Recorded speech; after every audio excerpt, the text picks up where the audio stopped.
here, I would not change a thing. Knew that we'd survive here and all the goodness we would bring. This I sing, everybody swimming in sunshine, everybody feeling fine, everybody join the front line, ain't nobody left behind. Everybody swimming in sunshine, everybody feeling fine, everybody join the front line, ain't nobody left behind. Everybody swimming.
Now that we've arrived here, I would not change a thing. Knew that we'd survive here and all the goodness we would bring. This I sing, everybody swimming in sunshine, everybody feeling fine, everybody join the front line, ain't nobody left behind. Everybody swimming in sunshine, everybody feeling fine, everybody join the front line, ain't nobody left behind. Everybody swimming.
always with you wherever that may be.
Now that we've arrived here, I would not change a thing. Knew that we'd survive here and all the goodness we would bring. This I say, everybody swimming in sunshine, everybody feeling fine. Everybody join the front line, ain't nobody left behind. Everybody swimming in sunshine, everybody feeling fine. Everybody join the front line, ain't nobody left behind. Everybody swimming.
Now that we've arrived here, I would not change a thing. Knew that we'd survive here and all the goodness we would bring. This I sing, everybody swimming in sunshine, everybody feeling fine. Everybody join the fun line, ain't nobody left behind. Everybody swimming in sunshine, everybody feeling fine. Everybody join the fun line, ain't nobody left behind. Everybody swimming.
Now that we've arrived here. Okay, good morning, councillors, for our special meeting for the 19th of July 2022. I'd firstly like to acknowledge the country. I'd firstly begin by acknowledgement to country of the traditional custodians of the land in which we meet today, the Durrumbal people, and pay my respect to the elders past, present and emerging. Also extend that respect to our neighbouring Aboriginal peoples within our local government area, the Gungaloo Nation people, the Barada, Kabalbara and Yetamarala people, and also acknowledge the Torres Strait Islanders peoples whose land is in the Torres Strait but who live and work on Aboriginal lands. Good morning, councillors, good morning, officers. We'll move straight into our apologies, leave of absence. Nil. Declarations of interest in matters on the agenda. It's a budget meeting. Won't be any conflicts in that space. So we'll move on to item 5, the officers' reports. 5.1, the finance policies for review. Councillors, there's a number of these policies that need to be moved and seconded, and 11 in total in this part of the budget adoption. 14 in the total. So, councillors, I'll slowly move through those, and as we adopt them, then we'll move into the next part of the budget proper. So, councillors, the first item there in 5.1 is that the council adopts a revenue policy set in attachment 2 of this report for the 22-23 financial year in accordance with section 169 of the Local Government Regulation 2012. Could I seek a mover and a seconder with regards to that? Move Councillor Kirkland, seconded Councillor Smith. I'll put that. Those in favour? Those opposed? Motion's carried unanimously. Councillors. Item 2, that Council approves a review date for the revenue policy of June 2023. Mover and a seconder with regards to that. Move Councillor Wickerson, seconded Councillor Rutherford. I'll put that. Those in favour? Those opposed? Motion's carried unanimously. Item 3, that the Council adopt the rates concession policy set in attachment 3 of this report. Mover and a seconder. Councillors. Councillor Rutherford, seconded Councillor Kirkland. Put that. Those in favour? Those opposed? Motion's carried unanimously. Item 4, the Council approve the review date for the rates and concessions policy of June 2023. Mover and seconder. Move Councillor Wickerson, seconded Councillor Mathers. Put that. Those in favour? Those opposed? Motion's carried unanimously. Now, item 5, that the Council grants and rates concession under section 122 of the Local Government Regulations 2012 to any ratepayers considered eligible to support under the rates and concessions policy. Mover and seconder for that. Councillor Smith, seconded Councillor Wickerson. Put that. Those in favour? Those opposed? Motion's carried unanimously. Thank you, councillors. Item 6, that Council adopts the debt borrowing policy set in attachment 6 of this report for the 2022-23 financial year in accordance with section 192 of the Local Government Regulations 2012. Mover and seconder. Councillor Kirkland, seconder. Councillor Mathers. I've put that. Those in favour? Those opposed? Motion's carried unanimously. Item 7, that Council approves a review date for the debt borrowing policy of June 2023. Mover and seconder. Councillor Wickerson, seconded Councillor Rutherford. Put that. Those in favour? Those opposed? Motion's carried unanimously. Item 8, that Council adopts a debt recovery policy set out in attachment 8 of this report. Mover and seconder. Councillor Rutherford, seconded Councillor Smith. I'll put that. Those in favour? Those opposed? Motion's carried unanimously. Item 9, that Council approves a new review date for the debt recovery policy at June 2023. 24, sorry. Put that. Those in favour? Those opposed? Motion's carried unanimously.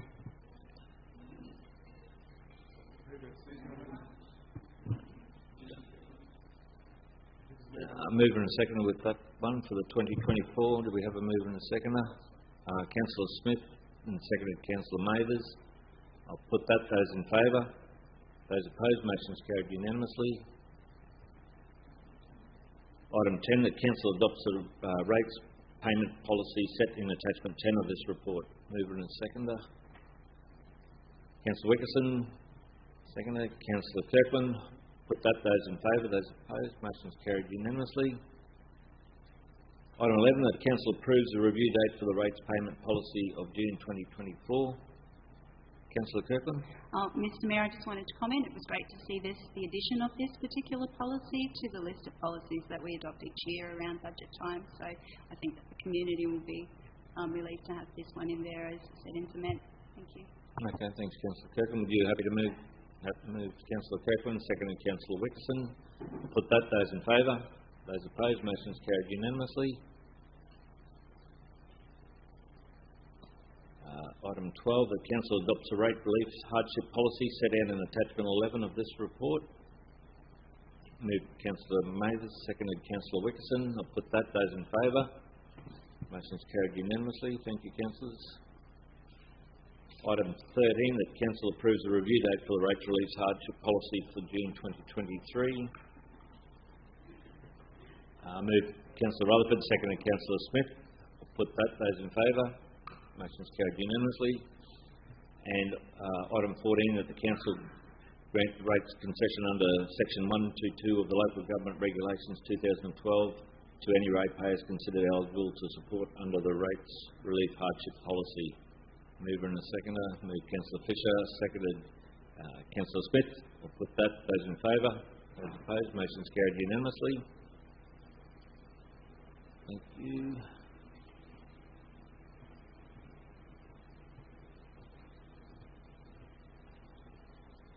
We'll move on to item 5.2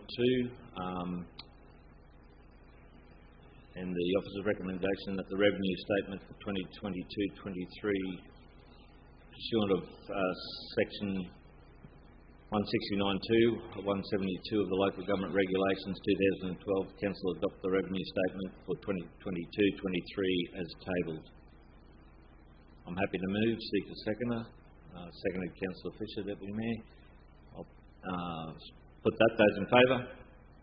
Those opposed? Motion is carried unanimously. And the Officer's recommendation with the differential rates, general rates, councillors, there's quite a number there. I won't be able to read through all of those, but is there any questions with regards to that one? I'm happy to move. Seek a seconder. Councillor Smith. Put that. Those in favour? Those opposed? Motion is carried unanimously. Officer's recommendation that the separate rates charge for the road network. Mover and a seconder.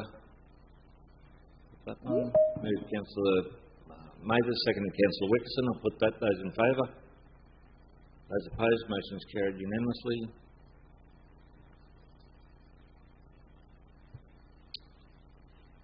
Officer's recommendation, separate charge for the natural environment.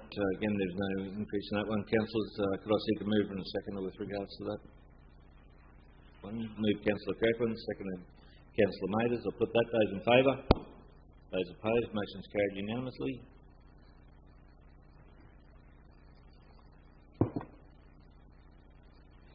And the officer recommendation with regards to the special charge. Could I seek a mover and a seconder with regards to that one? Councillor Wickerson and seconded Councillor Kirkland. I'll put that. Those in favour? Those opposed? Motion is carried unanimously. Further, officer's recommendation, the sewerage and utility charges, as is in the report. Councillors, could I have a mover and a seconder with regards to that one? Councillor Kirkland and seconded Councillor Mathers. I'll put that. Those in favour? Those opposed? Motion is carried unanimously. Officer's recommendation for the water and utility charges, as per the report. Councillors, could I seek a mover and a seconder with regards to that? Move Councillor Smith, seconded Councillor Rutherford. I'll put that. Those in favour? Those opposed? Motion is carried unanimously.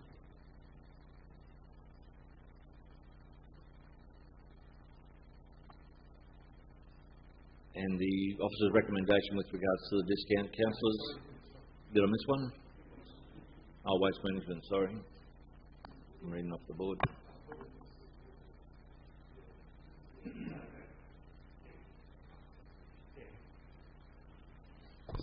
So if you go down that waste one, Karen.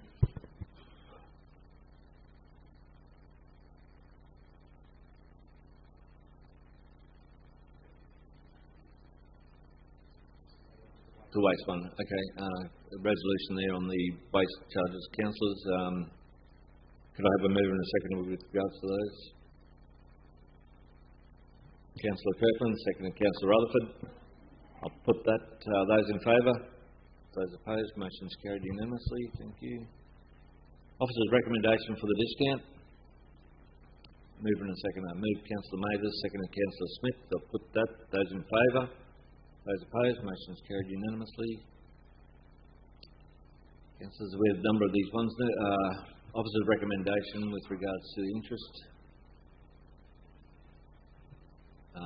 I'm happy to move. Seek a seconder.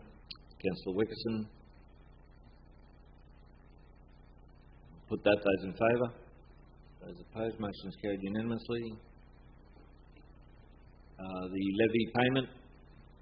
Move Councillor Wickerson. Have a seconder. Councillor Fisher. Put that. Those in favour? Those opposed? Motion's carried unanimously. Officer's recommendation and statement of estimated financial position. Happy to move and seek a seconder. Seconded Councillor Fisher. Put that. Those in favour? Those opposed? Motion's carried unanimously. And the adoption of the budget, councillors, I'm happy to move. Seconded Councillor Fisher. Councillors, if I could speak in favour of the recommendation. Councillors, last year we laid the foundation of a budget that aimed to build a bigger and better Rockhampton region. Today we build on those foundations and deliver a budget for the future of our region and for our ratepayers. And if we want our future to be as bright as we know it can be, we must take these steps now. We have to invest in a once-in-a-generation infrastructure today to look at the Rockhampton region for tomorrow. Last year we laid out the vision for Council's growth. More people, more services and more jobs. But before we can grow, we have to get ready. And part of that is extremely important that we continue to do that. The centrepiece of this year's budget is a $186 million capital program, which delivers the building blocks for that needed growth in water and sewage infrastructure. We continue with the $75 million North Rockhampton sewage treatment plant augmentation, which will eventually cater for another 25,000 people that call our region home. Then we'll move into the next stage of the $52.8 million Glenmore water treatment plant upgrade to ensure that we have safe and reliable supply into the future. And we begin on the $120 million Gracemere and South Rockhampton sewage treatment plant project, along with the $48.5 million Mount Morgan water pipeline. All of these once-in-a-generation projects, and once they are completed in the years to come, we'll have invested over $300 million into water and sewage infrastructure. And while that number may sound confronting, and it is also absolutely necessary. If we don't invest in this infrastructure now, we won't be able to supply water and sewage for residents, or even maintain the current service levels, as these plants are decades old and nearing the end of life. That is our responsibility of the Council. And we have to look to what we must do with the nice-to-haves rather than the ones that we'd like to have. But because we don't do this work now, the future generations will bear the consequences. At the same time, we have to look after and support our community now. And in this budget, we are proposing a rate increase of 5.92%. For the typical ratepayer, that is a total of $4.16 per week. We have managed to keep the rate increase down despite a number of external challenges. Cuts of $6.8 million to our financial assistance grants within 3 years. More than $5 million to cart water to Mount Morgan this financial year. Land valuations increase of 10.5% overall, in some areas, such as the rural, up by 59%. And the rising cost of electricity, fuel and materials across the board. To offset these impacts, Council has demonstrated strong financial management. We have reduced rates in the dollar for multiple categories. There is no increase to the road and environment levies, and also importantly, we have made $4.5 million in operational savings without reducing service levels. Rather than try to rush back to surplus, this budget will post a deficit this year of $3.6 million, and with forecast to have a small surplus the next financial year. We have kept a 10% discount for those ratepayers paid by the due date, and for the pensioners rebate is worth up to $260. When combined with the Queensland Government concession of $200, this is a much needed relief for our thousands of pensioners. Councillors, in conclusion and thanks, I would like to thank and commend my fellow councillor colleagues for their efforts and their constructive debate and compromises as we've all had to make over the many workshops undertaken in order to form this budget. I'd also like to acknowledge the services and efforts of the CEO, Evan Pardon, our leadership team, the Chief Financial Officer, Marnie Taylor, and her finance team for the hours of effort that you have put into this budget. It really is greatly appreciated. Councillors, I commend the 2022-23 budget to you for your consideration and adoption. Speakers against the motion, councillors. Councillor Latcham. Thanks, Mr Mayor. Every Queensland community deserves to be a livable one, and this budget delivers on many worthwhile initiatives across the Rockhampton region. This budget ticks the box for delivering on essential infrastructure for waste, water and sewerage. I support investment in these big essential projects for our future. The challenge of each budget is to remain financially sustainable whilst delivering on community expectations now and for the future. Our community also expects a fair and equitable distribution of funding for community assets in their area. I believe that the North Rockhampton community deserves fair and equitable distribution of community assets such as more bike paths, more walking paths, better playgrounds and more green avenues. The North Rockhampton community represents around half of the Rockhampton region's population. Rockhampton is known for its unbearable heat, and we need to make our urban region a place to live, visit and invest. We all want the whole of the Rockhampton region to be a great place to live, visit and invest. And I hope next year's budget puts North Rocky on the radar. Thank you. And Councillor Latson, another speaker in favour. Deputy Mayor, Councillor Fisher. Thank you, Mr Mayor. I would like to commend this budget. I know that it has been one that has taken a lot of debate, a lot of discussion and a lot of hard work. But also I'm someone who believes in looking at history and what are great things that we take for granted in our community now that were our previous councils, forebearers had put together. This budget is something of the budgets of some of the past, right from the 50s, when we actually had sealed roads, the 60s, the sewage connection to the community, the 70s, when the barrage was constructed, the 80s, when the takeover of Rockhampton Airport and the construction of the terminal. All of those budgets in that 1 year delivered massive infrastructure spends. They were always done at a time when we were and would receive the greatest value. This year's budget has been even harder because we've had to do this with also negating the forced reduction in the federal assistance grants. Now that is one burden that really we didn't have to have, but was forced upon us. And we will negate that as it comes. And hopefully, better common sense will come in the reasoning of these forced funding cuts in the federal assistance grants. But in saying that, we are delivering one of the biggest infrastructure spending budgets in Rockhampton's history. It will go down as one of the 5 times that we can sit back and look at times where the infrastructure budgets was used to develop Rockhampton. That those couples who are planning to have gardens in Mount Morgan will be able to turn on a tap. The future growth in Rockhampton, knowing that the infrastructure will take place, that they can turn on a tap or flush a toilet and know that the systems can take it. I know that they're not sexy, but that is growing a community. To those that would like to have their children with a future in a new industry, the aviation.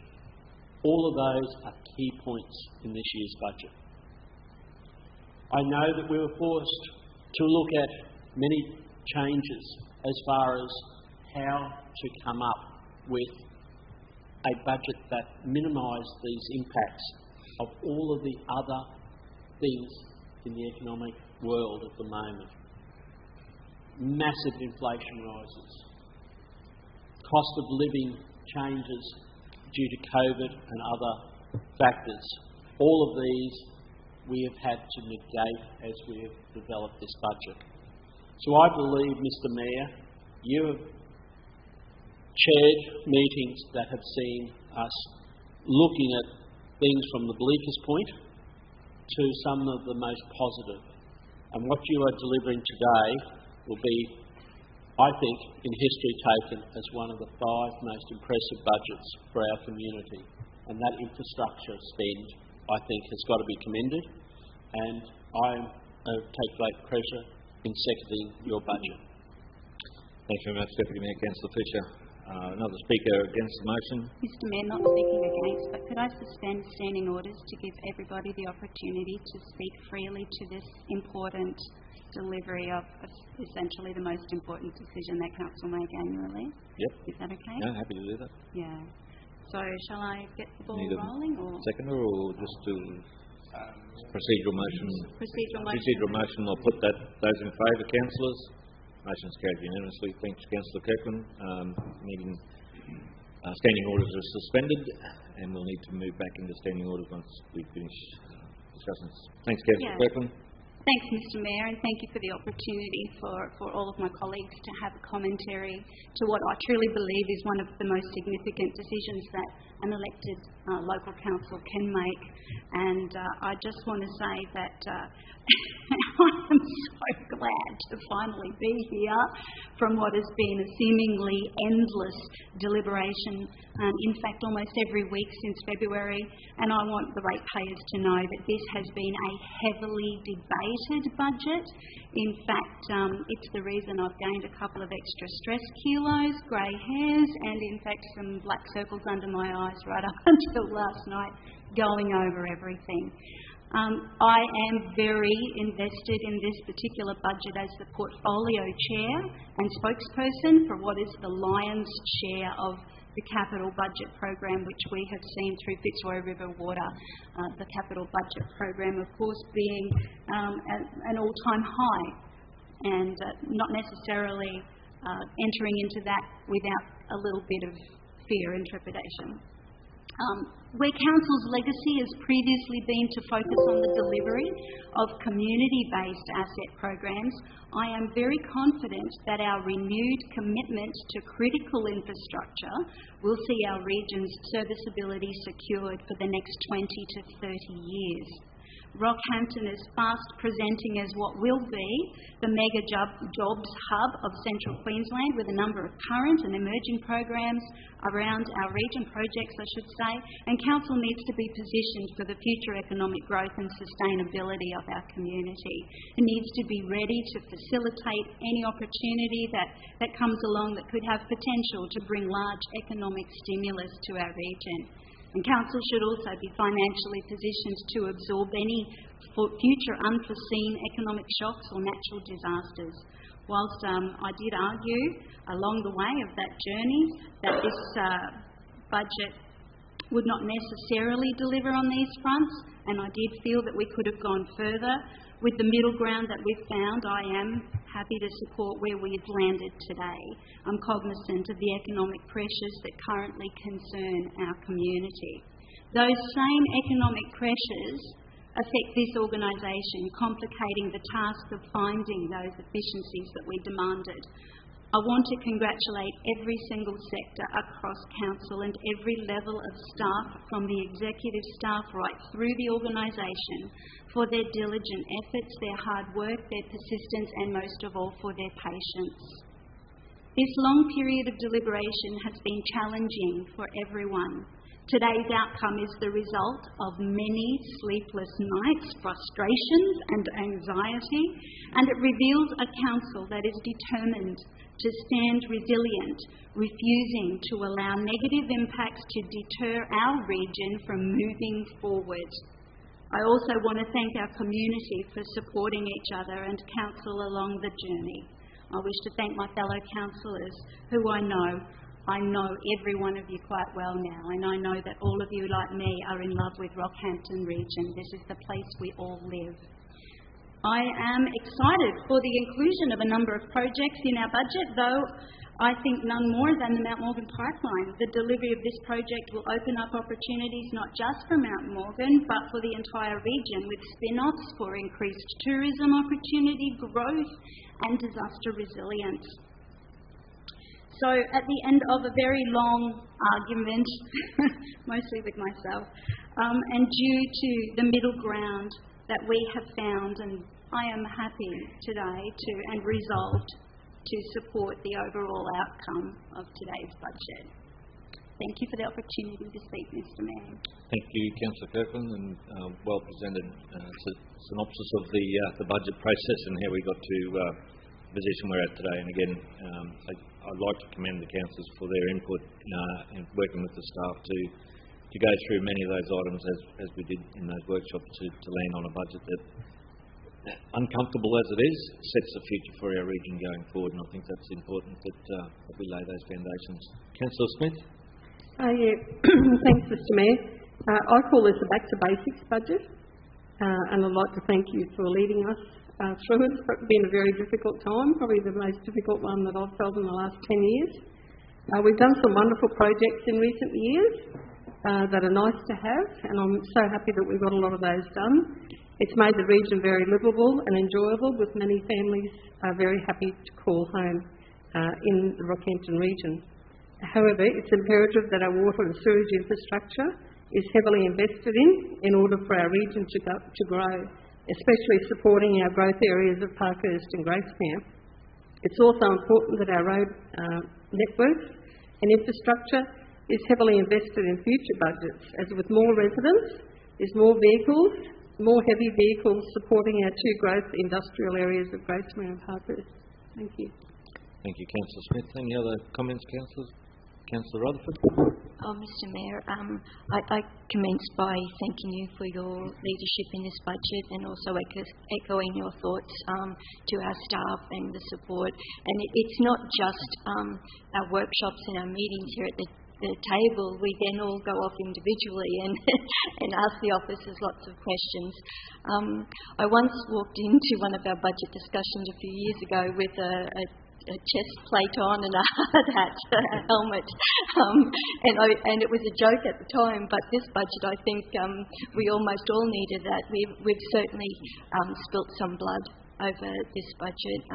We are sitting here and as excited as we are by this budget, we're also I guess quite battered and bruised, and I certainly understand Councillor Latcham's his comments. We have all lost pet projects and different things within our divisions, within our portfolios, and that's democracy. We have fought the fort during our workshops, and we have come out with something that we have compromised on, and for the last few years, probably last decade, we have built what we consider a really livable community, a livable region. We are focused on that, building a beautiful place for our community to live.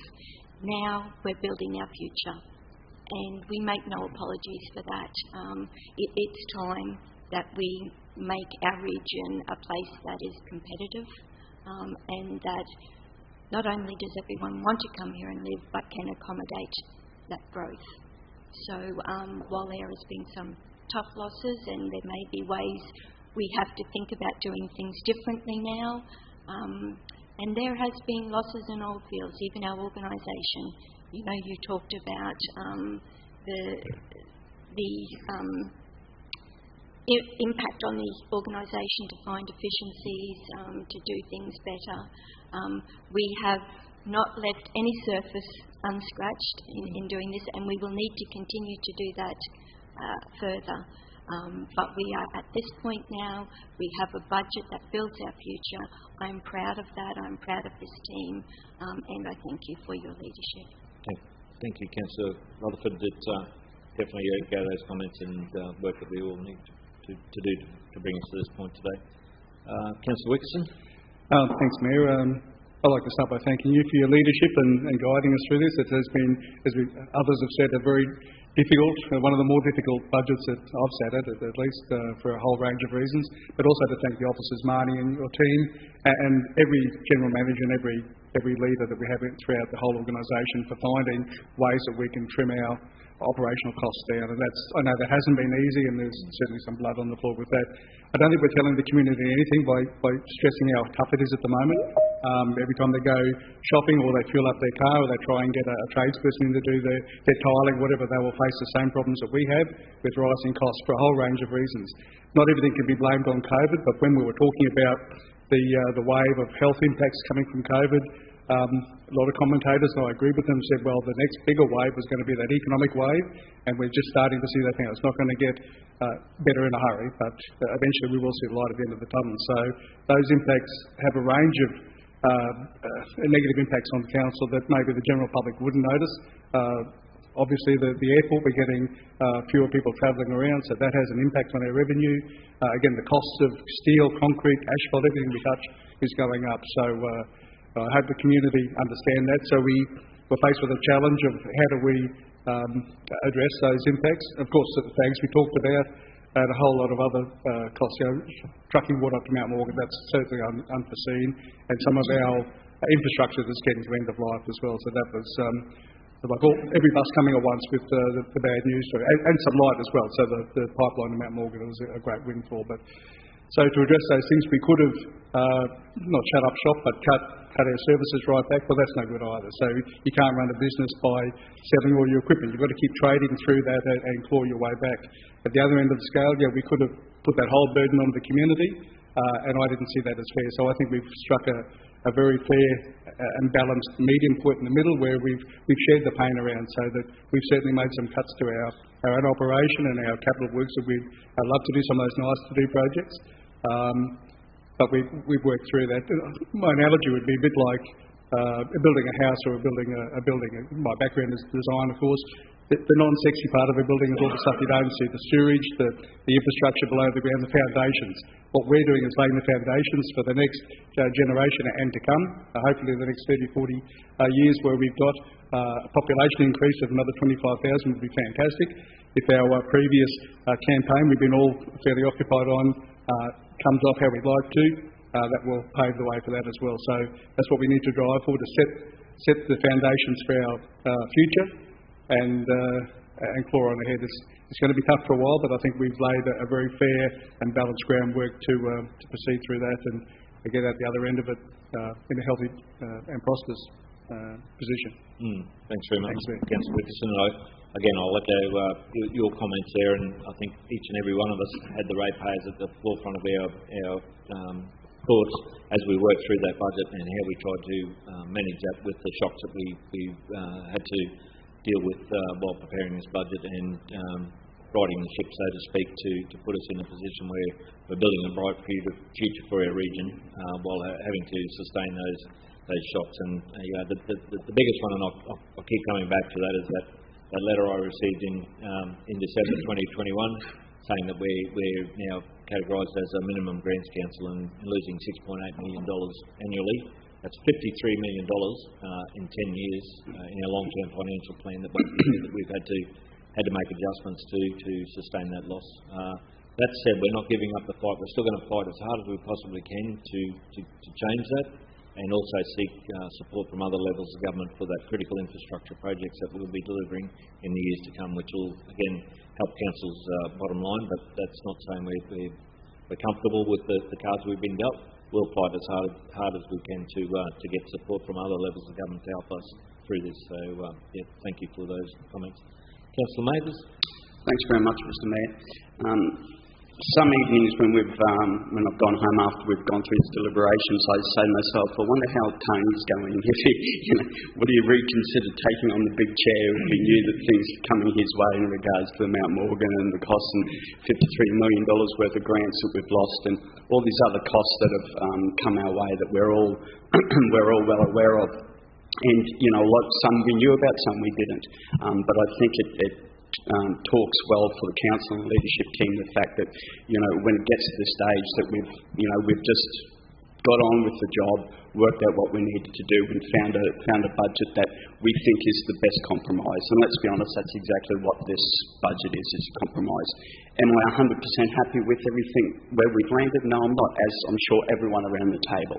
But it's a compromise. That's what we've had to do. I totally understand where council action is coming from, but let's be honest here. $75 million is being spent in North Rockhampton at the sewage treatment plant, another $18.9 million at the water treatment plant. So yes, it is for the whole region, but it's being spent in that area.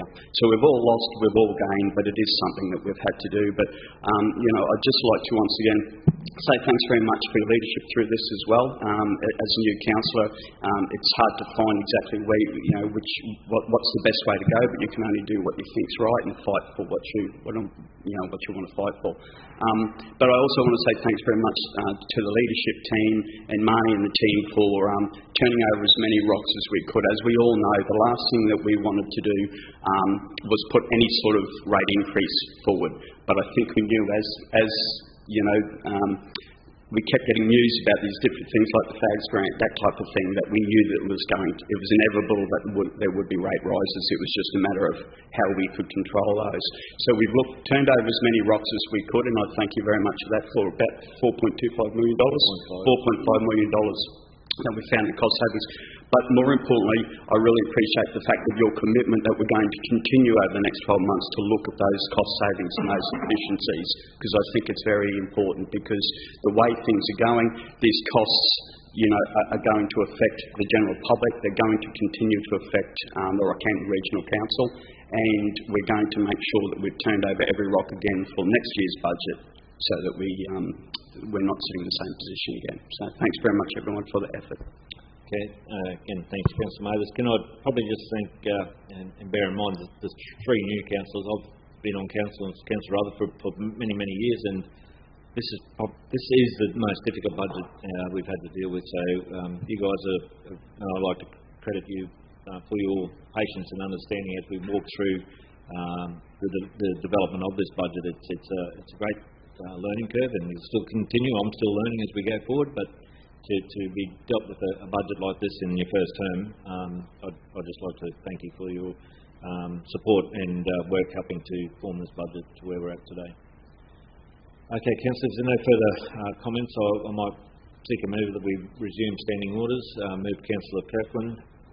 I'll put that. Those in favour? Those opposed? Motion's carried unanimously. We go back to the formal process. So there's a speaker for, have a speaker against the motion. If no other speakers against the motion, councillors, I'll wrap up with basically thanking the organisation about where we're at again today with those challenges that we've experienced. Our long-term financial plan puts us in a surplus position in the years to come, but delivering a budget for the future. That's what we're doing today, and that's what we're charged with. And to do that for the whole region. There's not one area of the region that we don't consider when we're forming these budgets. Everyone's had to make some compensation with projects that they had near and dear to their heart, and like all of us, those things don't come easy. It's a difficult decision where they're being asked by the community to provide these services, but sometimes just we're not able to do that while we're looking to deal with some of these budget constraints that we've faced. But that said, that doesn't talk down the future that we have for our region with the $1 billion ring road starting next year, our airport, and what we can achieve with that. And looking at long-term water security for all of our region is another area that we will need to focus on going forward. So that said, councillors, I commend the budget to you and thank you all for your support. And I'll put the motion. Those in favour? Those opposed? Wish to record your name? Councillor Ashton, record his name. You can't call for a division after it.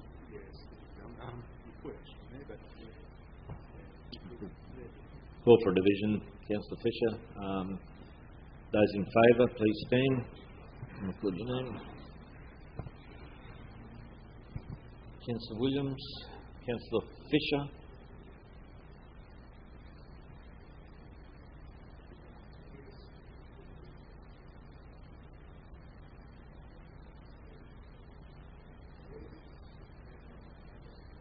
Councillor Fisher.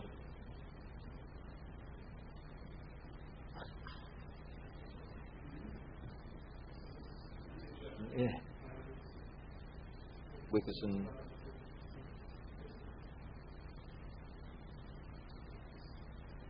Sit down, Councillor. Those against? Councillor Latcham voted against. Thank you, councillors. Budget's been adopted. We'll move on to the item 5.3.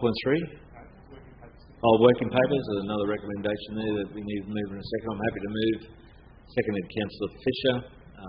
Any speakers against? I'll put that. Those in favour? Those opposed? Motion is carried unanimously. Thank you. Thank you, Marnie. We'll move on to item 5.3, the 2022-23 operational plan and performance plans. Elise, thank you. Thank you, Mayor, and good morning, councillors.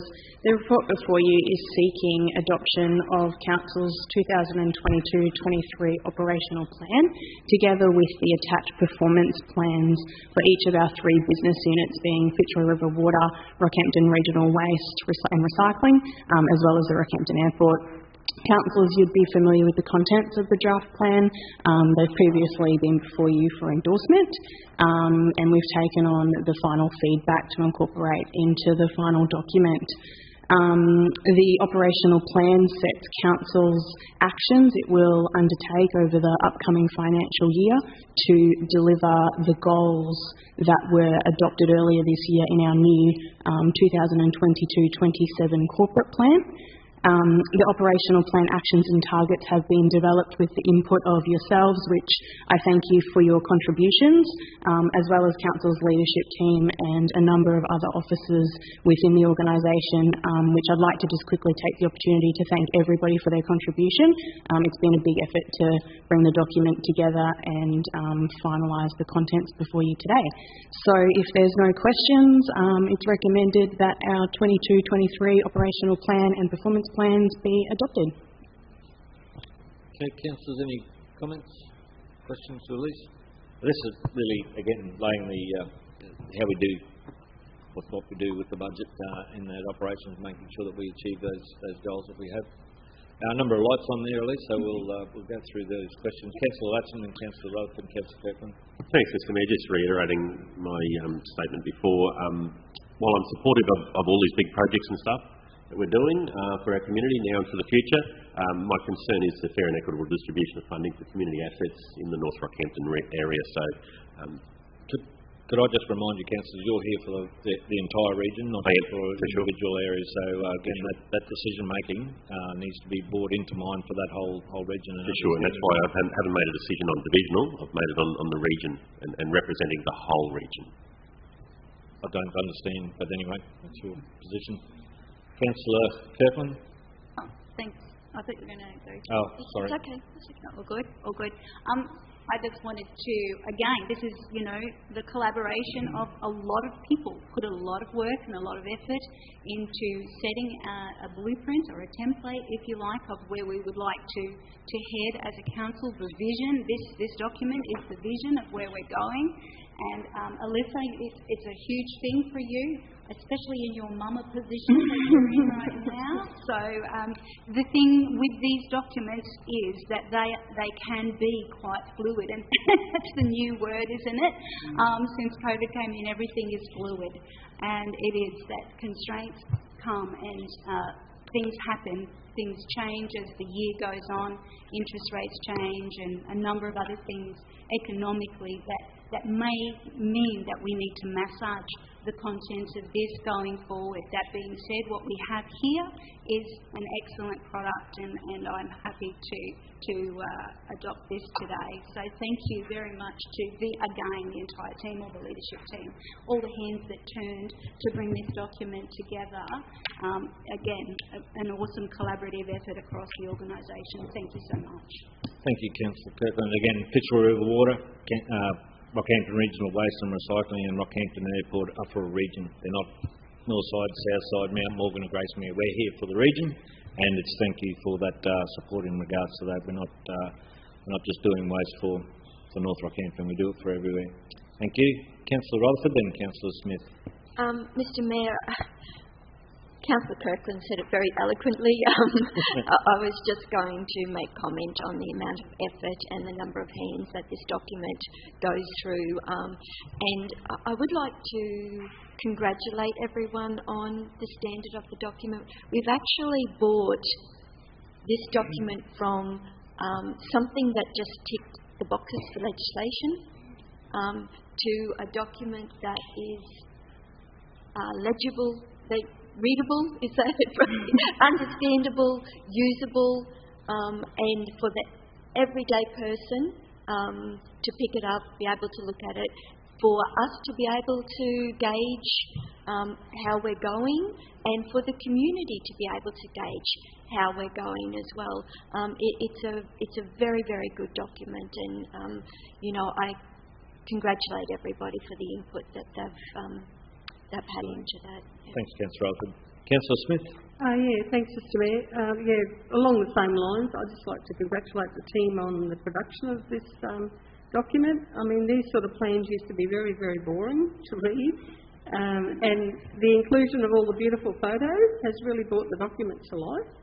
And I just wondered, is it possible to get some copies to give to our community groups to have a read?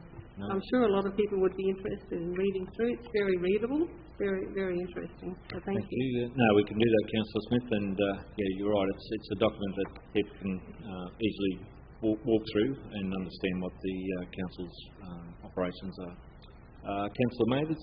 Thanks very much, Mr Mayor. I've chatted to quite a few people in regards to doing community consultation, and a lot of times I'm told that these documents are just shiny pieces of paper full of words. It takes a lot of time to put these shiny pieces of paper full of words together, but my best description to those people when I'm talking to them, it's not just about that, it's an operational plan that we use, but what it is, it's accountability. It's what we use to hold ourselves accountable. So we have an operation plan of where we want to go, what we want to do. We have other paperwork that tells us how we're going to get there on the journey.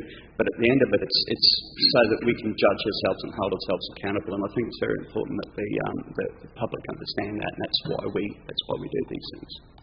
Understood. Thanks, Councillor Mathers. Councillors, no further comments on that. Mover and a seconder with regards to the officer's recommendation. I'm happy to move. Seconded Councillor Fisher. I'll put that. Those in favour. Those opposed. You wish to record your report? Yep. Councillor Lapson votes against the operations plan. Call for a division. Councillors, will you stand again? Those in favour?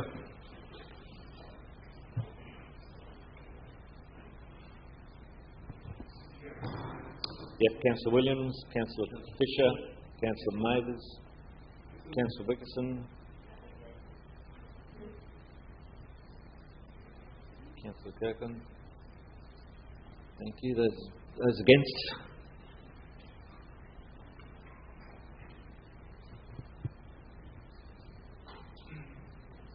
Councillor Latchman voted against.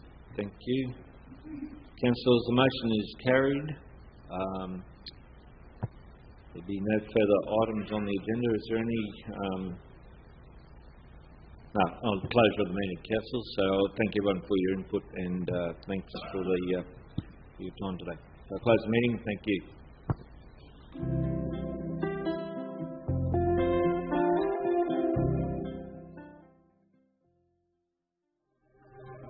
Now that we've arrived here, I would not change a thing. Knew that that we'd survive here and all the goodness we would bring. This I sing. Everybody swimming in sunshine. Everybody feeling fine. Everybody join the front line. Ain't nobody left behind. Everybody swimming in sunshine. Everybody feeling fine. Everybody join the front line. Ain't nobody left behind. Everybody swimming.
Now that we've arrived here, I would not change a thing. Knew that we'd survive here and all the goodness we would bring. This I sing. Everybody swimming in sunshine. Everybody feeling fine. Everybody join the front line. Ain't nobody left behind. Everybody swimming in sunshine. Everybody feeling fine. Everybody join the front line. Ain't nobody left behind. Everybody swimming.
you wherever that may be. Home is with you wherever that may be.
Now that we've arrived here, I would not change a thing.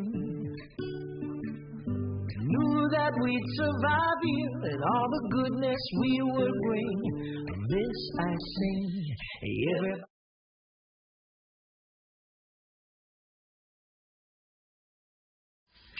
Everybody join the front line. Ain't nobody left behind. Everybody swimming in sunshine. Everybody feeling fine. Everybody join the front line. Ain't nobody left behind. Everybody swimming.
Now that we've arrived here, I would not change a thing. that we'd survive here and all the goodness we would bring. Of this I sing. Everybody swimming in sunshine, everybody feeling fine. Everybody join the front line, ain't nobody left behind. Everybody swimming in sunshine, everybody feeling fine. Everybody join the front line, ain't nobody left behind. Everybody swimming.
Now that we've arrived here, I would not change a thing.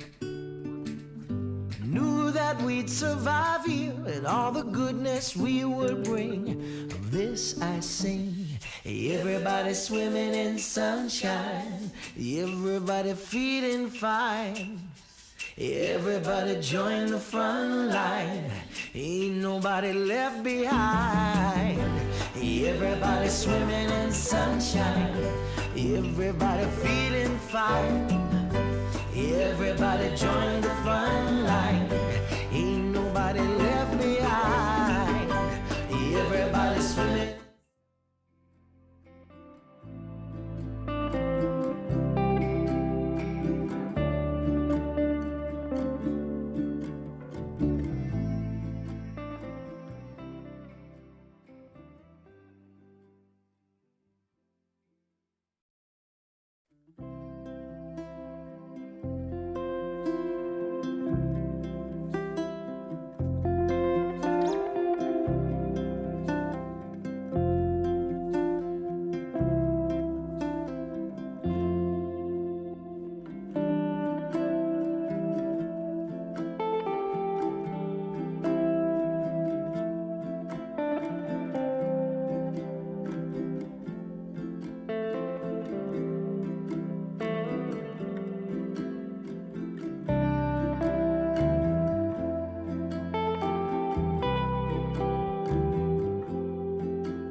with you wherever that may be. Home is with you wherever that may be.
Now that we've arrived here, I would not change a thing.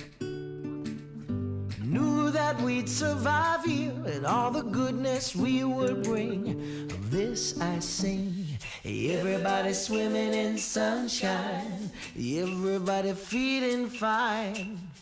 Everybody join the front line, ain't nobody left behind. Everybody swimming in sunshine, everybody feeling fine. Everybody join the front line, ain't nobody left behind. Everybody swimming.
Taking the good with the ups and downs.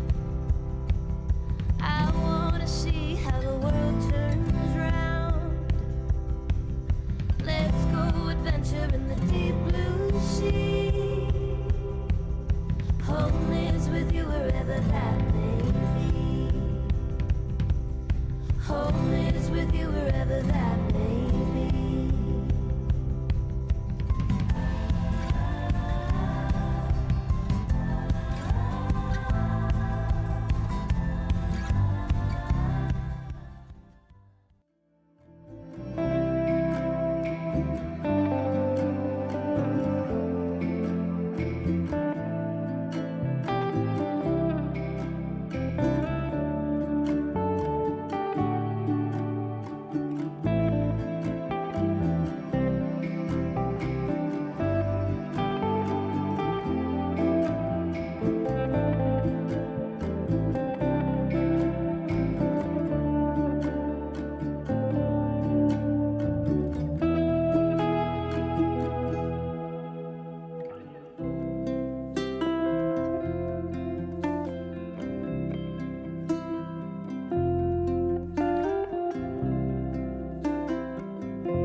Now that we've arrived here, I would not change a thing. Knew that we'd survive here and all the goodness we would bring. Of this I sing. Everybody swimming in sunshine, everybody feeling fine. Everybody join the front line, ain't nobody left behind. Everybody swimming in sunshine, everybody feeling fine. Everybody join the front line, ain't nobody left behind. Everybody swimming.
Taking the good with the ups and downs.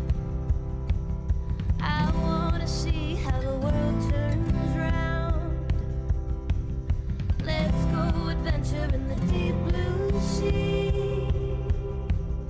Home is with you wherever that may be. Home is with you wherever that may be.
Now that we've arrived here, I would not change a thing. Knew that we'd survive here and all the goodness we would bring. Of this I sing. Everybody swimming in sunshine, everybody feeling fine. Everybody join the front line, ain't nobody left behind. Everybody swimming in sunshine, everybody feeling fine. Everybody join the front line, ain't nobody left behind. Everybody swimming.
arrived here, I would not change a thing.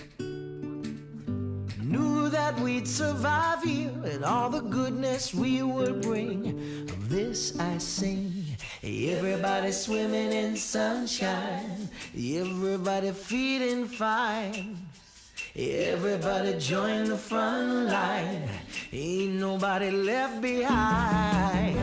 Everybody swimming in sunshine, everybody feeling fine. Everybody join the front line, ain't nobody left behind. Everybody swimming.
Taking the good with the ups and downs. I wanna see how the world turns round. Let's go adventure in the deep blue sea. Home is with you wherever that may be. Home is with you wherever that may be.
Now that we've arrived here, I would not change a thing. Knew that we'd survive here and all the goodness we would bring. Of this I sing. Everybody swimming in sunshine, everybody feeling fine. Everybody join the front line, ain't nobody left behind. Everybody swimming in sunshine, everybody feeling fine. Everybody join the front line, ain't nobody left behind. Everybody swimming.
and downs.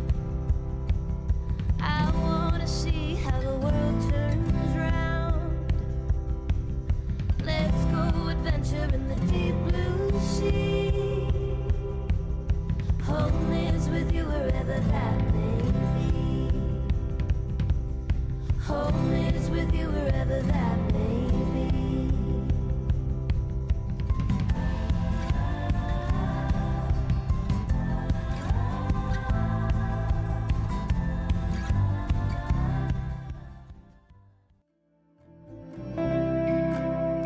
We live?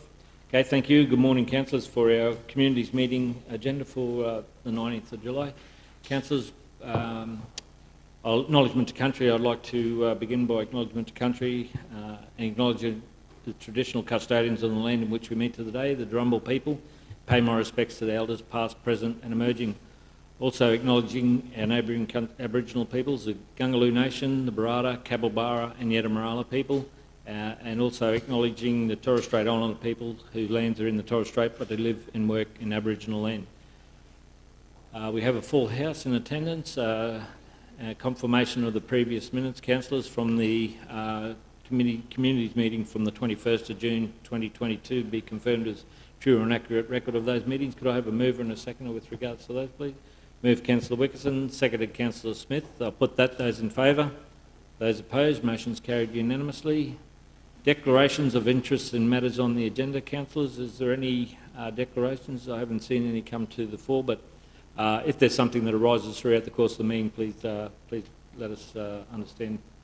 Moving on to business outstanding nil, public forum deputations nils. We'll move straight into the officers' reports, which is the environmental sustainability strategy for 2021-22 year in review. So Christine, we might ask you to present that report. Thank you. And my apologies for not making the workshop the other day. I had other business I needed to be attending.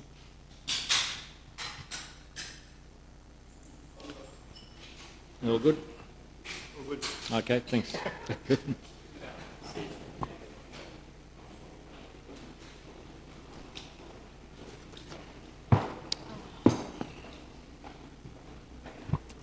Thanks, Christine. Good morning, Mayor and councillors. I'm very pleased to present Council's Environmental Sustainability Strategy Year in Review. This report checks in on our progress across Council and outlines a number of highlights from the year that's been. Today I'm seeking that Council endorses this report and approves ability for us to publicly exhibit this document. Thanks very much, Christine. Councillor Kirkland, Portfolio Spokesperson. Thank you, Mr Mayor. Yes. Again, this is another one of those documents that is a collaborative effort right across the council.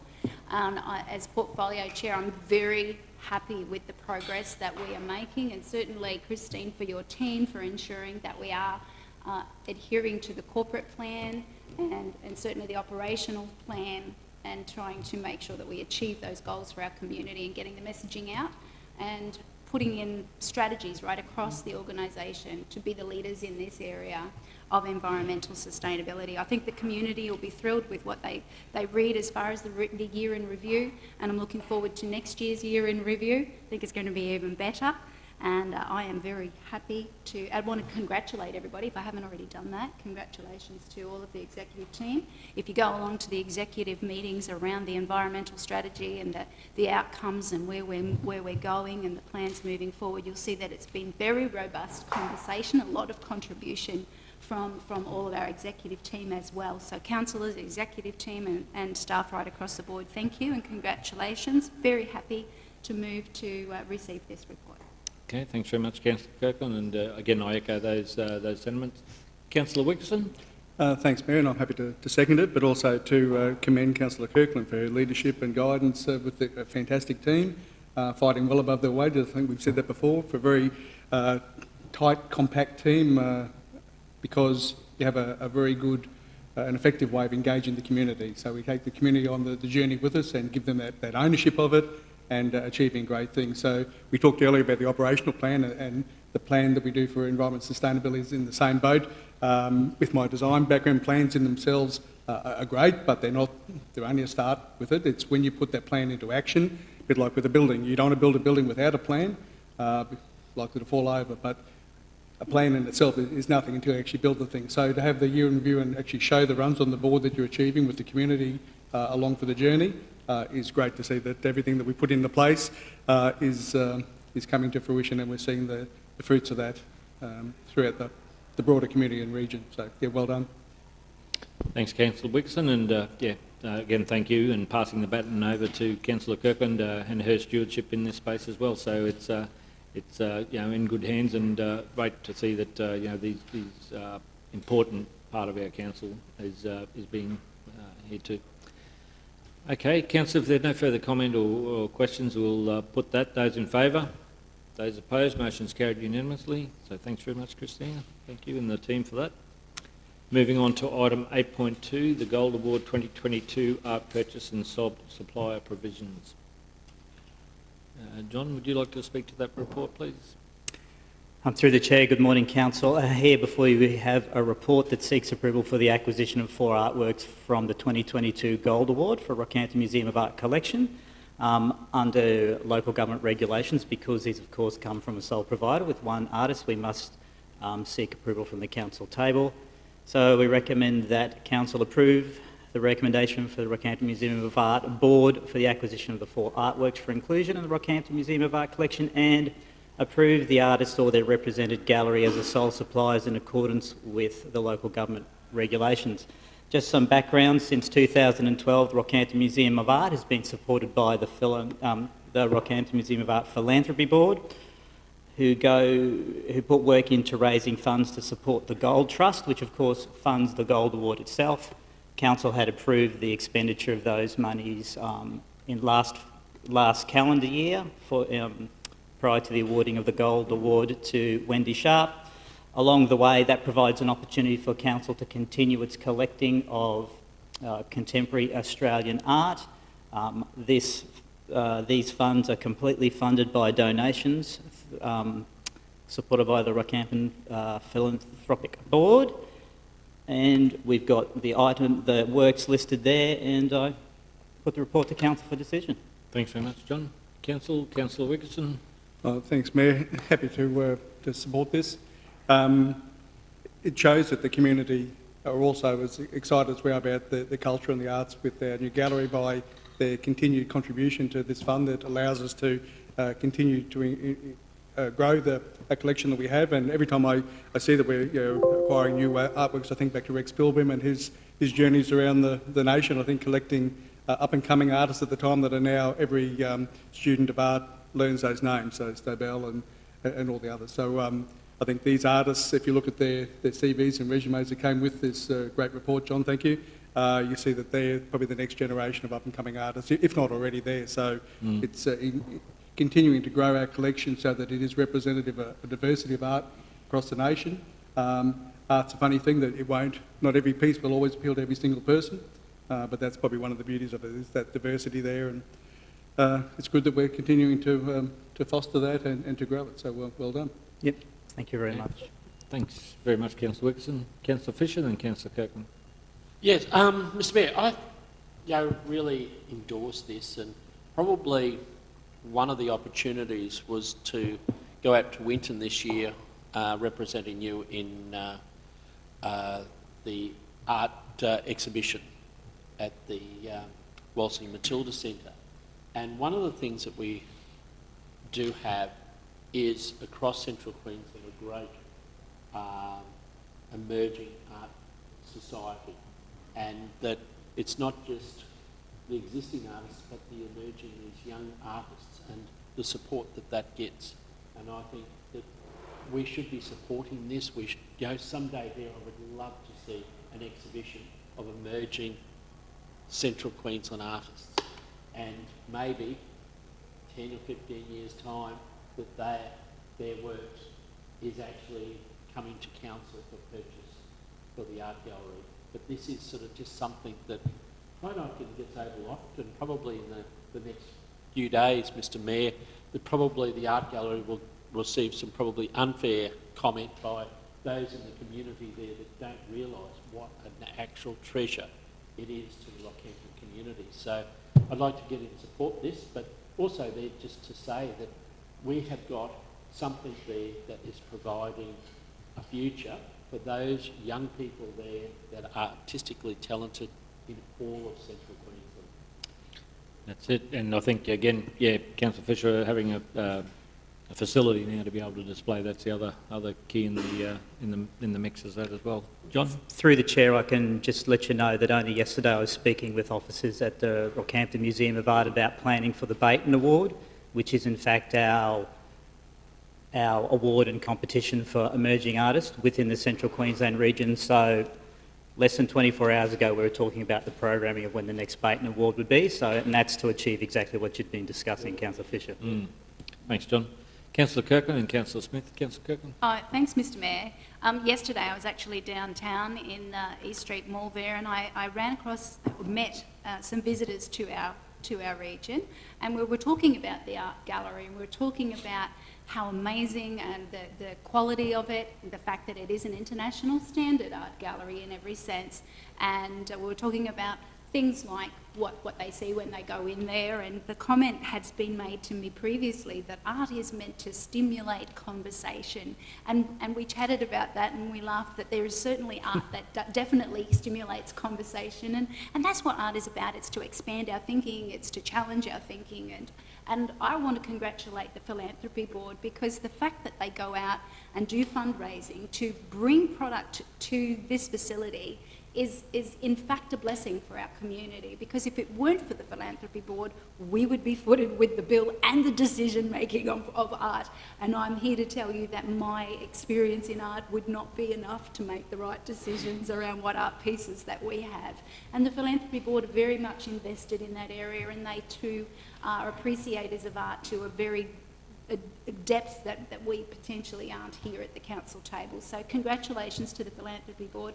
Thank you to them for continuing the fundraising and to bringing these pieces of art to actually enhance this facility and to make it progressive and certainly relevant to every generation moving forward. Thanks so much, John, for your work on this. Through the chair, I'll be sure to pass that on to members of the board.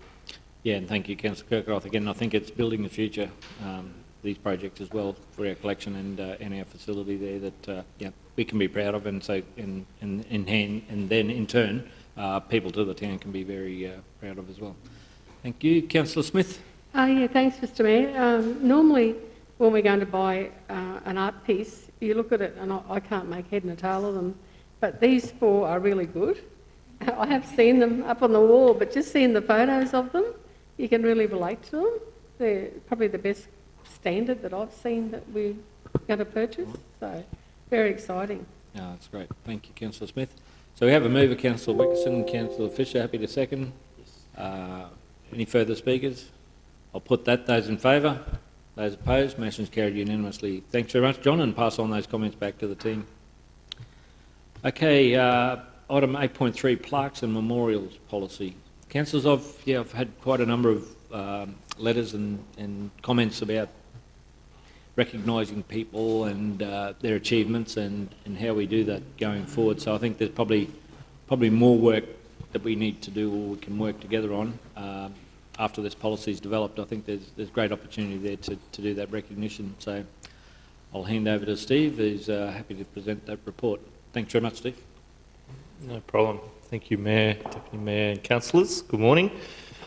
Putting forward to you this morning for your consideration the Plaques and Memorial Policy. I'll go through some main points within the policy, and if you've got any questions then please go forward. So I guess one of the main points within the policy is of course the criteria. So the criteria focuses on individuals, groups and events of significance or events that have a deep connection. The design of those memorials, we've tried to keep it pretty simple, which is around, because this policy focuses on open spaces, so parks and open spaces that we manage. They will generally fall within the palettes of those open spaces, so we're generally focusing on seating and tasteful plaques on stone or plinths. The management of these and the maintenance of the plaques, so we've considered this, and the plaques will be council-owned for the period of time, but that means we won't incur costs if those items are damaged or stolen, and the cost of installation falls on the applicant as well. So no cost incurred there. There's also a clause within the policy which it's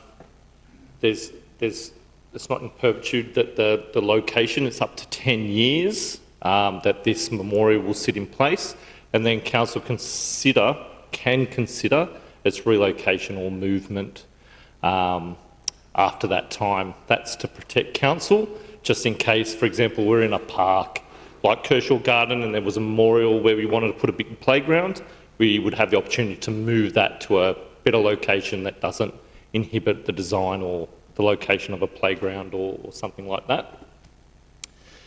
So the applications will be delegated to the General Manager of Community Services to consider.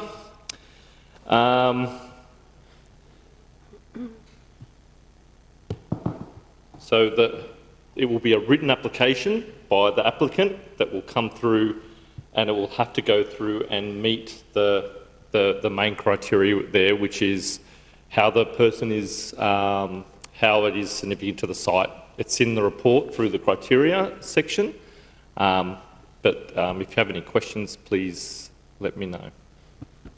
Yeah, thanks, Steve. We've got some questions there. Councillor Wickerson, or Councillor Rutherford as the portfolio. Yeah, I'm happy to listen to questions. Okay, Councillor Wickerson, Councillor Kirkland, then Thanks, Mayor. Through you, just a couple of little ones. This is on 5.1 under criteria. It's in the current tense. There's an individual who is a member of and made a substantial contribution to the region. Yep. So Rockhampton? Yep. No, it's just who is currently. It might be someone that's already passed, so just some semantics. Oh, yeah. Who is or has been, you know, because there could be some very famous people that have contributed a lot that are no longer with us, so it might rule them out. Yep. In that same paragraph, I think it's 5.1a, says contribution was considered as significant beyond what would be reasonably expected. Who makes that call? Like, how do you define what's significant, and who makes that call on whether it is or isn't? But whenever we're writing a policy, and this is why legal documents are so hard to read, it needs to be fairly concise about, you know, what that criteria actually means. Yeah.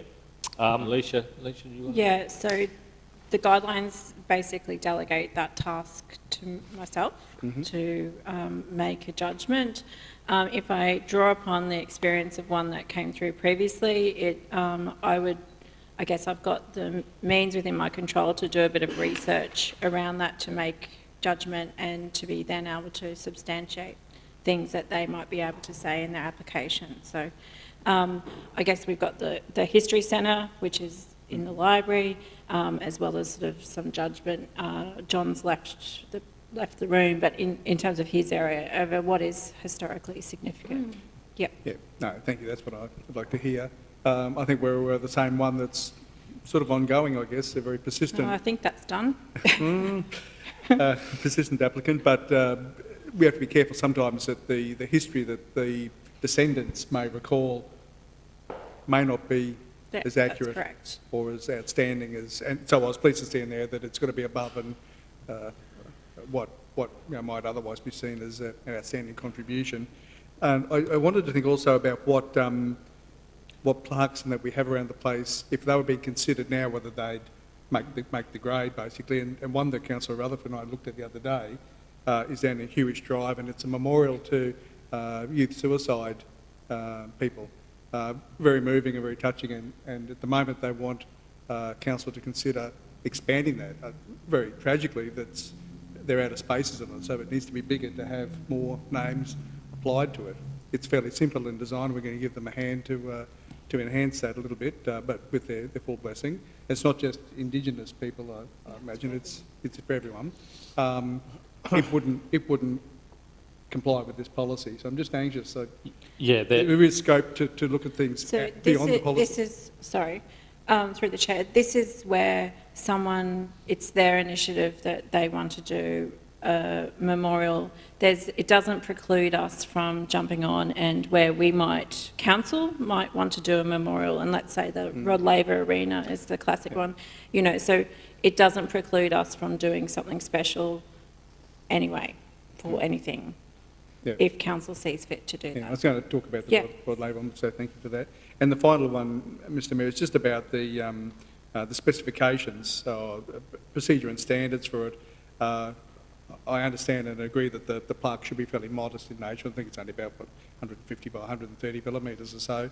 But to put it on the back of a chair just seemed a bit odd. I mean, it's a bit out of sight there. I think one of the idea of this is that people will notice it and maybe inquire what it's about and who was this family or person that's contributed. Put it on the back, at least seems like a little bit of a step down that sort of defeats the purpose. And I couldn't see any technical problem with it being on the front. No one's going to...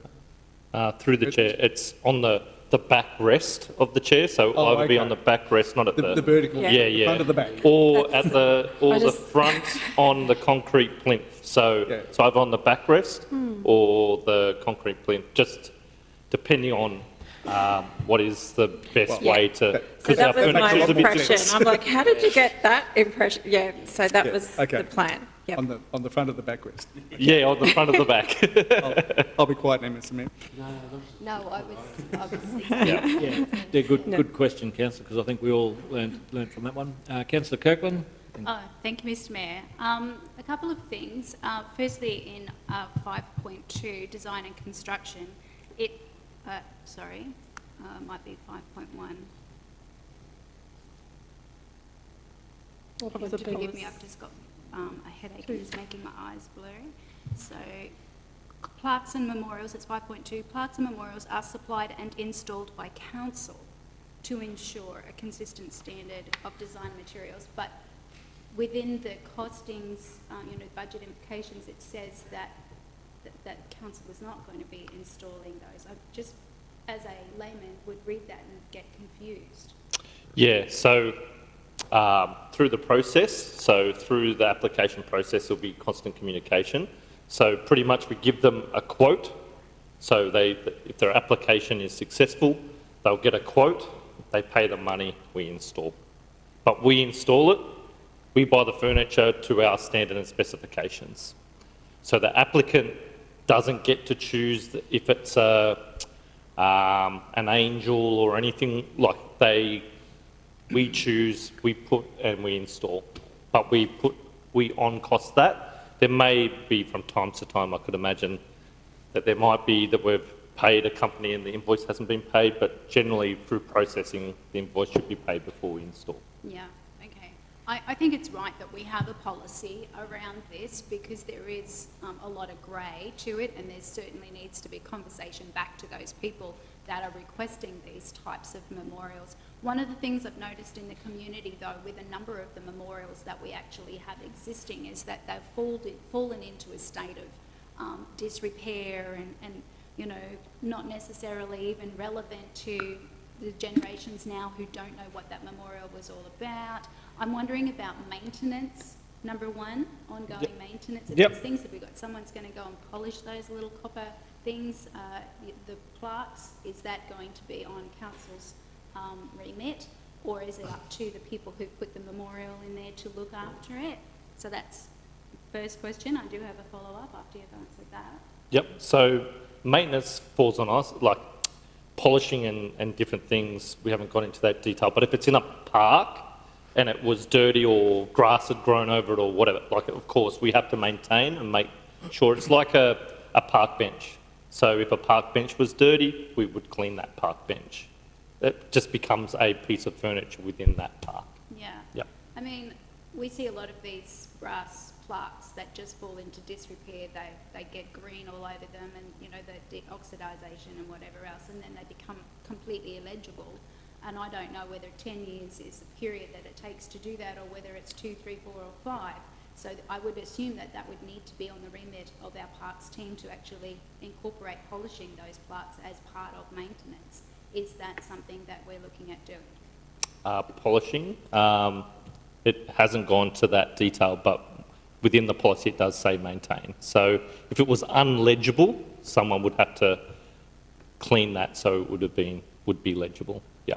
But if it was damaged, so if someone had hit it and broken it and was illegible because of that, then there would be a process. We have a register, so we'd contact the people, say, this has been damaged, we're going to take it off.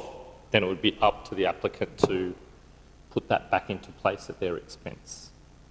Okay, and third thing, at 10 years, the decision to remove, there's a matrix on that, is there, as to the things that would qualify a particular plaque or memorial to be removed? So they would stay in situ. The remit is not to move it or take it away after that sort of period of time. It's an opportunity for us to evaluate, make sure that the furniture, generally the furniture pieces, generally have long warranties and can last that long. It's for us to be able to evaluate and assess if it's in the right location, if it's still in good order, all those sort of things. It's not that we would look to move it. It would stay in situ, and if it didn't need to be moved, it would stay in place. Yeah. And with this policy now coming into place, we've got, as Councillor Wickerson just touched on it, we've got a number of existing memorials that have fallen into disrepair that I don't think would fit the categorisation of even being legible, like knowing what they are. The cost of fixing those up or replacing them would have to be borne with this policy by the people who put it there. Some of these are considerably old, and I don't know that you'd be able to find the people that originally put it there. Are those going to be removed? I might take the answer to that one. So, no, the intention was this is a capture for memorials going forward. There rests with us, I guess, a body of work, and I know that we've sort of accumulated some comments around memorials over what we do with the existing ones that are out there. So, and through the chair, so through local laws, we've always had that. We've always had the ability to do that, and that's highlighted within this policy. So through our local laws, if you don't have permission from council to have something in public land there, council have the right to remove it. But again, that creates a whole different body of work there. Okay, well, I don't know whether it's appropriate, Mr Mayor, to foreshadow that we move a motion that those all existing ones be reviewed and to be considered as to whether they should still be there or whether they need to be updated or removed. I know you can put that motion if you like, Councillor. I'm not sure whether you get the support, but we'll see. Yeah, we'll see. If you like, yep. You put the words to that. We can do that after this one, if that's okay. Councillors Fisher, then Rutherford, and then Smith. Councillor Fisher. Yeah, thank you, Mr Mayor. Look, probably like everyone there, we've sort of seen that we probably haven't had that space where we've had plaques or those opportunity to tell a story. And look, one of the things I love going and visiting council in particular, they do have that information. You can actually sort of see the history of the town when you're walking, whether it's a strand or through their gardens or other parts. And I think it is an important part to actually tell the history. And we don't even, only have just started, even just acknowledging on council buildings or new projects when they're opened, to actually have a plaque so that the future people know who the councillors were of the day, who the architects were of the day, and all of that. But sometimes it's those smaller community ones, and I see the policy and look at it and sort of think, well, it's still a little onerous there just in that paperwork, and probably just sort of felt if it was sort of quite a simple form that people could apply, because a lot of the groups that do and are interested in telling the story are usually older citizens that don't have those skills and don't have the access to online opportunities. So that was when I saw it, I thought, well, I know one group there that I'd spoken to just recently who are avid walkers, and said, why haven't we got a plaque to acknowledge the first mango orchard in the country? Good question. Many people would probably walk by it, not realise that that was the first mango orchard was in Frenchman's Lane in Brenchville, and that was following Joe Tosett's trial in Murrible.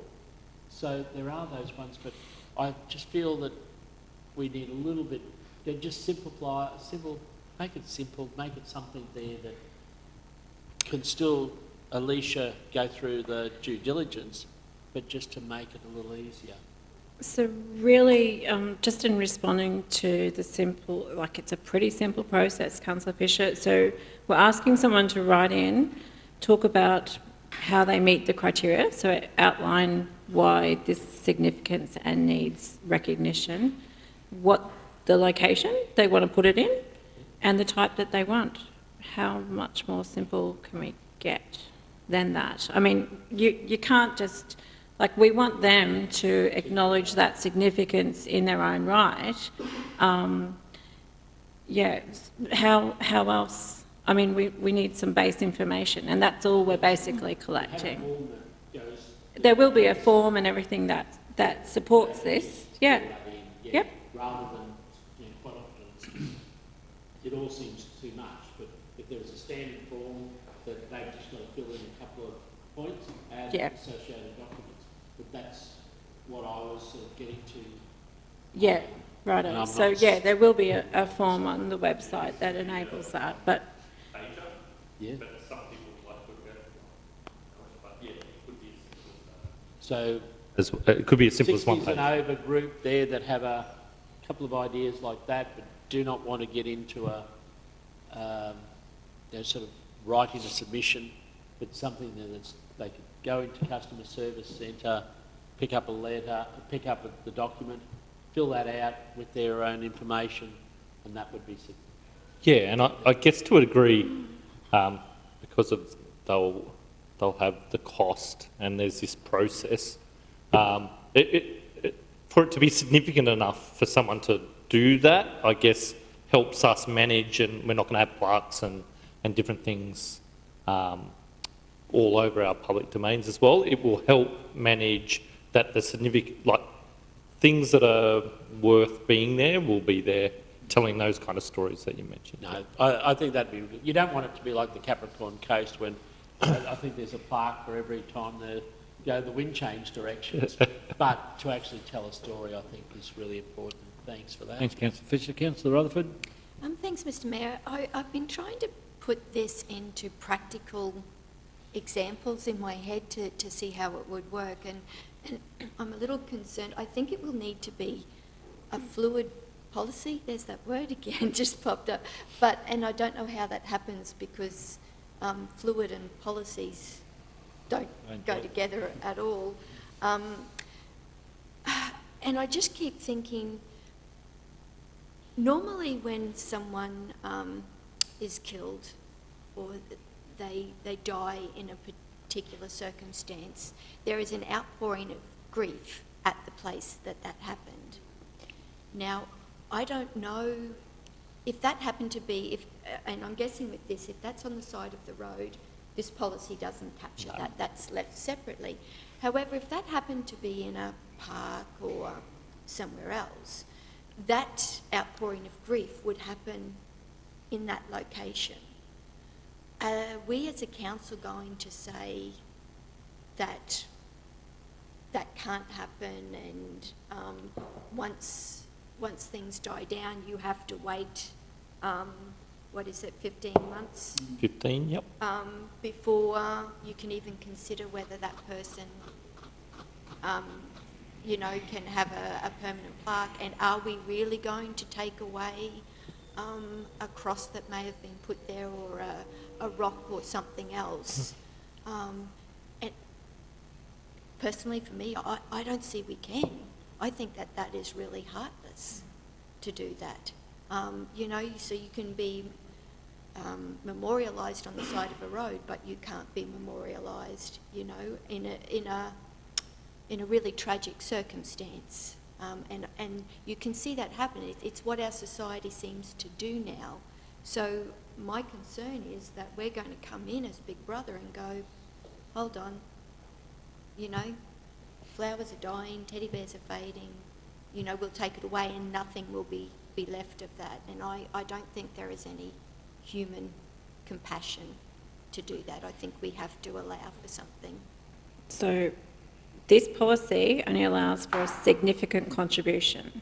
Yeah. Okay, so yeah, and that's just by where that accident happened or whatever it is, that wouldn't qualify under that.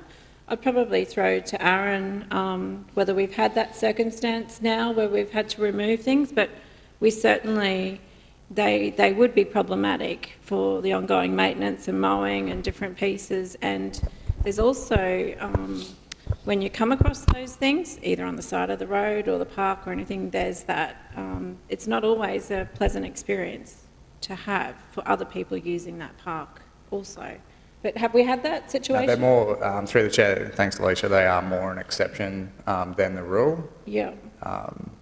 Whether the policy provides us the ability to go outside of policy for that rare exception, I think, you know, it does provide a framework for, I guess, the bread and butter of the request that we receive. Yeah. And anything above that, yeah, can probably be dealt with, you know, quite well in a case-by-case scenario. I do agree with Councillor Rutherford, though, and what we see with neighbouring councils is, particularly things that are very traumatic, is that there's an immediate push to do something. So it's a healing. It's part of a healing process. You know? So is that delegation through to you, Alicia, and then is that something you do back to the council table just to make sure? Yeah, so I guess there's two pieces. This is about an ongoing memorial, in which case it wouldn't qualify, that type of event. And then separately, it's about how we be respectful. But there will have to be that line between a temporary tribute, I suppose, versus something that is ongoing. Yeah, and through the chair, like even writing this, so Amy put this together. So even through that, we did the same thing, try to put ourselves in that. And I guess where we're coming down is that it's a public space and we have to try to be respectful of everyone else. And we really came down to that it's a memorial, it's for memory, not mourning. So there's that short term that will have to be respectful in anything like that. But why we're allowing the 15 months is it allows a 12-month period because that's still fresh on the 12-month anniversary, and then we can consider anything after that. So the family, sometimes families may feel that they want something in that time, but they go back to the park and they keep getting, remembering a certain event or whatever, so it gives them time to reflect and see if they want to progress forward with a memorial of some sort. Councillor Rutherford? I think it puts us in a very difficult position because we will be making decisions at a time when people are most vulnerable. And you know, I don't see a problem. If it helps people heal, I don't see a problem with it. If we can control, and as Aaron was saying, it is the exception, definitely is the exception rather than the norm. So this policy, Councillor Rutherford, doesn't preclude us from doing this. This is talking about a permanent memorial, not a temporary tribute. Doesn't stop that, like the young lady up, there's a memorial to her at Brown Park at the moment. We wouldn't go there and take that away, for example. Yeah. So we'd let that process go through. Yeah. So I think we're talking about two separate things. I suspect, but generally, when there is some sort of memorial and outpouring, someone ends up making a cross or a plaque or something and putting it there anyway as a more permanent thing. And I guess that's what I'm getting at. So eventually the flowers do have to come away and everything, but you know, it's often replaced by a plaque.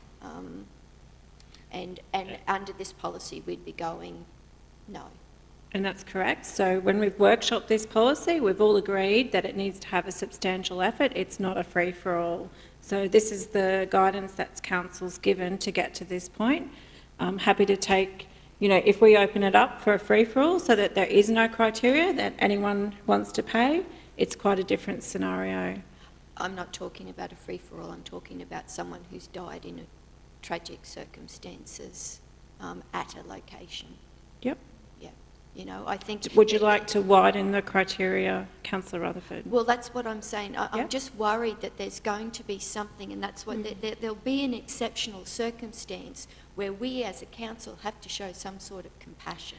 So I would test, so just the problem, councillors, isn't that back to the discretion of the It role is. then to be able to do that, but then bring that back to the council? If there is some conflict with the criteria or where it is, then it comes back to the table for a decision. It does. So by delegating that decision to me, if they're unhappy, they have got they've got complaint mechanisms, and then they can always write to you as a collective on that. And the other aspect of it is that there is nothing now.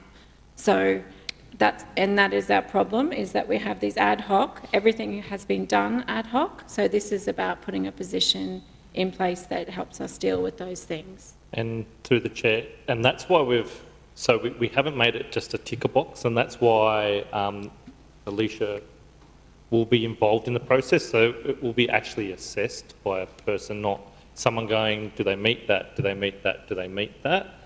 There will be some, of course, within these sort of things, some discretion. Yeah, unfortunately, Mr Mayor, my experience is that once we adopt policy, it's policy, and the officers won't work outside of that policy. So that's my concern, that it could be. The other thing is, generally if we look at generally when you look at someone being memorialised in some way, in our park naming policies and bridge naming and whatever else, it's usually a committee. It's usually a number of people that make that decision. And I'm just wondering on this occasion, when you're looking at choosing people to be memorialised, whether that should be... Councillor, I think there's so many things now that you're mentioning, you're probably not going to make it through as a policy. I think we need to go back to a workshop and nut it out again, rather than trying to come to a decision. Do you want a policy or not? Mr Mayor, well, that's it. If you want to take every single decision to the table and deal with an ad hoc matter, that's okay. We'll just do that. If this is just a leap too far, but this has been workshopped, and this was the result of those discussions. Obviously it's not, because there's... And that's the trouble, because we need... It's not being captured in that workshop. If there's new information from the table that's saying they're not happy with the policy and the way that it's been formulated, and we've got problems with it, then we need to resolve that, otherwise the policy is not going to be adopted. Mr Mayor, I'm very happy with the policy. I feel that the policy itself is fine the way it is. And I hear what Councillor Rutherford is saying, but I believe that Alicia's articulated to us that if there are those temporary memorials that are for emotional reasons, that they're there. If we don't get any complaints from people about them being there, then fine. But if we get a complaint, then it goes to her, then she'll need to address that and ask if they want to make it a permanent thing. You need to have a group of people to work through the process, like a board or a group. Is that the... I'm just not sure. Only that following what we do for other things, it is usually a group of people. If we're talking about memorialising an individual, should that not... And that's why I'm saying we haven't... Yeah. But I guess this is a 10-year plaque in a park versus naming a park for a lifetime. So there's two different levels. Yeah, this doesn't cover that. And that excludes those other processes for naming roadside, streets or parks. Roadside memorial policy as well through civil ops as well. And so it doesn't cover that. So if a group came to you and said, we want to put up a larger style plinth in this park that we've carried out our thing for, this policy doesn't touch. That's not this policy. That just comes through to council and you consider that.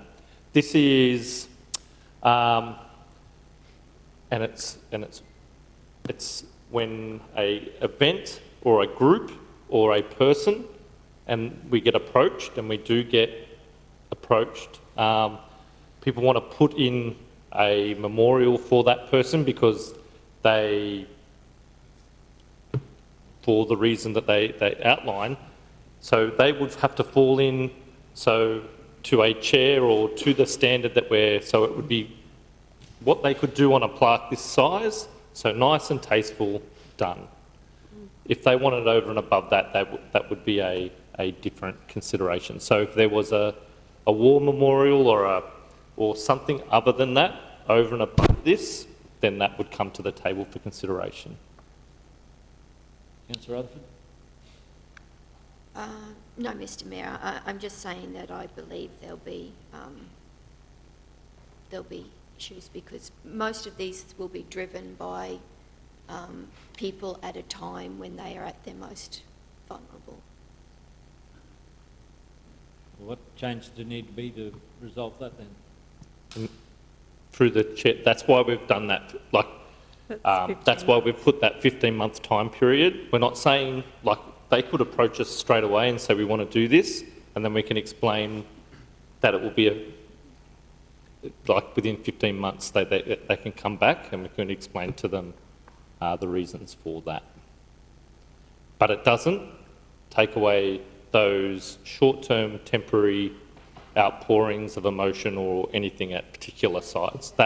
And again, I totally agree that that happens, and we need to be respectful as a council during those times.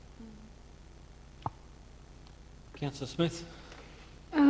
Yeah, so just following on from that, there's been a beautiful plaque put in it's actually a reserve in Bouldercombe, not maintained by council, but I think we're the trustees, maintained by volunteers, and it's beautifully done, where someone thought the park was beautiful to cross the Rainbow Bridge, and that's what they did. And, you know, something like that is very tasteful, and I think, you know, I often look at it and think how beautiful.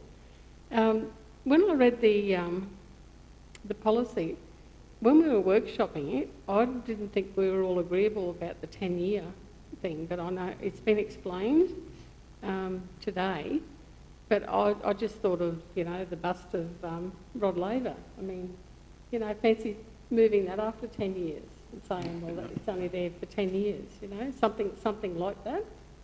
And I just was a little bit concerned about that, because it could be 100 years before a family knows that there is a memorial to an ancestor in a certain town or region. So just to close that one out, Councillor, the Rod Laver Arena is not this policy, is not what we're talking about. It's the smaller plaques for... Yep. I think the design of the 10 years is, I guess, to acknowledge that this plaque, so this sort of recognition is at the ratepayer's expense, and so, or not even a ratepayer, or at the person's expense, so rather than council. So after a 10-year period, if the seat or the something needs to be reviewed, should that be at ratepayer's expense or should be at the person who wanted the plaque there initially? I'm sure if people knew that, you know, it could be renewed or whatever, or needs to be upgraded after 10 years, I'm sure a lot of families wouldn't mind spending the money. That's the idea of it, Councillor Smith, that they do that. Yeah, through the chair, it's not to... So it's based on two things. So if something's going to stay in place for 10 years, council have to put some thought into it while we're approving it, because we don't want to put something that we've got plans for in a master plan or something like that. So it forces us as an organisation to make sure we're putting it in the right place. And it's not there to... Really, it's there to go in, like, to stay for however long, but council sort of just retains the right to be able to move that object if it was to... say if something was going to get built there, like an amenity block or something like that, and even if the person, like a club, uses it, the club could agree to that, so and move it. So there would be a process within moving it, but just gives us the right to be able to relocate these items if something else comes in place. Just gives us the flexibility to be able to do that. And we wouldn't just it would be, if you just picked something up and took it away and put it in the bin, we're going to get phone calls anyway, and it's not how we would approach that as a council or a bureaucracy. But it gives us the flexibility to be able to move things, but forces us as a council to consider where we're placing these things as well. So we're just not ad hocly placing things. We're guaranteeing a 10-year spot. Thanks, Steve. Councillor Mathers. Thanks very much, Mr Mayor. Look, I certainly see a need for this policy. I've just got a question and a suggestion through you to Alicia. Alicia, roughly how many of these applications are we receiving within a 12-month period, would you think? So since time as General Manager, I've received 2. Mm-hmm. One is waiting on the policy, and one we've rejected at council because they couldn't wait. Okay, all right. So we're still not talking huge volumes, but I suppose the suggestion I wanted to make, I didn't know whether we could suggest an amendment to the motion in regards to, because it's a new policy, I'm just wondering whether a 4-year period is the right way to go. You know, do we want to wait 4 years if we get this wrong? Should we maybe be saying that it's a 12-month review or a 2-year review, just in case, to see whether, you know, because it's a new policy we're adopting, we don't know whether we've got it right or not. So that's just my suggestion. Do we need to wait 4 years to amend it? Or are we able to go back and amend it sooner if we find that there's an issue? Councillor, you can always bring an issue like that to the council table. If there's a policy that's not meeting what the community expectations are, you can move a motion to say we review that policy and then go that at any time. I think the 4-year period is just to say that's the time, then, you know, see how it's operated and go from there. Okay. Look, Mr Mayor, I'm happy to take an earlier review. I guess it's the volume that we... It may not be... It may not capture. Well, that's what I'm thinking. If you've only got, you know, if you've only got 2 or so, we might only be dealing... One a year. Yeah, we might only be dealing with 3. We wouldn't even know whether we got it right or not, so understandable. No. Councillor Rutherford. Mr Mayor, I just thought of another example, and there's a boulder out at Gogengo in Dunphy Park that bears the plaques of family names that have been long-term families within that community. Obviously very, very special to that community, but sits outside of this policy, and I would hate to think that we would do anything to that. So, Councillor, as I said, there's the issue of all the plaques that are out there. You've only got to walk down into Project Services office of the accumulation of plaques that have happened when we redevelop sites, and what do we do with them? They've found their way into that office. Now, over time, we do need to deal with all of those existing ones. This is about collecting the new requests and having a consistent manner to deal with them.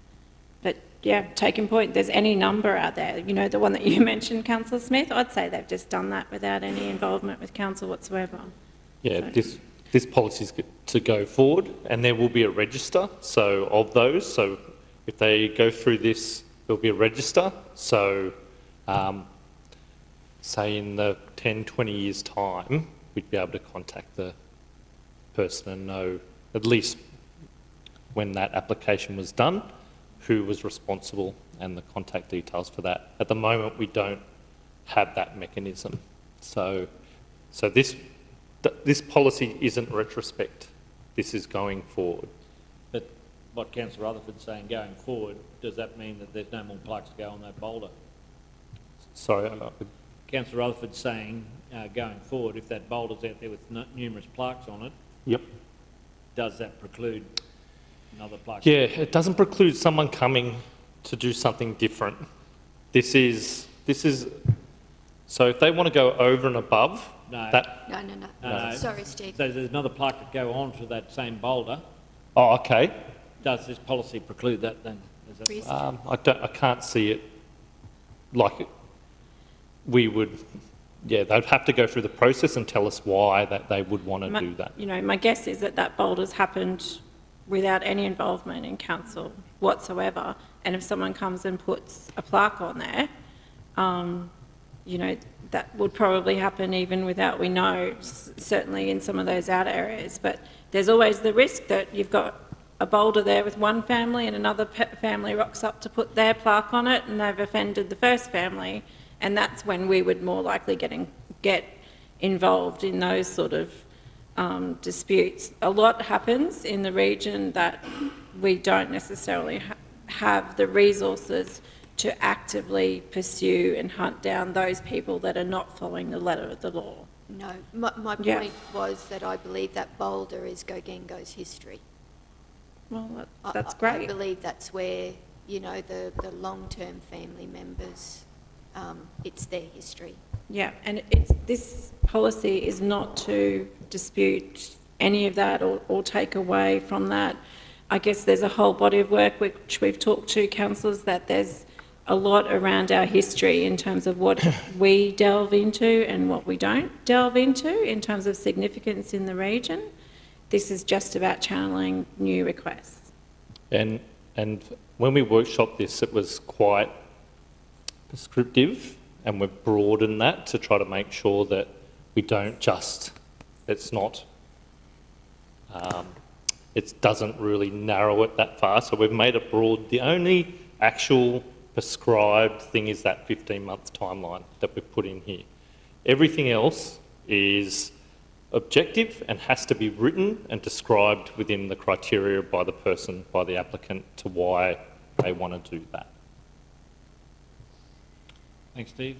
Councillor Kirkland, you mentioned a foreshadowed motion or an alternate motion. What way did you want to go with that? Oh, it's not an alternate motion. I'm foreshadowed motion, if this one's lost? Well, I'm not sure if it's even foreshadowed. It's probably an additional motion, I think, is probably more, like it's an additional thing. So in essence, it's just about providing... Well, I think we probably need to go through this one first, and then if you want to put another motion. Perfect. Yeah, that's perfect. I have a question, though, with regards to this one. Yep. Still, just very quickly, because I am in favour of the policy. I think that you've thought of a lot of things, and the fact that it isn't retrospective, my question is, with existing permanent memorials, will you be adding those to the register? So moving forward, obviously there are some, and Councillor Rutherford has mentioned them, that are community significance, and it would be great to have them on the register. And if you put them on the register, do they then become subject to the same criteria? So in short, we possibly don't have the resources to accumulate a full register of all the memorials everywhere in the first instance, and it's probably not high on our list of priorities unless council wishes to change that list or the order of the list of priorities. The only other, I guess, instance where it's come up is certainly the war memorials, and certainly we've just embarked on that, and sort of what war memorial plaques do we have out there and the consistency, and sort of looking at effort to maintain those, councillor. So that's sort of a higher priority to these other ones that are all around. Yeah, so you know, when we bring in policy, council brings in policy, you know, if someone had an existing, I don't know, a garage with a dirt floor, and you bring in a policy that you've got to have a cement floor, those dirt floor people that already had a pre-existing business with a dirt floor can continue to operate with a dirt floor. That's right. Yep. So that's the same principle here, is if there were pre-existing memorials, they would continue to exist in under what they had before the policy. Yes, that's correct. That is the intent. Okay, councillors, no further questions. Can I seek a mover and a seconder with regards to this one? Move Councillor Fisher, seconded Councillor Latcham. I'll put that. Those in favour? Those opposed? Motion's carried. Thank you. You wish to record against it, Councillor Rutherford? Yes. Councillor Rutherford, record her name against the motion. Thanks, Steve. We'll move on. Sorry, did Councillor Kirkland, did you want to do your... I'm moving on to the next one. You missed That's all right. It's really just a motion that's come out of this conversation and just identifying some things. And it's really in the essence of providing, what I've written here is in the essence of providing well-maintained and respectful public spaces for community memorials, because, as I mentioned, there are some dilapidated, horrible-looking ones that I don't think do well for our community to see them, you know, when we're trying to attract people to the community. So I'd like to put forward a motion of a review. Are you ready, girls? A review and condition report of all existing permanent memorials So we don't want to go assessing all the crosses that are out there with teddy bears and flowers. To assess where upgrades are deemed, to assess for recommended removal where upgrades are deemed not feasible. To assess. To assess. That's where I got to. For recommended removal where upgrades are deemed not feasible.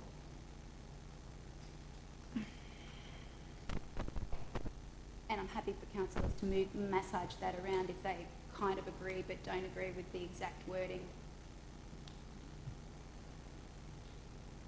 A review and condition report of all existing permanent memorials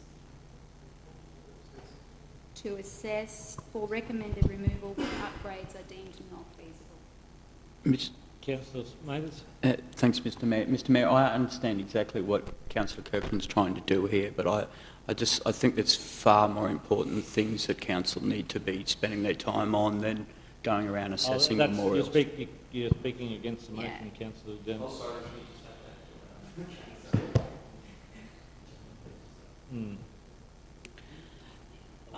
Firstly, we need a seconder before it goes anywhere.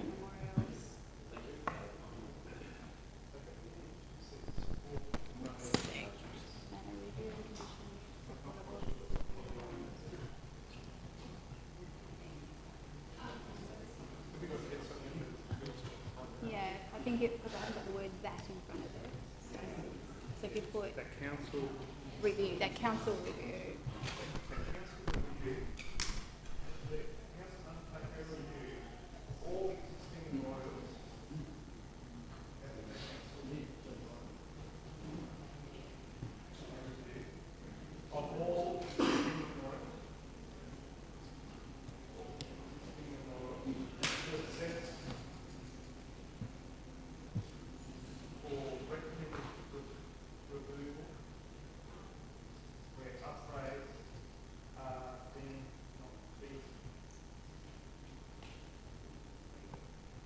You haven't got the condition report in there.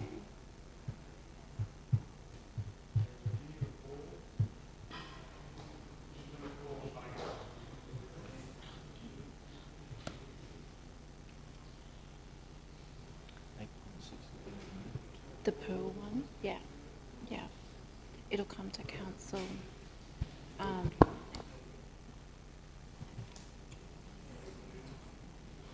So just to reiterate. Hang on, we'll get a seconder first before we move to talk on it. Yeah. Councillors, do we have a seconder with regards to the resolution recommendation? Oh, it's going to go crickets on me, guys. Councillors, we had to have a seconder. The motion has lapsed due to the not having a seconder. Okay. We'll move on. That's okay. That's I mean, okay. I just see a lot of really untidy, horrible, broken bits of cement around the community. Yeah, if you're happy we'll move on to the next item, councillors. The item is 8.4. So just with those councillors, feel free to lodge customer pathway requests, and that will get us, or get the attention, or at least get it assessed on particular ones that you find. Having said that, we wouldn't have necessarily had the resources to do that in the short term. We're moving on to item 8.4, the Football Queensland request to freehold lease. Justin, would you like to, or Steve, who's presenting that report, is it you? Yes, morning. Thank you, Mr Mayor, and through the chair, good morning, council. Thank you again. Now, today's report, I guess, brings to a close what we would see as a progressive and exciting change for Norbridge Park. In early December, Football Rockhampton's committee formalised their surrender of lease with council, and with that handing back the reins for the facility along with their clubhouse. While the purpose of today's report brings exciting opportunity, immediately focused around the growth of the sport, I think it's important we do mention in this forum Football Rockhampton's efforts over the past 44 years operating the park for the community, and their obvious immeasurable amount of success they've had during this time, not to mention their passion for the sport and its players. Now, look, this said, we're continuing to work with the former members of that committee to look at ways in which we can remember and, I guess, document their legacy for the community, and that's something that we're working on in the background. Now, look, as for next steps, I want to reflect on Football Queensland over the last 7 months, their performance since taking on the role as caretaker for the facility. And to their credit, they've stood up, investing time and money, absent any formal commitment via tenure. Regardless, they've worked hard and well with officers to ensure the delivery of the 2022 junior season, as long as introducing a range of new programs at that park, which is great. To build our confidence, the last 7 months has provided council and its officers with a great opportunity to observe how Football Queensland has performed in this role. Reflecting on this as an officer personally, I'm pleased to advocate for their genuine desire and commitment to see the facility and the sports prosper. Through our engagement and our work over this time, they've really worked hard to come to the table with council and the community and our clubs. To support their commitment, Football Queensland, as you'll find as a part of the report, have developed a facility upgrade proposal to put into action, presenting both short and long-term improvements for the facilities. Some of the key deliverables you'd note being increased field lighting, improved playing service and clubhouse upgrades. So really consistent with the theme of what we're trying to do for our region in terms of master planning and improving our sporting facilities for our community. Now, all considered, absent formal tenure, both Northbridge Park and Football Queensland admittedly will remain in a holding pattern. So that's why I guess I brought this forward today to take it into the next steps. With support, obviously with yourself as council, Football Queensland holding a position as lessee, it will allow them to now move forward, secure funding and start delivering on these plans in consultation obviously with our planning team. Obviously we've got that overarching common space. Our clubs, our other soccer clubs around the community, and us as officers. So I guess everything else I probably alluded to in the report. I'll leave it there if anyone's got any questions or want to talk through that a bit more. Councillor Rutherford, portfolio. Thank you, Mr. Mayor. This has been a long time in coming, and it's certainly it's good to see it at this point now. I think for the future of football in Central Queensland, I think this is a big step forward. I would like to add a fourth dot point. I was going to suggest that before I went through, but yeah, no, I think it's either a fourth dot point or another motion, but I'm on the same train. You're right. Point that, and I'm guessing where that council recognises the outstanding contribution that Football Rockhampton have given to our community. I was probably going to take some lines out of the report, Councillor. Yeah, the council and the community recognise Football Rockhampton's commitment over the past 44 years operating Northbridge Park to the continued success. If that captures that. Yep. It's probably just that paragraph there, and just starting from council and community. Yeah.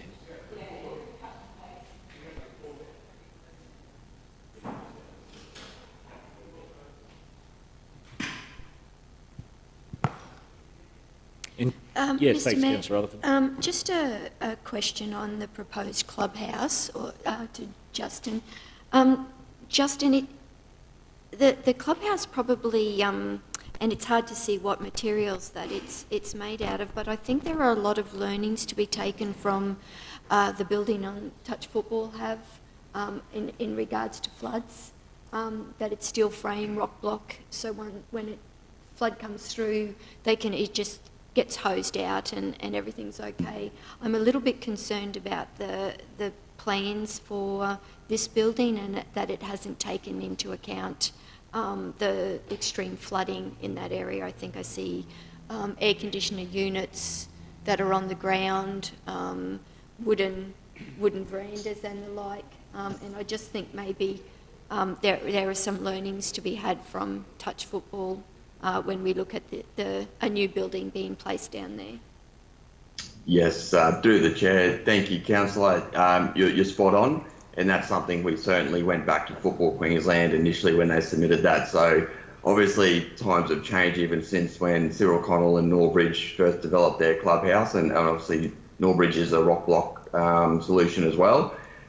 we've informed Football Queensland that they do have some work. Obviously, that what they've put forward is a concept at this point. With our planners and our DAs, there are going to be some hurdles that they've got to work through to ensure there's compliance with flooding and things like that. So that's certainly something we've given Football Queensland. They're going to have to go back to the drawing board and really understand what that solution would look like. I guess they just put this concept forward to give an indication as to what their intention, I guess, is. So, but that's, yeah, you're spot on, Councillor Rutherford. That's going to have to be massaged a lot before that solution's firmed up. Thank you, Justin. I was going to get you to repeat that first sentence again, but you did at the end, so I don't even have to ask. Thank you. Well done. Say, Councillor, it's a great design, is that what you're saying? Righto. No. There we go. Councillor, we've added that further item 4 there that Council recognised the outstanding contribution Football Rockhampton commitment over the past 44 years to operating Norbridge Park. I think that's the prudent that's captured in the resolution, the recommendation, and not to take away from the hard work that's been undertaken over there for that length of time, allowing an asset to be handed on to the new organisation. That's going to create great opportunities going into the future. Councillor Rutherford, would you like to move as recommended? Certainly would, thank you, Mr Mayor. And Councillor Mather, as a divisional councillor, would you like to second? I certainly would, thank you. Second, Mayor, Councillor could I just Mather. ask, Yep. are we writing them a letter, the former? Councillor, I think we might even try and do a morning tea. Otherwise, they might never see that notion. We might try and do a morning tea or something there that we can thank them for their thing. And I was looking at maybe a certificate or something there to do that as well. But invite all the councillors to come along and thank them for their contribution. Okay, councillor, if there are no further questions, I'll put that. Those in favour?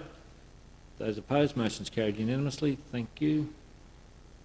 We're moving on to 8.5, the Parks Progress Report.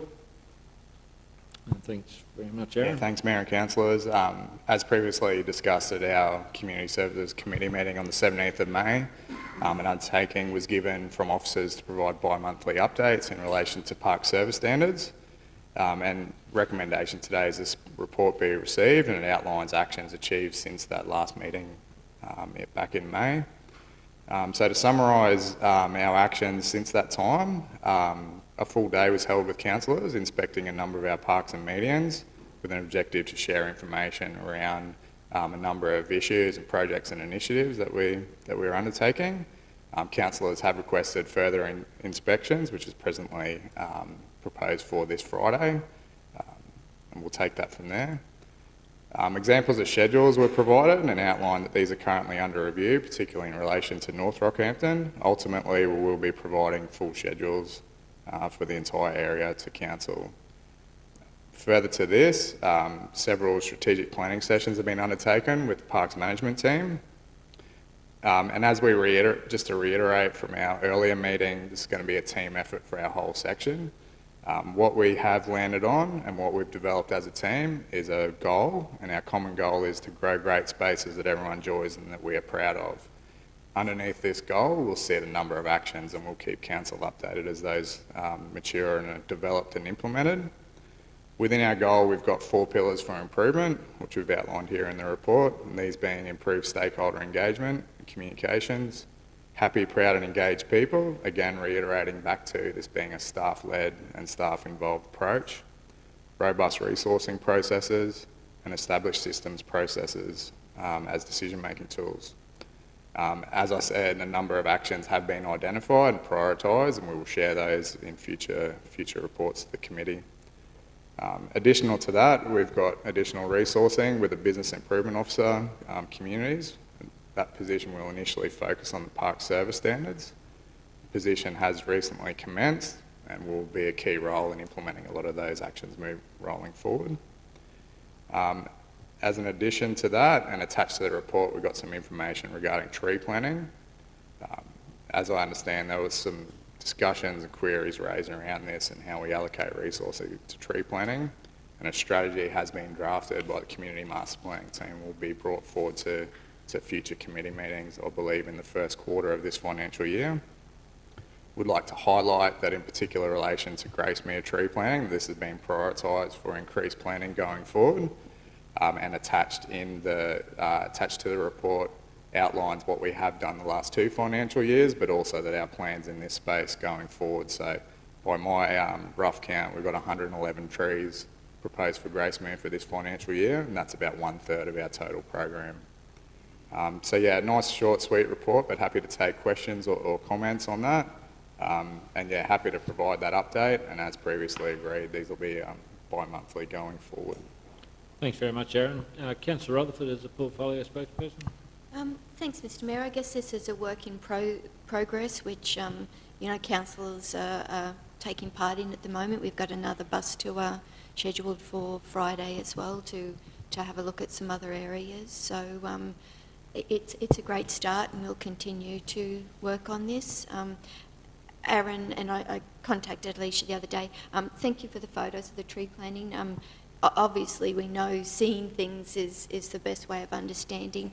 Probably if I could just ask in future that we have the locations and the species of trees that are put there, so that we have a better understanding of where this is all playing out and what's being planted, just to make sure that we are on the same page. I think the table has many times said we're looking for shade, we're looking for colour. It'd be great to know that that's actually happening. It's, as far as tree planting goes, any tree we can get into the ground is a plus. So from where we've come from to be able to go, that we have done this many plantings, will just be such a benefit for the future, and it's a great outcome for us as well. No, thanks, Councillor Rutherford, and you're right. It's we had a vision there a few years back, but budgetary issues have forced us to change tack to a degree. But this is a step in the right direction in providing those tree plantings going forward. Just while we're on that one, I'll ask a question through to Aaron. The TMR proposal there for some a tree planting with regards to Laurie Street removal of trees. Have they come back with any detail on that one? And yeah, thanks, Mr Mayor. We are currently working on, and for the rest of the table, there was a meeting with officers from TMR about the Laurie Street upgrade and some trees that need to be removed to enable the works to progress. An agreement was made in principle that council will design a new streetscape, including offset tree planting, and we're currently working through that design phase for TMR to approve. So the process is for us to design and implement the landscaping, but being within a TMR work site, within their work corridor, it would be subject to their approvals, definitely.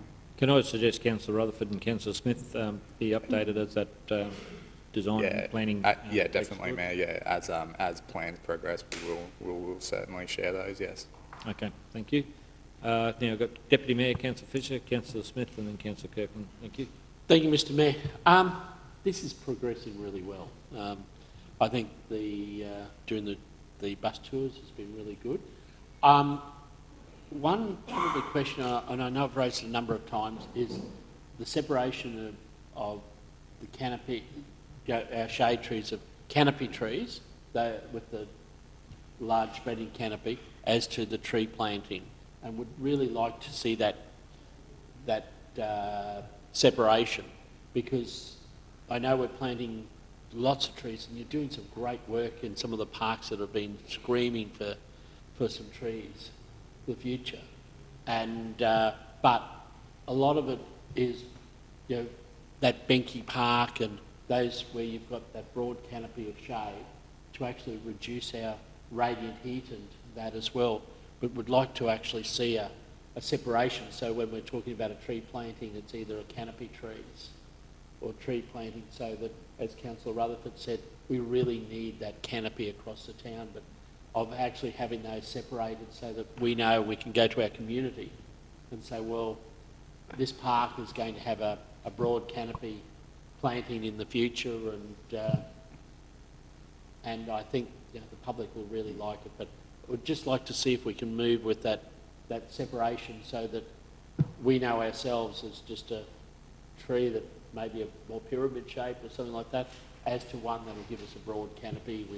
We hopefully there we'll take our wheelie walkers with the grandkids and the grandkids and sit down and picnic under those trees in the future. Yeah, certainly through the Chair, we'll definitely take that on board, and as further reports come forward, we definitely, separate the different categories of planting. The numbers quoted in here are semi-mature species, and we've excluded, National Tree Day or, tube stock type plantings. But yeah, definitely we can communicate that more clearly going forward. Councillor Smith. Thanks. Oh yeah, just with the roadworks at Gracemere, the never-ending story. So sad to see all those beautiful peltophrons go, and also a pine tree well over 100-year-old just completely disappeared from beside the hotel as well, which was sad. Luckily the community didn't see it, otherwise there might have been some media on it. I'm just concerned that we did have a little committee out there with the Gracemere Community Voice, with the beautification of Gracemere. We tried to, push forward. This was probably long before your time, Aaron, but there was trees, peltophrons planted in Connigan and Bland Street, and they're just little stick trees because there's been, and I noticed in these photos the mulch is really good. Like, I mean, I'm no gardener, but you need good mulch and wide mulch around your trees. The stick trees have got a little 6-inch mound around them, and so they've never grown. A couple of them have taken root and look good, but otherwise they look pretty embarrassing. I just wondered if we could have a look at those and see what we can do with them. I know a few years ago council did offer to take them out, but the committee just wanted us to mulch them properly and see if they'd grow, but that sort of never happened. So I just wondered if, before we go on with a whole lot more planting, if we could have a look at what we've already done and see what we can do with it. That would really be appreciated, because without community voice there to drive it, I'm sort of going to be on my own a little bit. So that's good news that all those trees are being planted this financial year, because it certainly does need the tree planting out there. So thank you for that. Thank you, Councillor Smith. Yeah, just responding to that one, Councillor Smith. So we are going your way on Friday in the bus, so we should have an opportunity to have a look at those trees. Thank you. Councillor Kirkland. Oh, thanks, Mr Mayor. Actually, what I wanted to talk to comes right off the back of what Councillor Smith just said then. I was just going to ask, within that point 4, established systems, processes as decision-making tools, etc. That's quite a long-winded one there, but under that point 4, are you anticipating having some sort of system of engagement to report and actually review to allow for where there's inconsistencies or the desired effects aren't being achieved? So are you going to implement in that process a review, but also engagement, like what Councillor Smith has said? She's had the community come back and say these trees are dying or these trees aren't working. So is there some space in there where you will engage back to the community about what's not working? Because obviously we've engaged with the community. Improved stakeholder engagement is part of this as well. Yeah, so short term, Councillor Kirkland, no, I wouldn't have envisaged, and a lot of the focus has been around so far in our discussions having the systems and tools to be able to make decisions on when we call in additional resources, and having visibility of what standards we're meeting around town in terms of servicing our parks. But longer term, anything's up for we're focused in the first instance for the upcoming wet season and the growing season, and better being able to call in resources and having those rigorous processes around that. I suppose what I'm looking for is, for example, we've seen all these trees in here, and Councillor Rutherford mentioned we'd like to know what species and all that sort of thing. If you come back and you say to us, we've planted 900 trees and they're all over the community, and that's a great thing, and yes, we're happy about that. Though out of those 900, only 300 still exist because the rest have actually died. Or out of that 300, there were diseases, and Councillor Fisher. Councillor Fisher, Yeah. thank you. Councillor Fisher, you know, certainly we've had conversations where we've looked at plants that have been diseased and now there's gaps in those beautiful hedging type things. And so the goal was to have a hedging or a protection there for houses from the roadside, but now they've got fractures in that because it's never been revisited, and so it's not been an ongoing review whilst those plants are growing to see that they need replacement. Yeah. So that's a concern. At this point in time, a lot of our tree crew, I keep thinking of a show that I watched that talked about tree crew, but tree crew is very reactive in that space. I would suggest that those discussions, when we bring to you the tree planting strategy, like we've had a lot of those discussions on the way through in terms of the strategy, but you're quite right. So when we're getting it in the ground, those first sort of 2 years to get it established, so we need to have the resources to keep the water up, to keep it alive, and those pieces. So we will cover off on that when we're talking about tree strategy. Okay, thank you. Thanks, Alicia. Councillor Kirkland. Councillor Rutherford. Mr Mayor, just before I move it, if I could, and it goes on the back of these two, and it was something that Councillor Fisher raised on the bus tour as well. And Aaron, as we're recording where we're planting, what we're planting in each location, can we also keep a list of success of species? I guess, you know, so we will start to get a good idea of what species are doing well and which ones are really struggling and maybe not suitable for a position or whatever else, so that we're starting to build up, because I know we're building up our species list, our planting list for medians and parks and the like. We need to start ground truthing that with what is surviving and what's not surviving in the plantings that we're doing, so that we don't keep making the mistake of planting things that are not hardy enough to take the conditions that they're in. So is it possible to keep that information along with your planting records?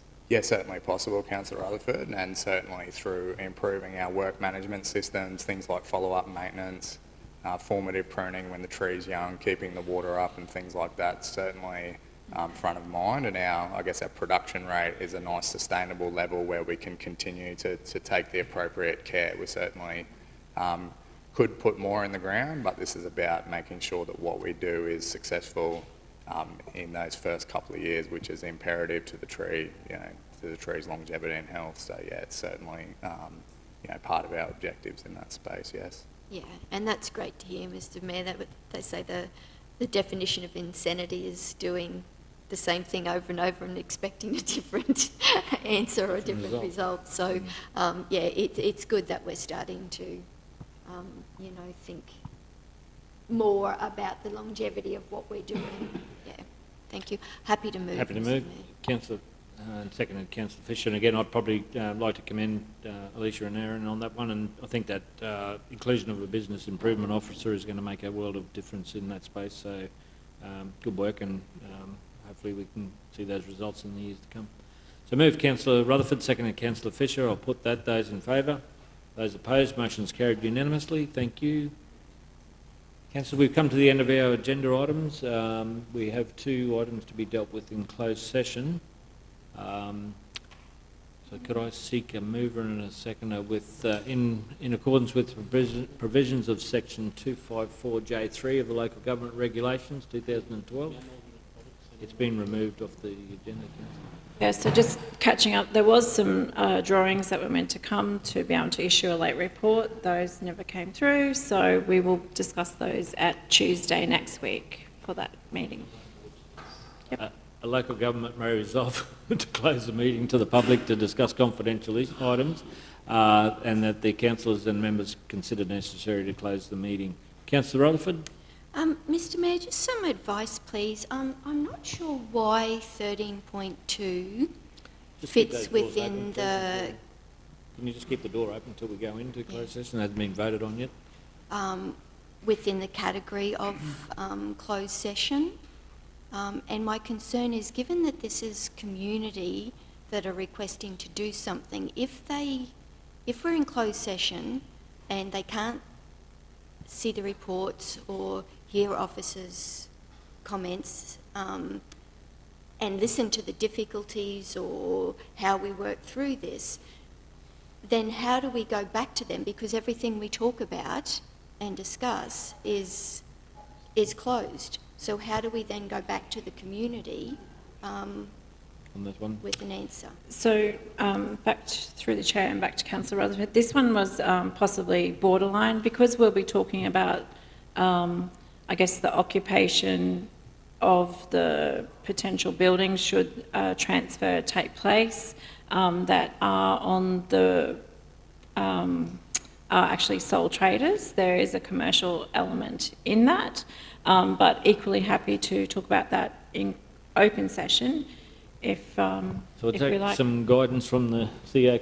Mr. CEO, this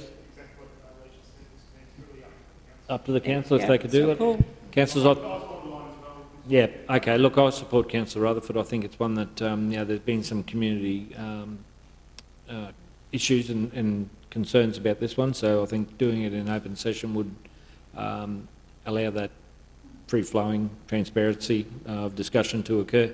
So if we could hold that resolution, we haven't got to move in a second that we move into closed session, so we might look to take 13.2 off. And can we deal with that just in the normal agenda as we go through now and then come to the closed business?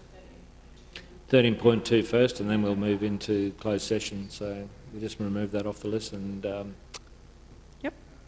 put that as an item on the agenda, councillors.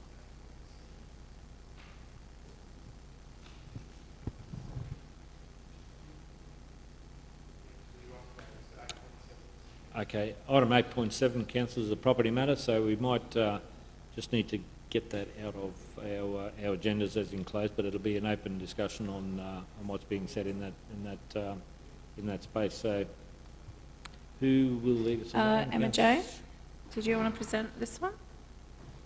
Put you on the spot.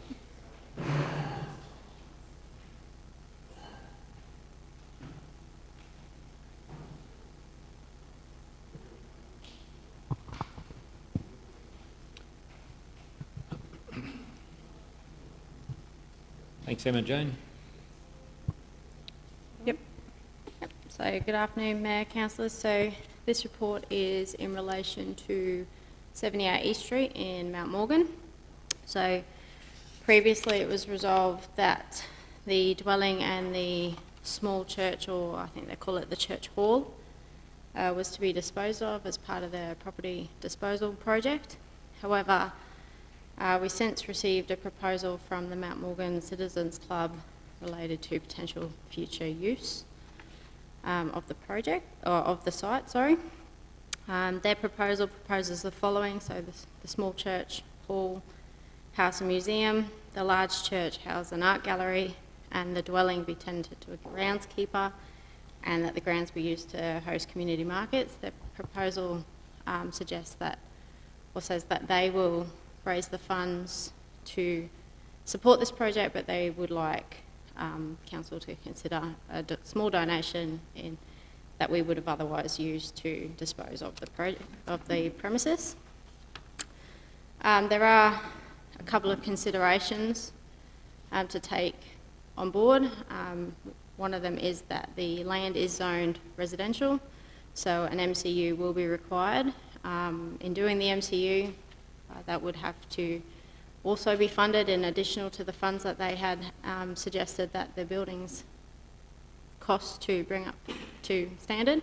That MCU will then prompt other requirements such and conformance with our building code, so disabled amenities, parking, adequate access, and those factors that weren't proposed under their proposal originally. Their proposal was simply to take the buildings in their as-is state and renovate them as is to I guess, the condition.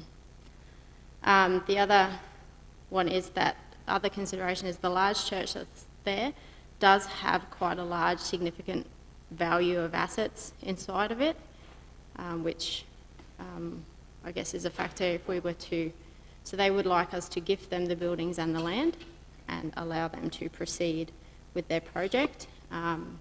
So by gifting them, then we will be gifting them that large or the value of the assets inside that large church. They do not support a lease, and the letter from their president is attached to this report, as the lease doesn't really allow them, or a short-term lease won't allow them to fulfil their long-term plan. So they're really supporting that we transfer the ownership to them.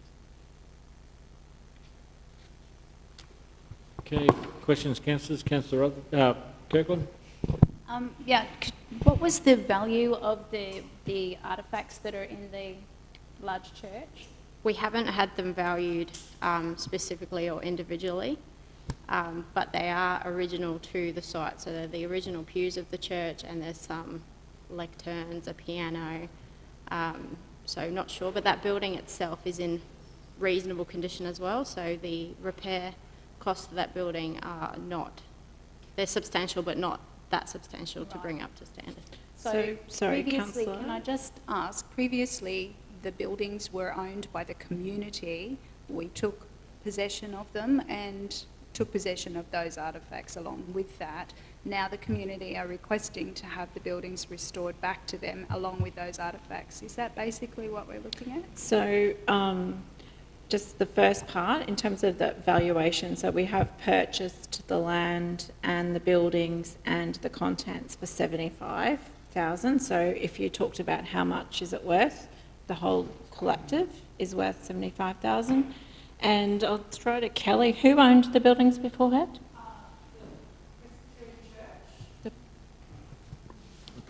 Not the community. So the Presbyterian Church previously owned those buildings and they were up for sale, and that's how we've ended up with them.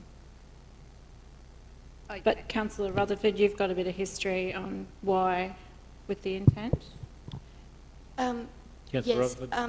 Mr. Mayor, there's a whole pile of pieces that go in this one, and if we can maybe unpack it a little bit. So the land was purchased for... So, Councillor, we might remove standing orders, then we can go yes, into a that bit more would detail. be- So are you happy to remove standing orders, Yes, Councillor Rutherford? please. Yeah. Councillors, I'll put that, move Councillor Rutherford, I'll put that, those in favour. Motion's carried. Thank you, that we remove standing orders. Thanks, Councillor Rutherford. So the land was purchased for the extension of the Mount Morgan Museum at the time, and then COVID hit and everything else, and the land's sort of been sitting there. So my first question with the MCU is that if we bought that land with the express purpose of extending the museum, why did we not pick up at the time it was residential, zoned residential, not zoned commercial? Kelly? I believe at the time there was not a lot of background or due diligence done. It was a very quick decision. To purchase that It was before to the- purchase. Yeah, The so officer's recommendation originally was not to purchase the property. 2019. So the council table voted to purchase, and that's probably why there was an officer's recommendation that it wasn't supported to do that purchase. But that's history. We've got the buildings now. Yeah. And an MCU would be required before they went on sale at all, or any, no? No, If you no, were to so an sell the house? MCU would be required to change it from residential To a commercial. commercial. There may not be as many requirements if it was to be changed to a church, because it's been a church for such a long time. However, any commercial museum, art gallery, or even a community hall would require an MCU. But to proceed with an MCU like that, if we were to do it, council were to do it, that wouldn't be in-kind labour. We'd have to engage an external consultant, because we can't complete work and assess our own work. So there would be a cost of doing that. And the concern with, or the issue with doing that, is that the MCU would be done specifically for what I guess we intend the site to be used for. So if we were to do an MCU for a museum and an art gallery, and it came back and we got approval under these conditions, and the conditions were that we made it disabled compliant, we got parking, we fixed up and made it compliant to the building code, the costs of doing that are going to far exceed the proposed $200,000. But the cost will be unknown until the MCU is done. So I guess if an MCU is the pathway forward, we really need some indication or direction on what we want to see at that site. Councillor Rutherford? Or Councillor I Kirkland? noticed that Councillor Kirkland was in the Councillor, do you middle have of further questions? on that? Yeah, thank you. Thanks, Councillor Rutherford. Thank you, Mr Mayor. Yes, obviously this is something that has had a decision prior to me being at the table. So now I'm at the table and I'm looking back and I'm going and I'm hearing that the council made a decision to go against the officer's recommendation at the early stage of purchasing the property. They've wanted to purchase the property to develop the museum. So that was the original intention. Now we're faced with the intention of clearing the land, and the assumption is for it to go back to being a residential opportunity for somebody, if it's cleared. But because the church has to stay there, doesn't it? The church is staying. So there's the big church, the church hall and the residence. So the previous decision, or the most recent decision around demolishing the church hall and the residence, is that the cost of repair of those sites was not viable, and it was, in essence, is that we've got a lot of buildings in Mount Morgan that are higher value that need repair, and it's sort of, I guess the question is, leaving it sit there and dilapidate further was not our desired position. So that's where we've arrived to demolish the two that are not viable to restore, and now this proposal's come in after that. So if there's a community desire and a community organisation that can give a viable option of actually doing those renovations without council having that burden, what is the main reason that that's not an attractive option? The question, I suppose, is whether or not it's a viable option in my mind, in terms of whether, because of the MCU and the level of standard that would potentially come about with that MCU, it's whether or not it's viable. And I believe that because of those upfront costs, depending on how much council, so I believe their proposal was that we give them the cash that would have cost to demolish as the start-up of this proposal. And so it's whether or not that would even be enough to furnish the MCU to get them started, to know what those things are for. So it comes back to the viability, I suppose, of the option. I think the other issue with the viability of the proposal is that they've come forward and said, you know, we will struggle with $200,000 of repairs. We need an initial amount to kickstart the project, to actually tenant the house, to put the businesses in the large church and the hall. There's the issue that they're not going to fix all the minimum, I guess, safety requirements. They're just going to do the bare minimum to get operating. Under an MCU, it's highly unlikely that that would be allowed to continue. So all their cash-raising efforts under their proposal wouldn't meet the requirements of the MCU. So they would, A, be prompted to look for funds elsewhere, and B, the funding that they're going to require far exceeds what they've already told us they're going to struggle to commit to. So the risk of transferring ownership of the large church, because the large church is what holds the value, is that we may end up getting it back anyway through non-payal of rates, or them folding and having to forfeit the land and the site as well. So there is that risk there as well. You mentioned risk, and I think essentially this is a community that's very, very strongly expressed their desire to keep as many historical artefacts as possible, because it's kind of like that's their character of Mount Morgan is to have all of these great facilities to visit. And I hear what you're saying about the safety and everything of that. Would it be a greater risk, though, to be taking away another opportunity to retain that heritage, understanding and hearing what you're saying? Certainly there, Alicia, about the number of assets there that need that renovation. Could it just be something that council decide, like they clearly previously have, to actually let the community have they've said they would like to have a go, to let them have a go, and if we do end up having to take it back, we end up having to take it back. at the end of the day, they've had the opportunity. And the risk of the dollars and all the sort of thing. I mean, is it on the same title as a big church on this? It's all on the same title. It's all on the same so if you were to change if we were going to retain these properties and demolish one and not the other, we would have to be going through a process of an MCU anyway, wouldn't we? We can proceed with disposal without the MCU, so we can dispose of the small hall and the dwelling without an MCU. But then to activate... We wouldn't be able to activate the large church or, I guess, use it for anything other than residential purposes without an MCU, which is really... So we would have to activate that space, the bit larger church, and take advantage of the artefacts that are there. We would have to have an MCU anyway, is that correct? If we were to use it for anything other than and housing. Council would be paying for that MCU, wouldn't they?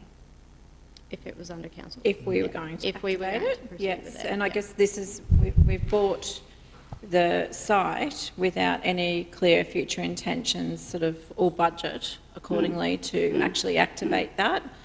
We've just adopted a budget this morning, whereas, you know, we've got a number of other sites up there that are getting the investment.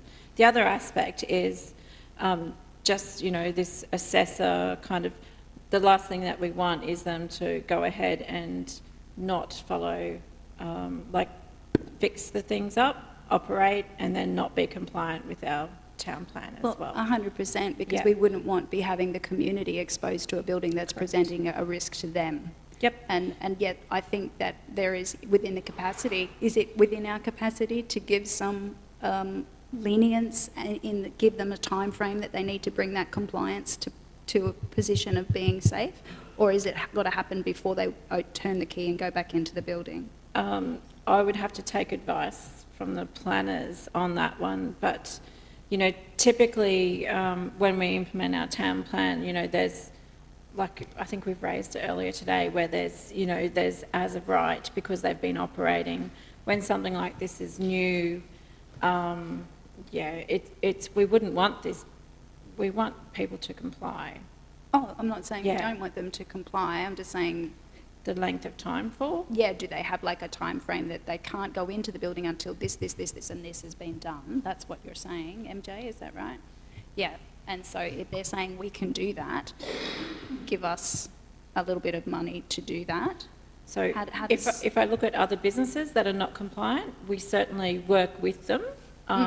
You know, I can name a few businesses that have started up, except in that meantime, we've also given them a notice to comply. So they need to be actively, and I think the question is I guess there's a high risk that the buildings will sit there and nothing will happen.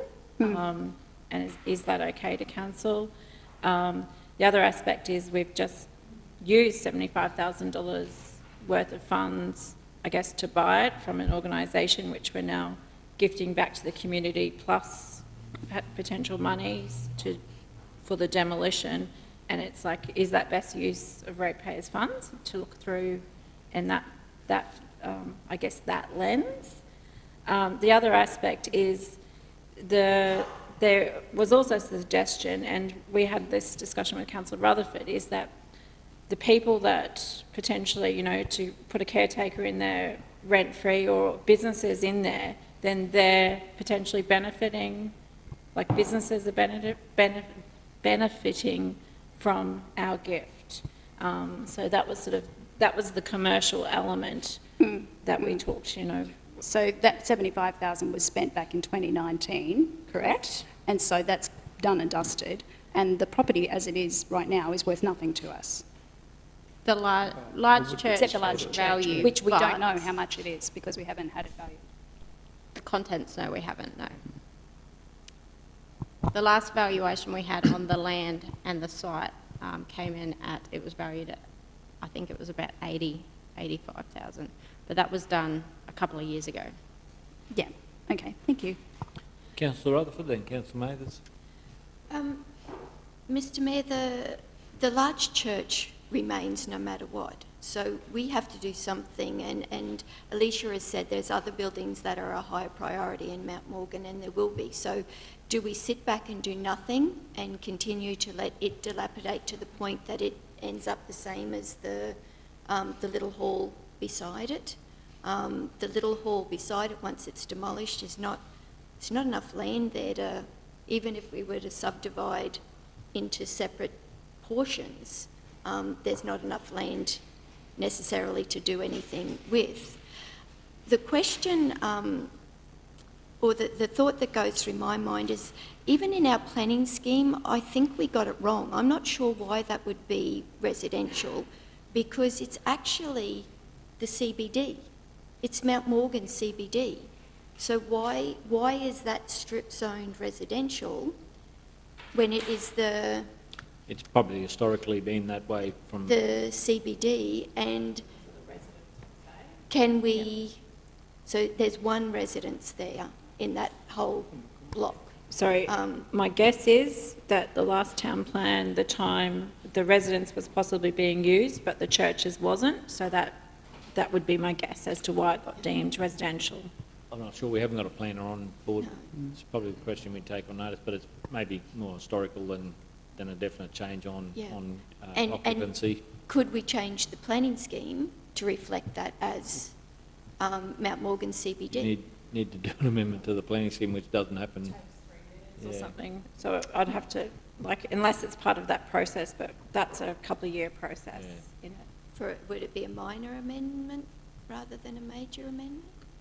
For the township, it may be a major. We need to have. I haven't got that advice. I'm only surmising, councillor. It's we probably need to take that question on notice.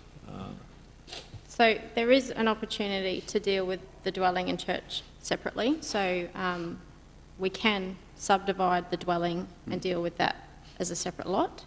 So it wouldn't need an MCU though if it was subdivided? Because it's residential and we subdivided it. It's a minimum of 400 square metres, which is easily achievable within the boundaries. We could approach it that way, subdivide the dwelling and have a different resolution for the dwelling to the small hall. That is just an option.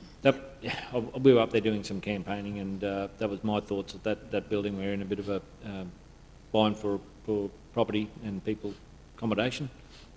Whether that was an option, and then use that money that's generated from the sale to look at what happens with the other buildings from there. I don't think we need to rush into it. I think we probably need to have a site inspection so councillors can be familiar with the decision-making process, but I think it's about a way that we start to look at what that decision was from 2019, listen to the community's input, but then look at ways that we can try to get an outcome with something there that we need to resolve going forward. Councillor Rutherford? Mr Mayor, I was going to suggest the same thing. I think the residents can be treated separately as a whole different case, and certainly with the housing shortage, you know, structurally that building is sound. There's, you know, it's got paint issues and lattice, but they're all cosmetic really. Structurally, that building could be sold off and that money used in whatever. For another decision later down the track, but I think we will probably need to do a site inspection in that time to work out a way forward. So, Mr Mayor, if you're talking about a site inspection, should we lay this matter on the table?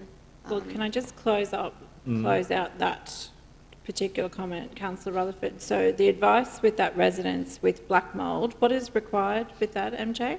It needs professional treatment. It's so embedded and so widespread that it's not, you can't just go in with soapy water and vinegar and clean it. It needs professional mould treatment. And I guess in terms of structural, it's it needs a bit of restumping, and there's obviously all the cosmetic issues as well. So for council to restore that site, it's not in budget, and I guess it exceeds what it's worth to us.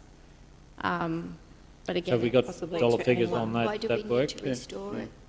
Why don't we just sell it? No, I just wanted to put on record, Councillor Rutherford, that I think it's just cosmetic. So the black mould there. No, I didn't say it was just cosmetic. Well, that's what I heard you say. A lot of it's structurally, it's quite sound, is what I said.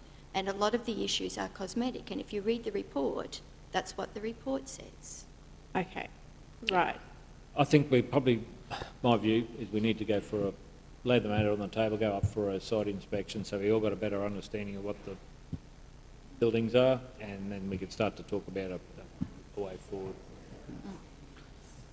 Councillor, is there any opposition to that? Sorry, we've still suspended standing orders. But yep. just, so the issue is at the moment we have removed it from the demolition tender. Yep. So that will we will miss that vote, which is absolutely fine. And I was going to say something else that I've lost. Come back. Sorry. We'll go to other questions while we're still there, but I'm hearing too many. I'm not across the whole issue to deal with it today. I think we'll need to go up for a site inspection, give us a clear indication about where we go forward from there. Councillor Mathers? Thanks, Mr Mayor. Look, I was going to suggest a very similar thing, which was, we're up there looking at that. There's no reason I think, 400 square metre block. It was about $40,000 to demolish the house and the church hall. People sell dilapidated buildings all the time, even buildings that aren't able to be used as a residence get sold through auction all the time. So we don't need to demolish it. I would actually argue that the money we would spend on demolishing, we wouldn't lose that much by selling it with the house there. Do you know what I mean? Like if we, it wouldn't balance out anyhow. So there's no need for us to spend the money on demolishing it. We can just subdivide it, sell that house, and then from there, my view at the moment, I'm happy to go and do the, to do the inspection. But why wouldn't we give the community the opportunity? It's already cost us money now. It's not going to cost us any more money if in 2 years' time we have to do something with it. Why wouldn't we give them a shot? And if it fails, then we worry about it then. Thanks, Councillor Mathers. Then just the cost to treat the mould and re-stumping. Have you got dollar figures on that? I don't off the top of my head, No. but I think they're information we could get to be provided on a site inspection in pending time frame. Councillor Rutherford? Mr Mayor, just if I could throw an additional option on the table, because there was one, I'm not sure why we would have just offered a 12-month lease. Anyone would turn down a 12-month lease if you're looking to invest a heap of money into it, so I'm not sure why it was only a 12-month lease.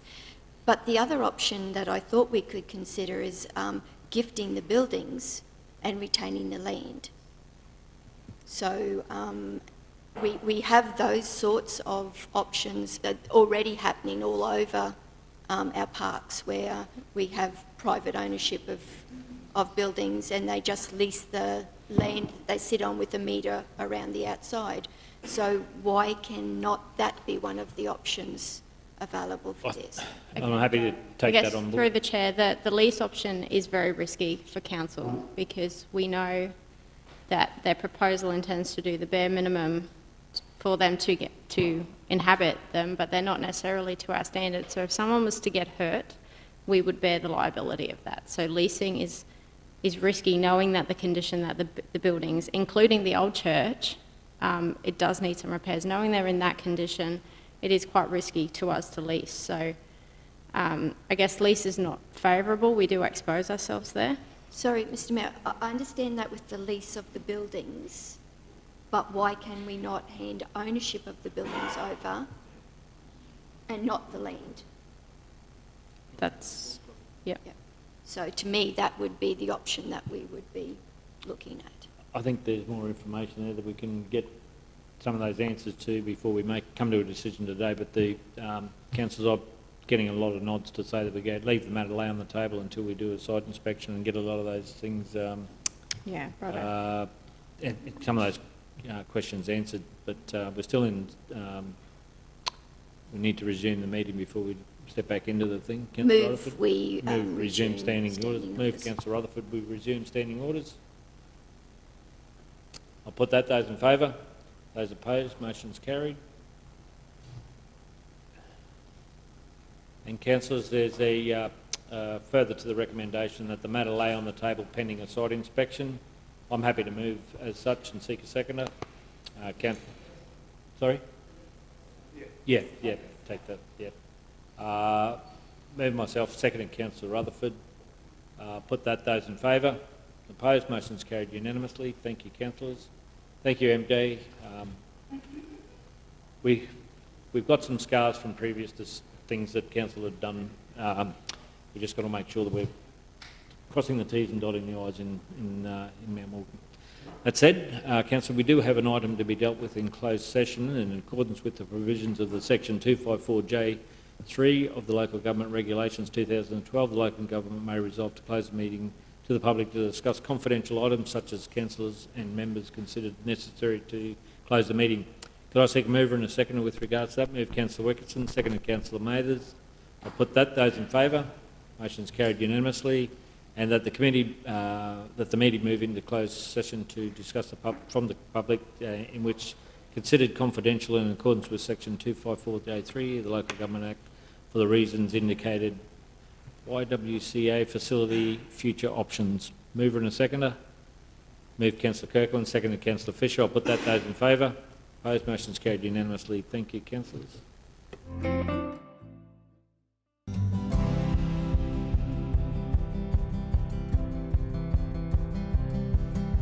Taking the good with the ups and downs.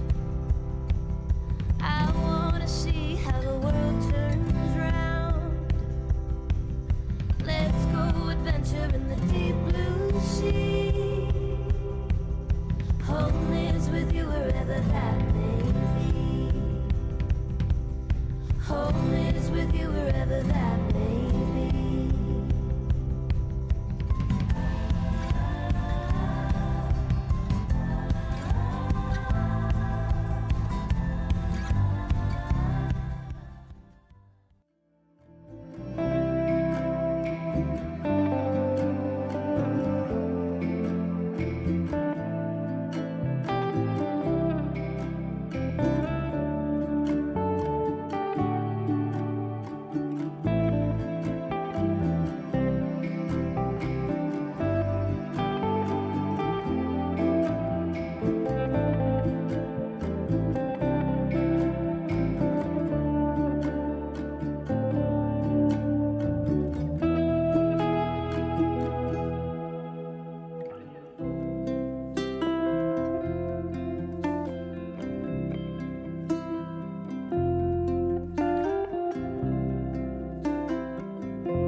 Now that we've arrived here, I would not change a thing. Knew that we'd survive here and all the goodness we would bring. Of this I sing. Everybody swimming in sunshine, everybody feeling fine. Everybody join the front line, ain't nobody left behind. Everybody swimming in sunshine, everybody feeling fine. Everybody join the front line, ain't nobody left behind. Everybody swimming.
Now that we've arrived here, I would not change a thing. Knew that we'd survive here and all the goodness we would bring. Of this I sing. Everybody swimming in sunshine, everybody feeling fine. Everybody join the front line, ain't nobody left behind. Everybody swimming in sunshine, everybody feeling fine. Everybody join the front line, ain't nobody left behind. Everybody swimming.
Taking the good with the ups and downs.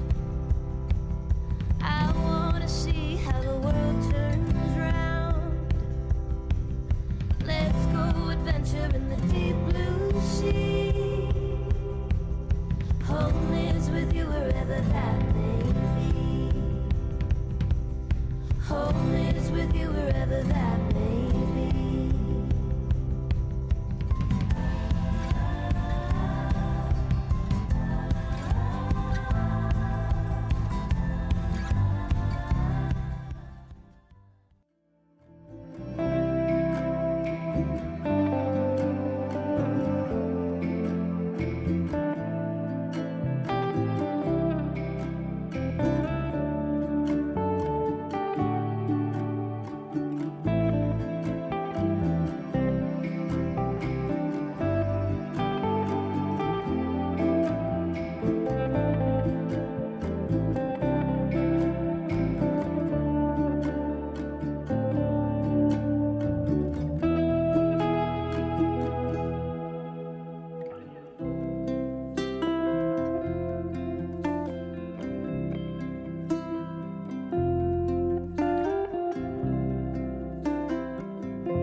Now that we've arrived here, I would not change a thing.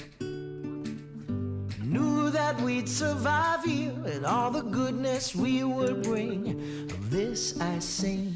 Everybody swimming in sunshine, everybody feeling fine. Everybody join the front line, ain't nobody left behind. Everybody swimming in sunshine, everybody feeling fine. Everybody join the front line, ain't nobody left behind. Everybody swimming.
Home is with you wherever that may be.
Now that we've arrived here, I would not change a thing.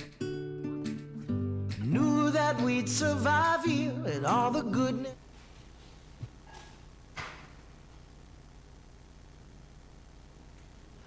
And councillors, could I have a mover and a seconder with regards to the committee recommendation that council resolve to undertake the open tender process in the lease of the land and transfer the ownership of the building and successful tenderer from the 1st of March 2023 as outlined in option 2 of the report. Councillor Rutherford moved. Do you have a seconder? Councillor Wickerson. I'll put that. Those in favour. Those opposed. Motion is carried unanimously. Thank you, councillors.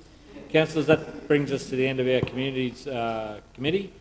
We have some sandwiches in the fridge for some lunch, so we might... how long would you like for lunch? Half an hour? 45? Half an hour? Half an hour. We might resume at 1:15, councillors. Thank you.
Taking the good with the ups and downs.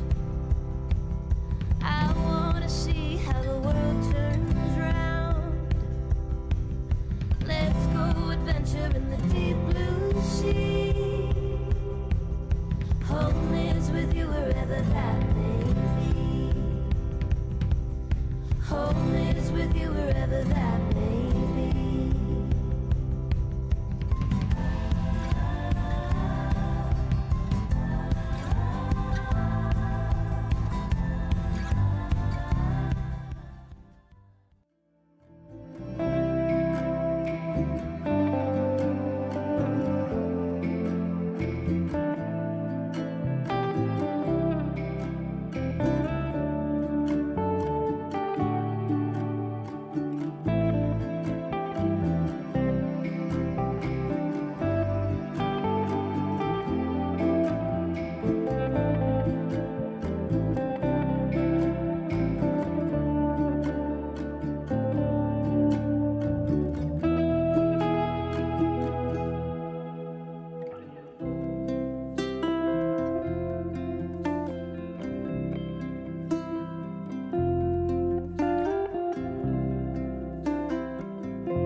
Now that we've arrived here, I would not change a thing. Knew that we'd survive here and all the goodness we would bring. Of this I sing. Everybody swimming in sunshine, everybody feeling fine. Everybody join the front line, ain't nobody left behind.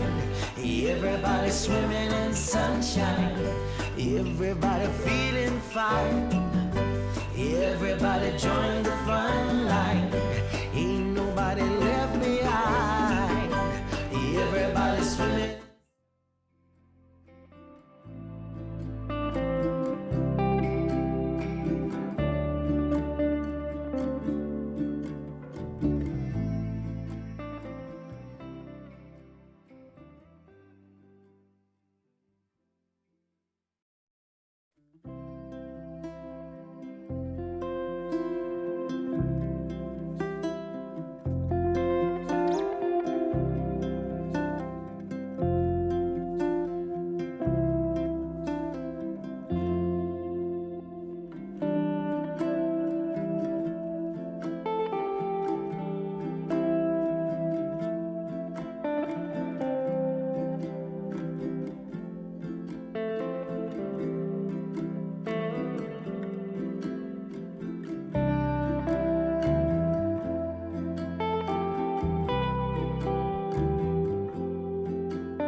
Taking the good with the ups and downs.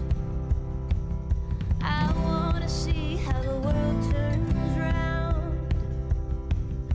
Let's go adventure in the deep blue sea. Home is with you wherever that may be. Home is with you wherever that may be.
Now that we've arrived here, I would not change a thing.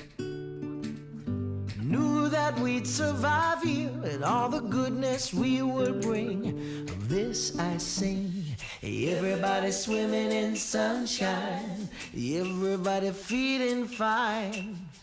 Everybody join the front line, ain't nobody left behind. Everybody swimming in sunshine, everybody feeling fine. Everybody join the front line, ain't nobody left behind. Everybody swimming.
ups and downs.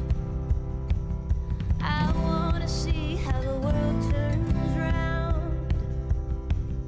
Let's go adventure in the deep blue sea. Home is with you wherever that may be. Home is with you wherever that may be.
Now that we've arrived here, I would not change a thing. Knew that we'd survive here and all the goodness we would bring. Of this I sing. Everybody swimming in sunshine, everybody feeling fine. Everybody join the front line, ain't nobody left behind. Everybody swimming in sunshine, everybody feeling fine. Everybody join the front line, ain't nobody left behind. Everybody swimming.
Taking the good with the ups and downs.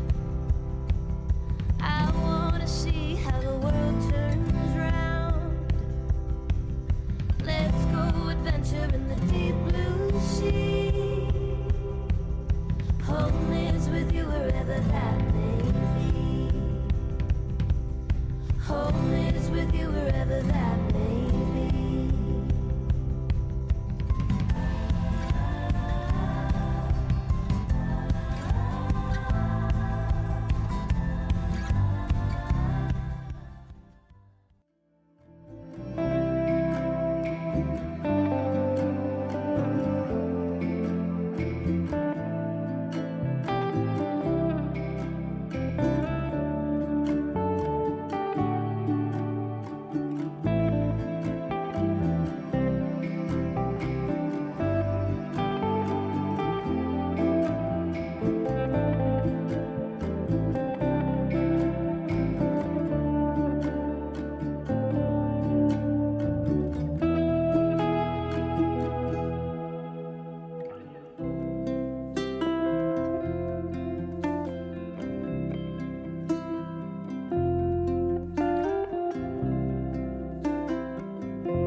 Now that we've arrived here, I would not change a thing.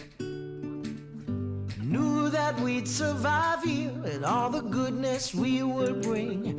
Of this I sing. Everybody swimming in sunshine, everybody feeling fine. Everybody join the front line, ain't nobody left behind. Everybody swimming in sunshine, everybody feeling fine. Everybody join the front line, ain't nobody left behind. Everybody swimming.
Taking the good with the ups and downs.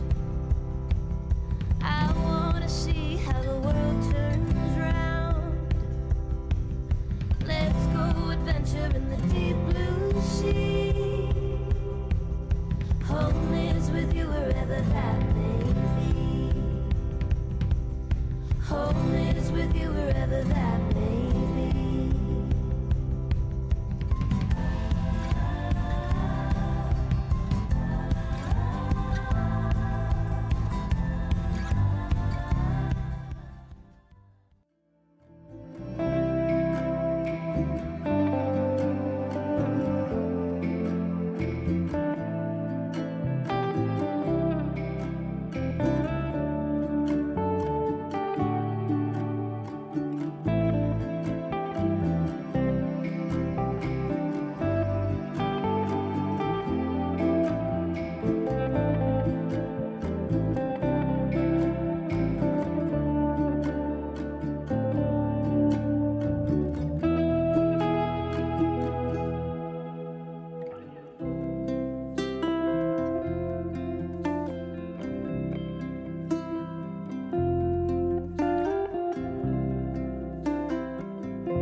Now that we've arrived here, I would not change a thing. Knew that we'd survive here and all the goodness we would bring. Of this I sing. Everybody swimming in sunshine, everybody feeling fine. Everybody join the front line, ain't nobody left behind. Everybody swimming in sunshine, everybody feeling fine. Everybody join the front line, ain't nobody left behind. Everybody swimming.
Now that we've arrived here, I would not change a thing. Knew that we'd survive here and all the goodness we would bring. Of this I sing. Everybody swimming in sunshine, everybody feeling fine. Everybody join the front line, ain't nobody left behind.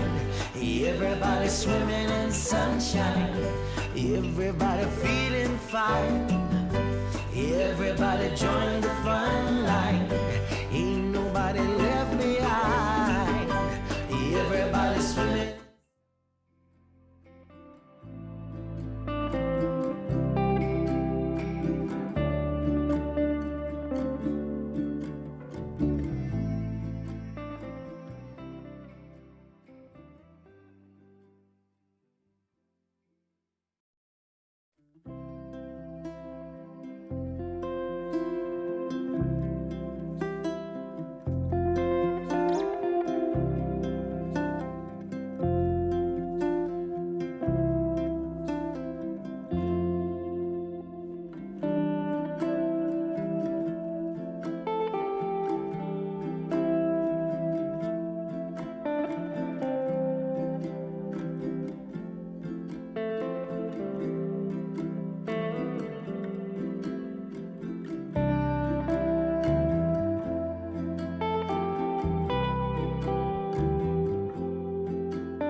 Taking the good with the ups and downs. I wanna see how the world turns round. Let's go adventure in the deep blue sea. Home is with you wherever that may be. Home is with you wherever that may be.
Now that we've arrived here, I would not change a thing. Knew that we'd survive here and all the goodness we would bring. Of this I sing. Everybody swimming in sunshine, everybody feeling fine.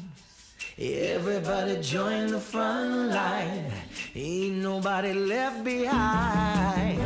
Everybody swimming in sunshine, everybody feeling fine.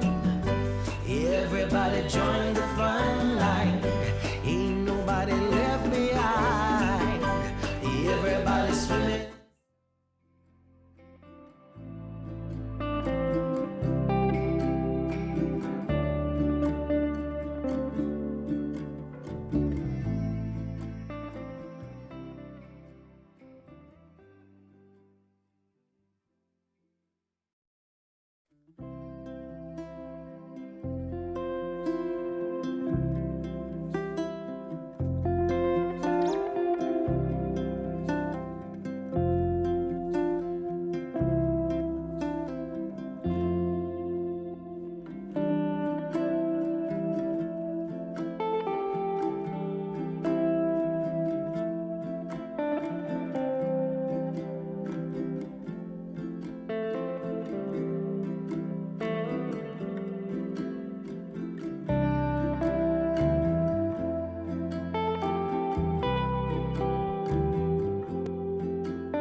home is with you wherever that may be.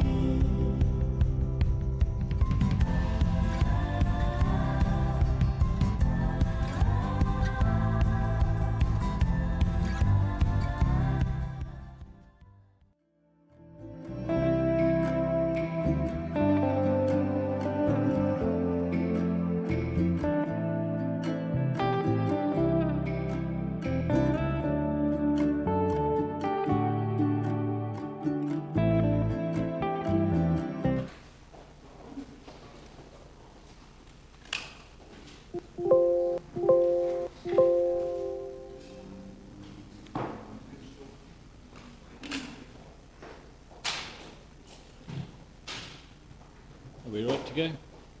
Okay. Thank you, councillors and officers. We might open the meeting for the Infrastructure Committee for the 19th of July 2022.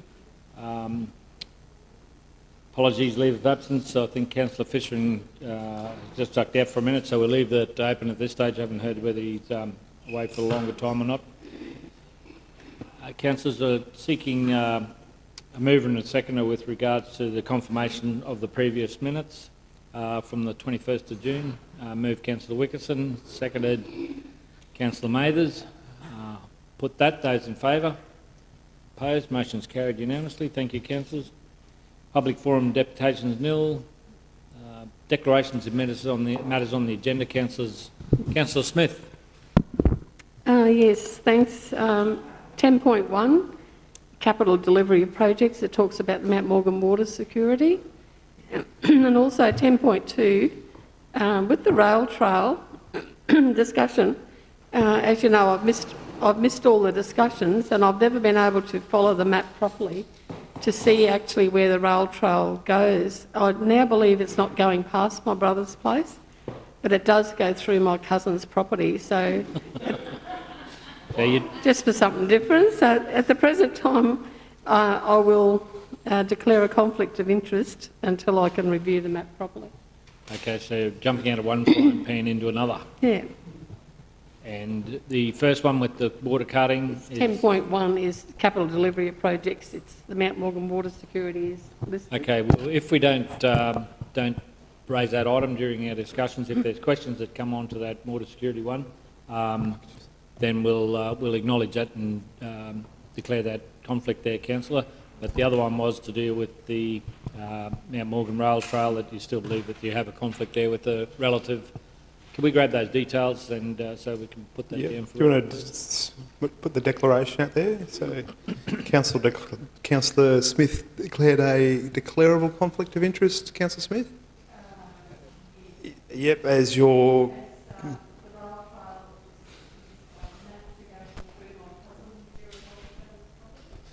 Is the rail trail is mapped to go through Councillor Smith's cousin's property, and we'll probably have to get their names. Jerry Potterstall, yep, we'll pick all that up. We might get you to type it out, Councillor Smith. Yep, and are you going to leave the meeting or are you going to... Leave the meeting and yep. Won't take part of the vote? And we'll leave it there. Okay then, councillor, if there's no further declarations of interest there, then we'll move on to the officers' reports. 10.1, the project delivery capital project for report for June. Thanks very much, Andrew. Thanks, Mayor, councillors. Good afternoon. I'd like to present the project delivery capital report for June 2022. Just to get it right, do you want me to do the Mount Morgan? Mount Morgan water pipeline, I think. First and... Okay, we'll do it first. I was just going to say if there's no questions on it, then we could not deal with it, but it's a bit late now. We'll just have to record that, Evan. Okay, the Mount Morgan water pipeline project. So we've now moved into the design development stage of the project. So we've engaged ACOM to do the design and construct component for the Gracemere reservoirs and the Old Cap Highway pump station. We've further engaged them now based on their fee proposal to do the greater project, and we're working with them now to schedule that. We're expecting the the new corridor alignment, which takes up through the Razorback, to be presented this Friday to my office, so then we can obviously share with councillors and work through that process. So that new alignment hopefully removes a lot of the approval process through that. There's an endangered plant species overlay up through the Razorback, so we're hoping using the existing road reserve corridor that we should be able to fast track through that through the approval process. So yeah, that project is well underway now, and I've confirmation, I suppose, that the funding shouldn't be too far away, the agreement. Peter, look, I was just going to add, so the next cycle we will bring a program of works.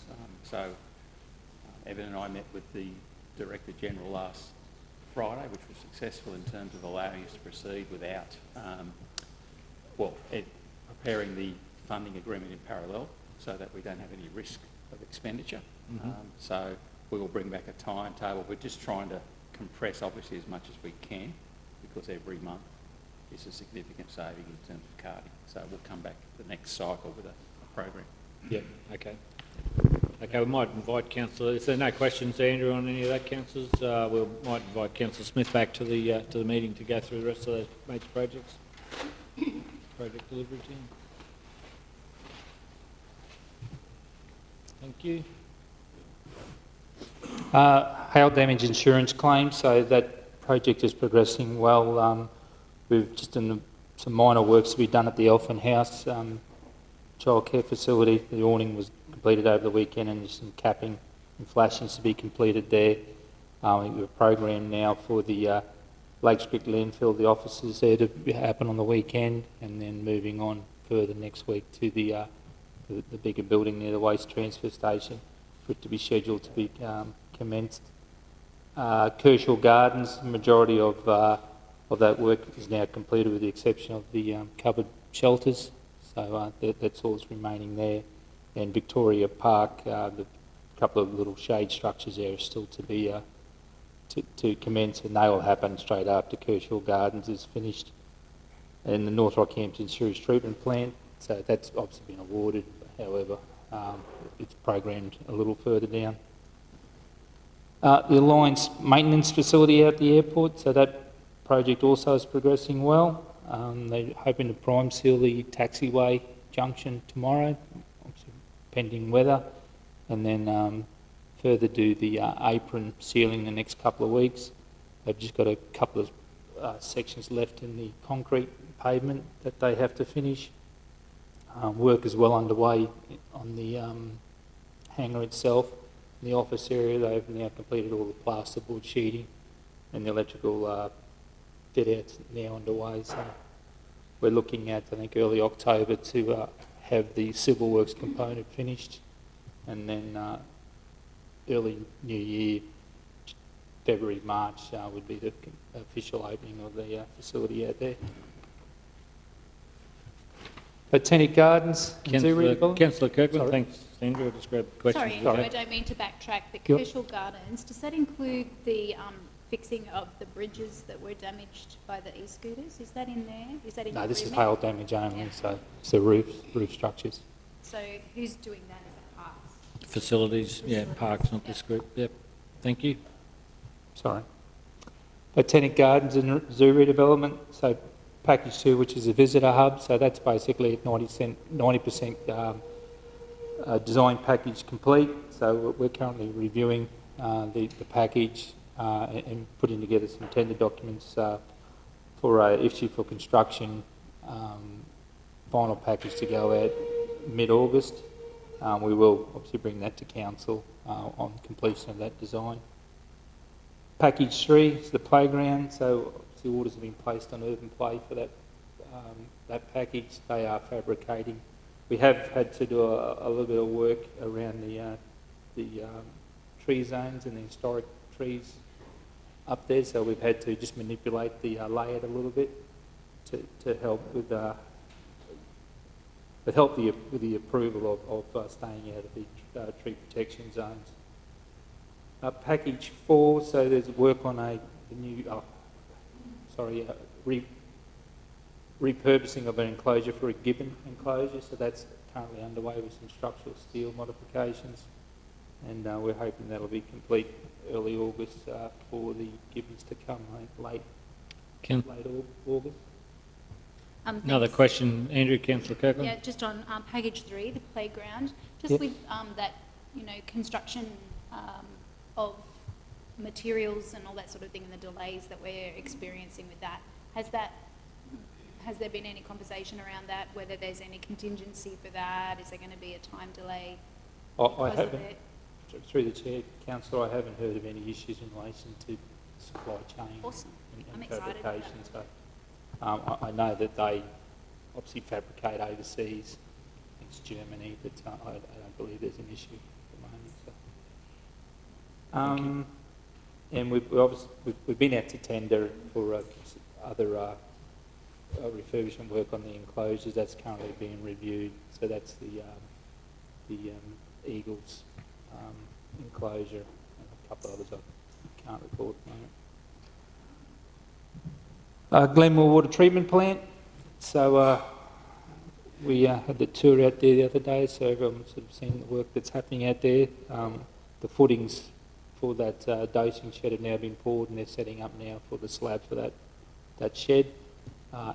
Internal demolition is continuing out there, and they're hoping to get some access stairs and that installed in the line room next week.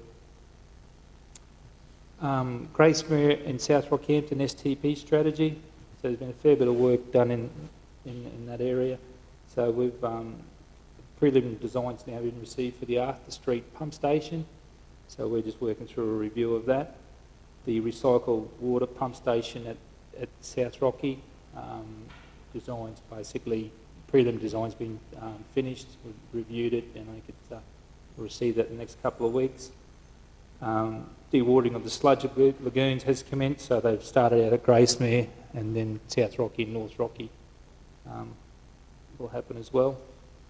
We have issued Haslam Construction a variation called it Milestone 7 in their contract, which will include a bit of works at South Rockhampton, which will also include the construction of that pump station for the recycled water, installations of penstocks and a caustic dosing system. We've also, tomorrow, do a bit of geotech investigation out at Gracemere sewage treatment plant for the new pump station to go out there.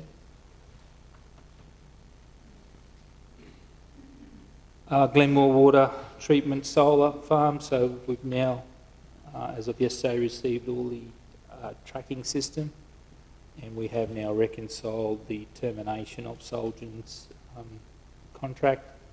So we'll work through the next stages of design development, ergon approval, and getting another package out there to get that work completed.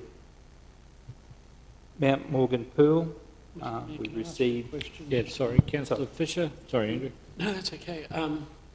Just on the Glenmore Water Treatment Plant, I know it's sort of like one of the longest miles, but do you have a bit of an idea of the completion date at this stage? For the solar farm at the Glenmore Water Treatment No, Plant? not at all. Through the Chair, just to answer that, we actually haven't got a project just yet. Okay. All we've done is resolve the old project, and we've got some equipment. And we've approved the budget. And now there's a budget, but we are now back to a design phase to see if it stacks up, and that comes back to council to approve a project to go forward. Okay. Thanks, Peter. Thank you for that. Thanks, Andrew. Mount Morgan Pool. So we were hoping to deliver today to communities, but it didn't happen. The concept designs, we have got a fourth concept that's now being developed that we'd like to take to council next Tuesday, just to look at the options as discussed during the week in the review of those previous options. So and I don't think we still haven't seen the funding agreement yet. So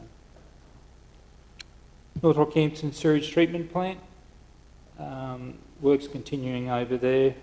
We had a site visit Thursday with the councillors, so they've now completed 35 piles So out of the 370 to do, so they've probably got another 6 weeks worth of drilling on site.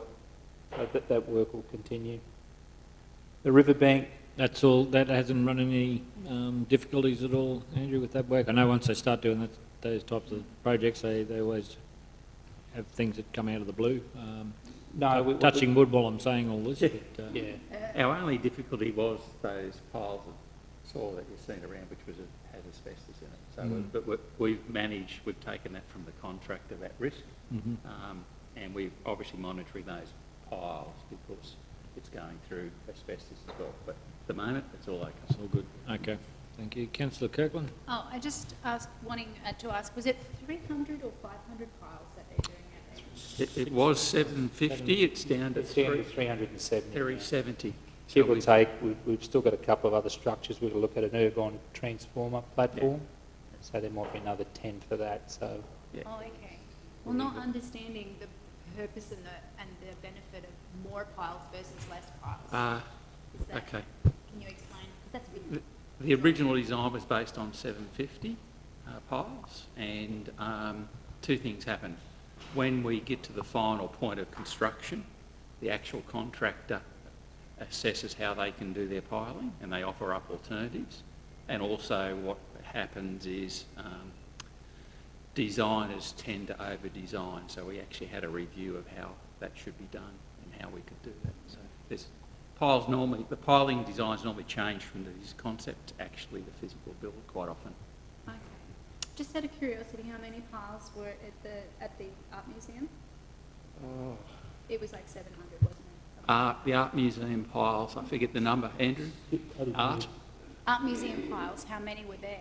Just because it... The what, sorry? The Art Museum of Art, how many? 86, I think it was. Yeah. Oh. Yeah. Okay. And a lot easier than this. This is a bit more complex. Okay, the original design was driven piers too, but this is a board system, so 2 different technologies. Riverbank boardwalk, so all the deck is now all laid, and if you have a look over the fence, you'll see that a majority of the handrail systems now being reinstalled, so they're well and truly on track to have it finished for the River Festival, or the Beer and Wine Festival that's coming up in September, so no problems there. The Rockhampton Airport security, so that project, that's just in defects, monitoring period. The solar scope of that, so we've done all the assessments, but we're obviously waiting on funding opportunities now to progress that project. And the Rockhampton Airport parking, so that contract's been awarded. The equipment is being manufactured over in Germany and expected September-ish, so that'll just, in a matter of hopefully a week, that they'll come and change out the system to the licence recognition system. And, Councillor Kirkland. Can I just ask, is that the same system, probably Councillor Fisher might know the answer to this, is that new system the one that's going to give people the opportunity to go into the airport and buy some food and get like discounts and all that sort of thing? Yep, if anyone's getting the emails from Cairns Airport, this one's even has more options. So able to do specials, able to do pre-purchases, but also gives the airport a lot more opportunity to do the marketing. So if you're not a friend of Rockhampton Airport on the airport Facebook page, and as soon as this is online, it's going to be really good. Okay, thank you. Thanks for that update. Councillor Rutherford. A question, Mr. Mayor, just and with the greatest respect to officers, this is an infrastructure report, and for convenience, I get that it comes here. Can I just remind officers that this crosses different portfolios, and it would be nice to get some updates on these in between portfolio chairs, get updates on these in between coming to council meetings. There's a lot of stuff that happens here that is not, because we've broken into different, we don't have our committee meetings and the portfolios have been reduced down. Is that all right with reporting, Andrew? It's just, yeah, we don't want to duplicate, but if there's ways that we can We'll look just to circulate the other. the draft report as part of the process. Yeah. And would you like Andrew to present I'd to that probably other? even like a bit of a briefing on some of the projects. projects, you know, yeah. that some of them have come to the table before I've even been briefed on them. Yep. Okay, thank you. Councillor, if there's no further questions to Andrew, could we have a mover and a second with regards to receiving that report? Move Councillor Fisher, seconded Councillor Latcham. I'll put that. Those in favour? Those opposed? Motion's carried unanimously. Moving on to item 10.2, and Councillor Smith, you have a conflict declared in this one?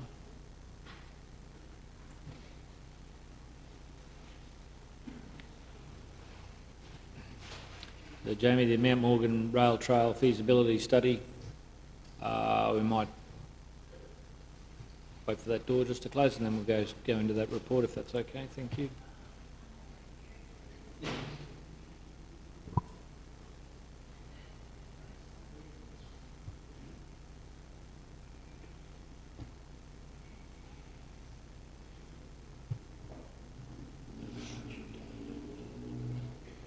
No. Okay, thanks, Andrew. Sorry, Jamie. I'm looking up at Andrew. Looking at Andrew. Thanks, Mr Mayor. Afternoon, councillors. Yes, so this report presents the Mount Morgan Rail Trail feasibility study. So the feasibility study examined the merit of developing a on the disused rail trail, a rail trail on the disused Mount Morgan to Cabra rail line.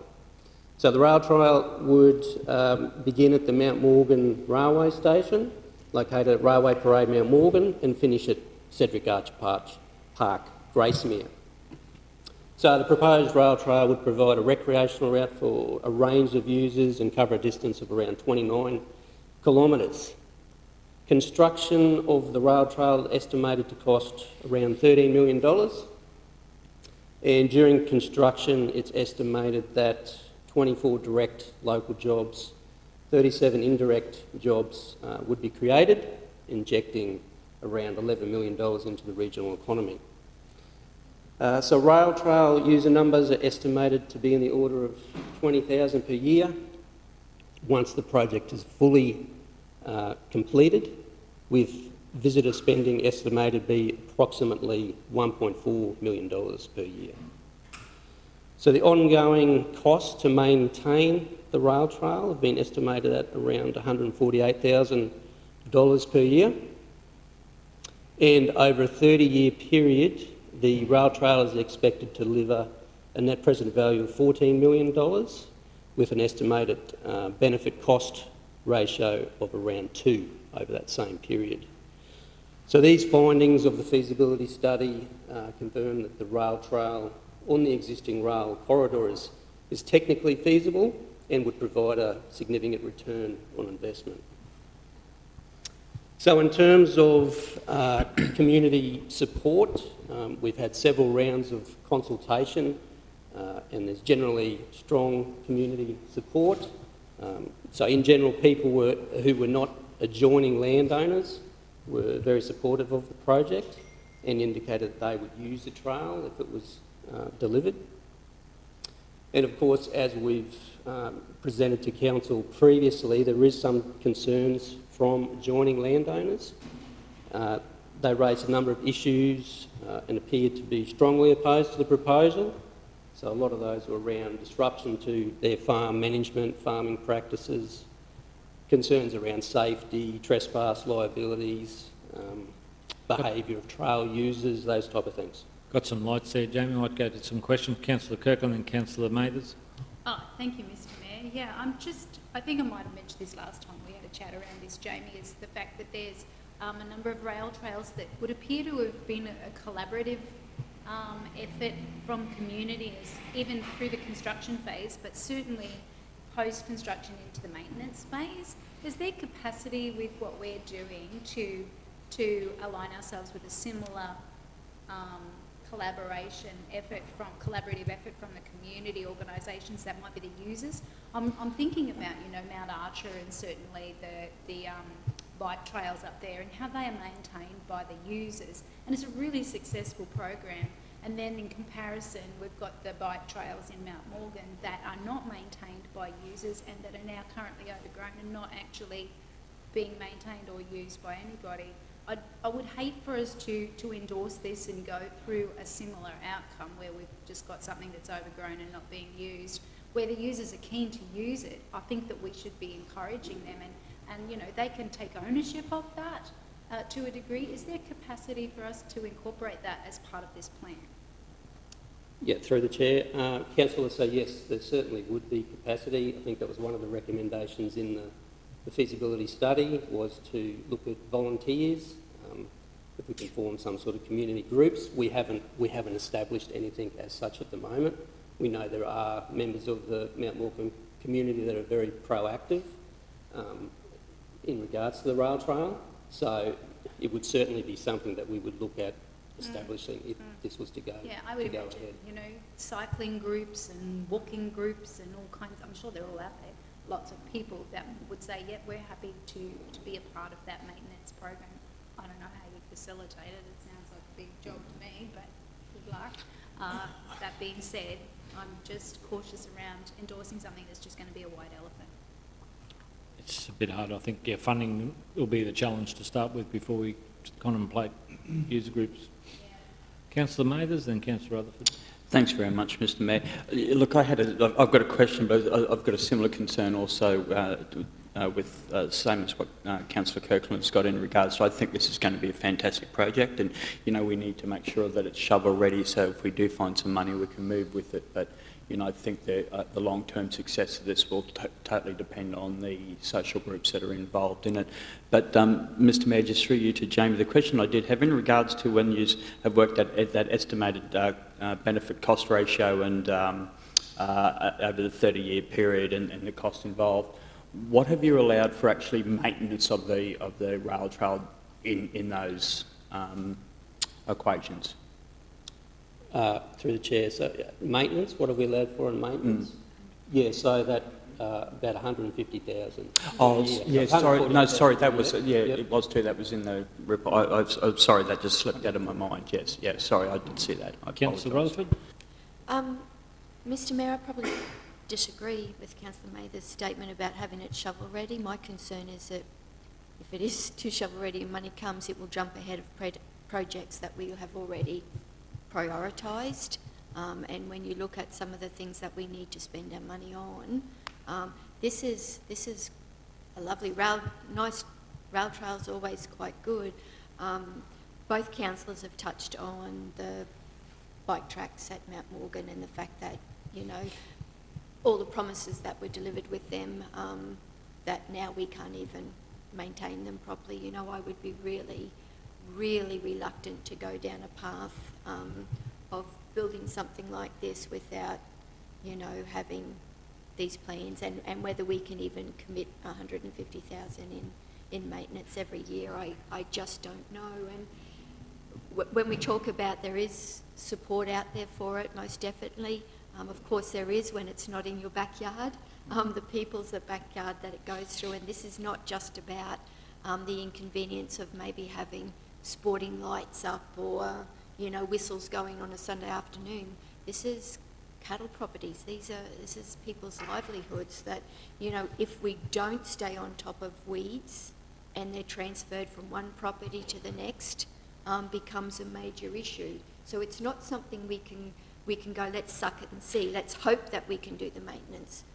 We need to make sure that we can, because there is significant impacts on the property owners if we fail in this. So to me there is significant risks with this project.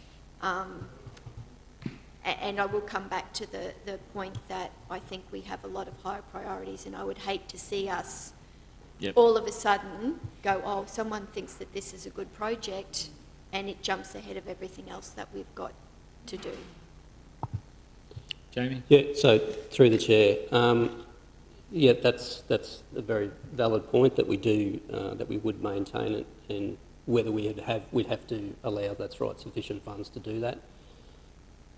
This is taking into account that it's the whole trail, obviously, that's constructed as well. So if we did construct it, we could do it progressively in stages. The other point to mention, I mean, this is one of the next steps that we had outlined in the report, was that we would seek funding to go any further. So that would be one of the next steps, as we seek funding to undertake detailed design, if and when those programs become available, noting that a lot of the funding programs do require also a council contribution, so they might be a 50-50. So it would be a matter for us from now on is to have a look out for those funding programs that we can apply for, where we can obtain funds. And then we would come back at that stage to council for approval. Yeah, a lot more steps in the path to before it's construction and operations and maintenance requirement. Councillor Latcham and Councillor Kirkland. Thanks, Mr. Mayor. I was just wondering, is this a project that would be eligible for, like, the resource grant that we got for this Mount Morgan Pool? Is it under that same type of category that we could apply for funding under that? Yeah, I'm not sure, Councillor. I haven't got an answer to that one. It may, possibly, but I'm not sure. Jamie, are you familiar with that? Through the Mayor, through the Chair, yeah, I'm not sure if that, Yeah, no. I'm not aware. I was thinking more the buildings we were talking about in the previous report for that mining resource grant, but that said, we can have a look at that anyway. I'm not sure. I haven't got an answer on that thing. Councillor Kirkland? Thanks, Mr Mayor. I suppose coming off the back of the whole Mount Morgan Pool thing, is this a little bit the chicken and the egg thing today? Are we saying that when we approve, receive this today, that means that you can go out and look for funding, and if you get the funding, you come back? But my concern is you get funding and then it comes back and we all go, we can't afford to do the 50% contribution or whatever. Do we still have opportunity? And I mean, the argument previously was that we lose face, we lose credibility if we don't go through with a grant after having gone that far down the path. Is this the defining moment today as to whether we give you the green light to go ahead and look for funding? Yeah, if we, through the Chair, Councillor, if we did apply for funding, we would seek your endorsement to apply for the funding in the first instance? Yes. Councillor, I have another dot point that I might add to the recommendation, just to give us a bit of clarity around that Council assess this project against the current adopted priorities projects. So we're not jumping ahead of something that's got that community engagement there. Yeah. Peter? Yeah, just to explain, we do have a list of adopted priority projects, and we've done work on those, and we've followed a given path. So I think we should put that through this process. So take it back there, because the last thing I agree is we want to get to a point where we get a grant, and we actually don't want to do it. So let's take it back there. Yep. So should that be removed dot point 2, or just added as a further? I'm going to ask, through the Chair, to Jamie, this was funded as a project. Is there any constraints around the funding that we've got to date that mean we need to keep going, or? Through the Chair, no. No, there's no. Just our obligation is to deliver the feasibility study and our recommendations as to whether it's feasible, but there's no obligation to continue. Thanks, Jamie. Got a couple other questions. Councillor Wickerson. Oh, thanks, Mayor. I couldn't quite recall the detail in the survey we got back, but the support that we got from various groups, were some of those like bike user groups or cyclists that maybe could also have a more active role in the maintenance or contribute to some of this? Like, it's great for them to sit back and be keen to see us do it, but a bit like with the Mount Morgan trials we looked at the other day, it's, once we build it, then it seems the interest wanes. So just to lock some of those user groups in a bit more, with a bit more buy-in to it, either in kind with ongoing maintenance, like the Mount Archer is a perfect example of how that can work, but they look after it very well. But then there's the Mount Morgan existing trails that is just the opposite of that. So just wondering, was there any of that sort of in-kind support offered? Through the Chair, not specifically, I guess. I mean, obviously there's support in general for it, but in terms of work to maintain, we probably haven't really sought that level of interest from the community. We regularly, couple of times a year we meet, we have a bicycle reference group, so it's certainly something that's been discussed through there, and they've shown their support in terms of whether they would offer support to ongoing maintenance. I'm not sure, but it's certainly their avenues that we can look at. We've got our walking and cycling strategy as well that we've adopted, so possibly through channels through there. It also ties in with that, so we can also look to try and establish some networks through that as well. And just the other thing too, if there is a group that's established that's all gung-ho, then a couple of years' time that wanes that enthusiasm, we're still left with an ongoing maintenance one there to go with. Councillor Rutherford, then Councillor Kirkland. Mr. Jamie, I was just wondering whether there have been some comparisons done of trails that were of a similar climate to ours. The reason I'm asking is that from generally the feedback I'm getting from the Mount Morgan bike trails is that people won't use it in the summer in the heat, and I guess for us that's 9 months of the year probably. You certainly will get some people that pop up early in the morning and they'll go for an early morning ride, but you can do that probably quite comfortably. On a trail, once you're committed, for the most part, you're committed. So I'm concerned that it would sit for many months of the year unused because of our climate. And have we looked at that? And are there other examples at other places with a similar climate of usage at those areas? Yeah, through the chair. So specifically during summertime, I'm not aware, I don't have usage numbers of other rail trails. We have the Boyne to Burnett rail trail, which is collaboration between Gladstone Regional Council and South Burnett, I believe. So that's a fairly similar climate. I know there's rail trails to the north as well. I think Atherton Tablelands may have one up there. Certainly there's a big one in Brisbane as well, slightly different climate. So that's a valid point, but I suppose you could also look at where a lot of the other trails are. For instance, in Victoria, where it gets very cold and it may snow, they would have possibly similar issues, I guess. But from my understanding, they still get well used. So that is something that we would have to consider, whether that would change our usage patterns. But so no, I don't have any evidence to suggest that as such. So. Okay, thanks, Jamie. Councillor Kirkland. Thanks, Mr. Mayor. I'm just coming, and not meaning to labour on this, but just coming to try and come to some sort of, I suppose, direction. Is it worth, if we resolve to accept this today and move forward, is it worth going out to those sporting clubs that you've already engaged with, aka the cycling people and all that sort of thing, and actually set them in cement with an MOU for now? Does that benefit anything? I think we're jumping too far down the line. I just think that funding is going to be really difficult to come across in years to come with other levels of government, and the need for this type of project will not be as high as others, I think, and we'll need to look at that priority list and work on that. Okay. David, did you have probably just talk to the mic if you could.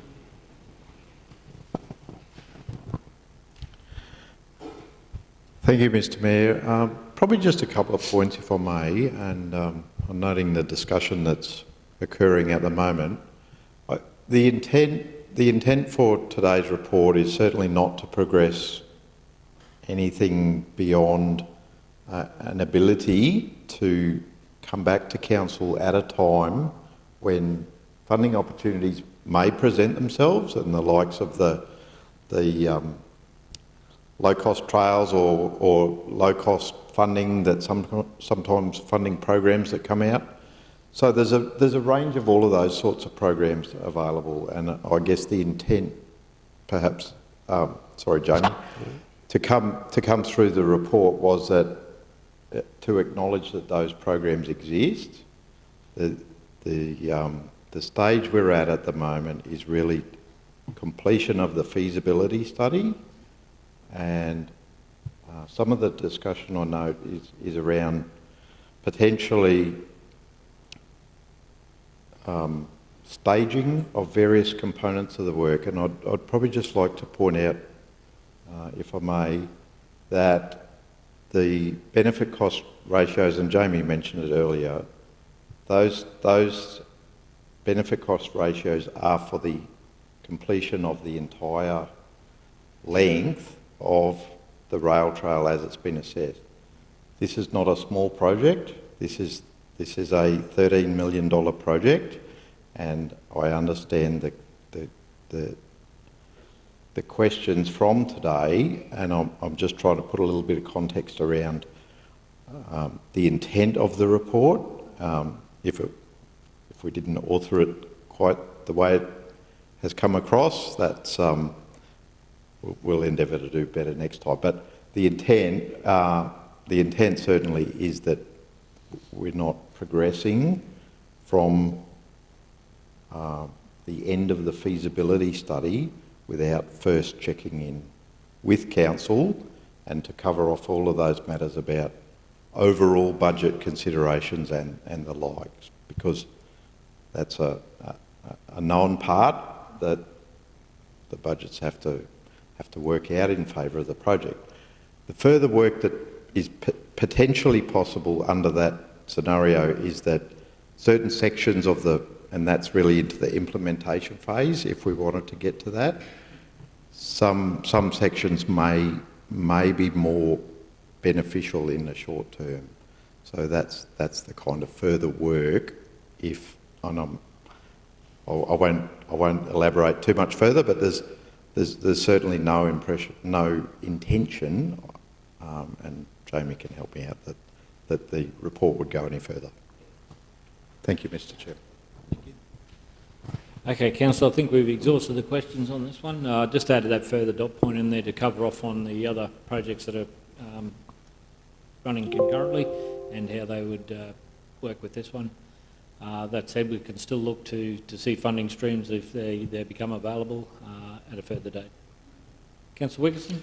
Sorry, Mayor, just one quick question. If we were to complete the feasibility study and get some funding for that, how long would that document be viable for? Is there an expiry date to that? Because like you said earlier, I think it'll be quite a while till we see $13 million to do the whole staging. So if we're going to spend this money now, that'll put a bit of pressure on us to do something with it if it's going to then expire, or do we, if there is an expiry date, do we just wait and do it when it's more likely? I think the trail is a trail is a trail. I think it'll be there once it's been done, but we've done the feasibility study. Yeah. That's what this is saying. It's finished. Well, for the detailed design, isn't it? So I'm suggesting we pause and do number 3 here, because I don't want to go down the path of seeking funding for detailed design if we're not all on board as a priority project. Yeah, that's what I was. There is a use by, not for this feasibility, I don't think it'll expire quickly, but detailed design would expire. Yeah.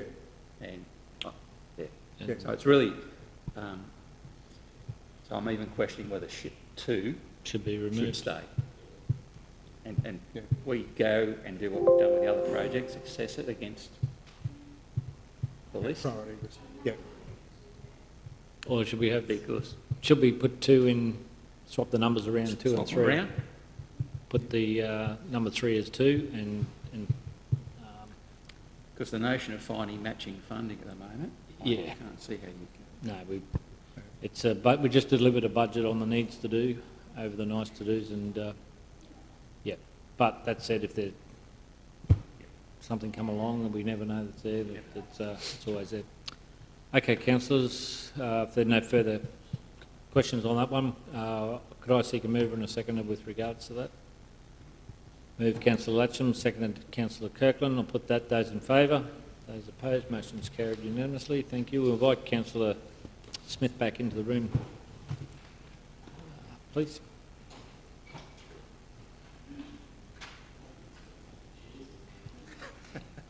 And food. Okay, thank you. Item 10.3, and this is one that we did push across to this committee for Councillor Smith, so we may present that report on that one too. Has Martin got this one, or Dave, is it? Yep. Dave, if you can please present this report.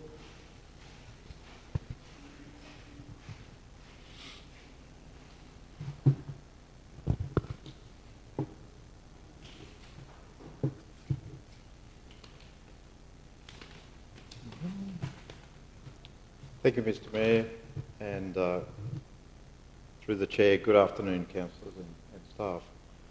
This report follows the previous report that Stuart Harvey presented about 4 other sites which are eligible, which were eligible to make applications under the Australian Government's Black Spot program.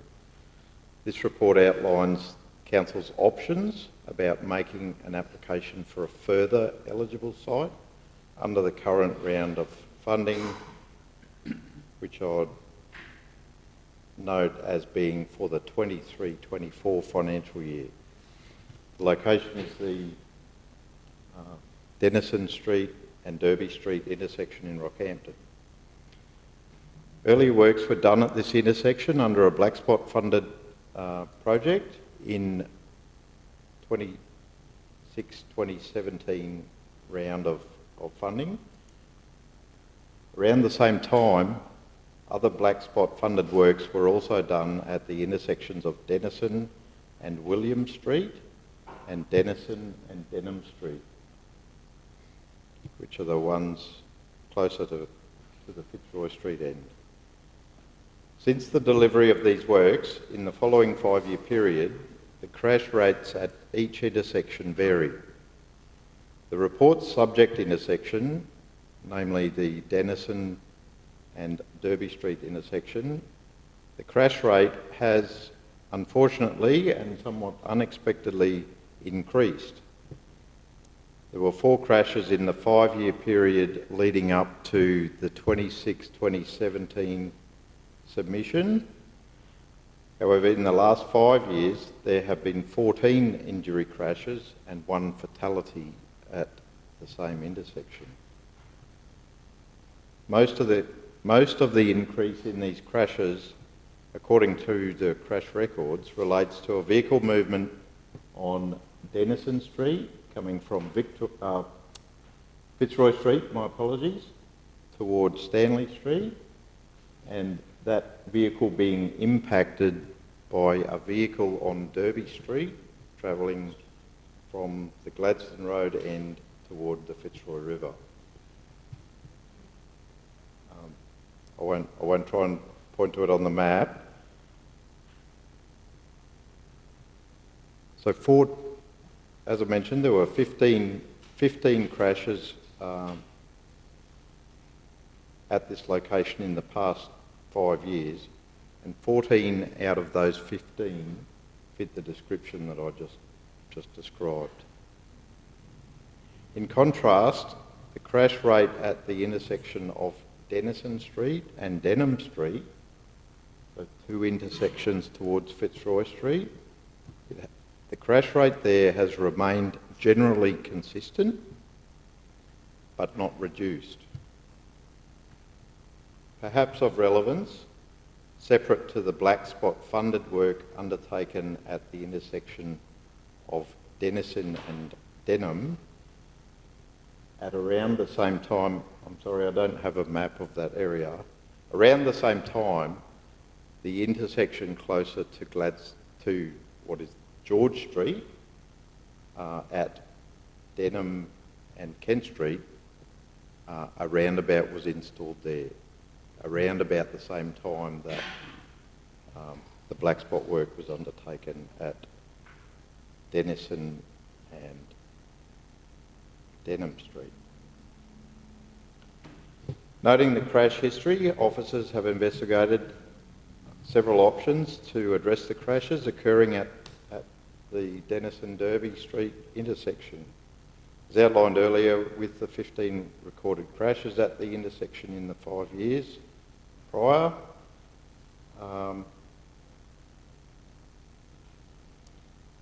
typically involving a motorist travelling on Derby Street from Gladstone Road end toward the river, suggests that motorists are not noticing the signs on the approach to the intersection, some of which are warning signs and some of which are regulatory signs. Notwithstanding the presence of these signs, many other treatments at the intersection and its approaches have been done. Despite this, crashes are continuing, and at this intersection, they have risen in the last 5 years. Currently, Council has an opportunity to make another black spot funding submission. When entering into a funding agreement with the Australian Government, the financial arrangements at that time are that no further works generally permitted at that same location for the following 5 years after the Australian Government has funded a project to improve safety at an intersection. So the 5 years since the previous work have now passed, and Council has the opportunity to make a fresh application. In considering the options, officers investigated 3 configurations of intersections, as well as having a look at the surrounding street network. The report provides detail around the road classifications and volumes, but just to précis some of that, Derby Street traffic flows are higher than the volumes in Denison Street, and Derby Street acts as one of the primary connections between Allenstown and the CBD. So to actual volumes, Derby Street carries around 3,000 vehicles a day, and Denison Street, for comparison, carries a little over 1,800 vehicles a day.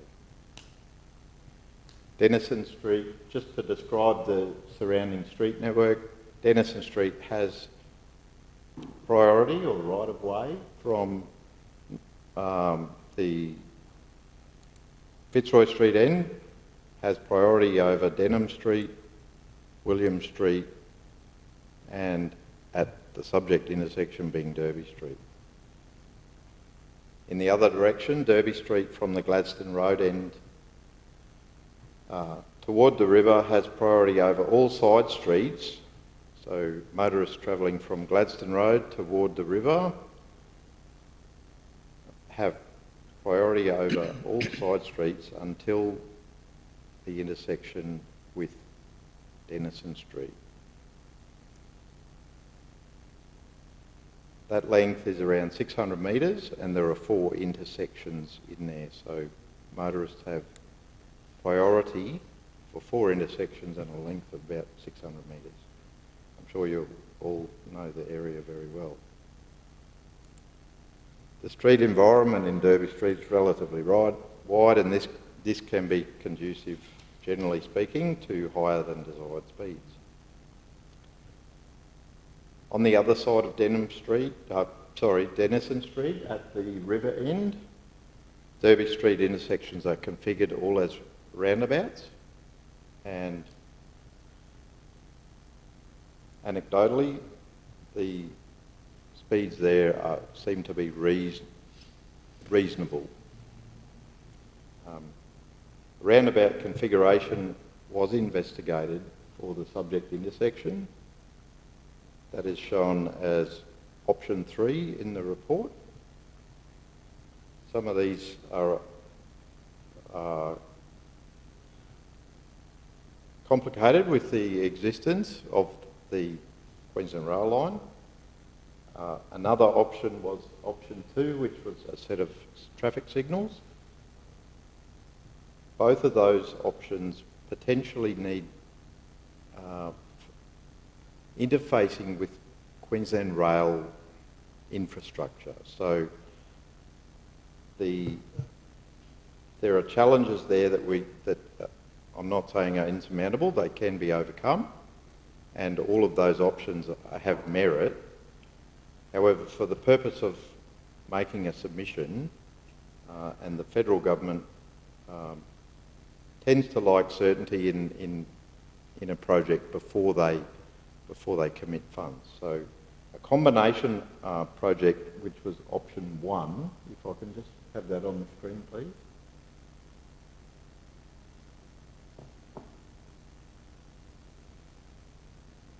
Option 1 does not directly involve any work with QR. I mean, there would be liaison, but there's no actual interfacing of infrastructure works. So that's the first slide. Importantly, oh, sorry, if I may, just, and I'll go, just, if I can just go through those couple of things. The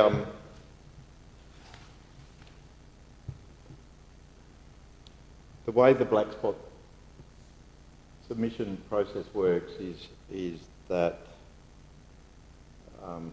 treatments have a pre-assigned crash reduction factor. So, and that's how so that every applicant is assessed uniformly based on the same criteria.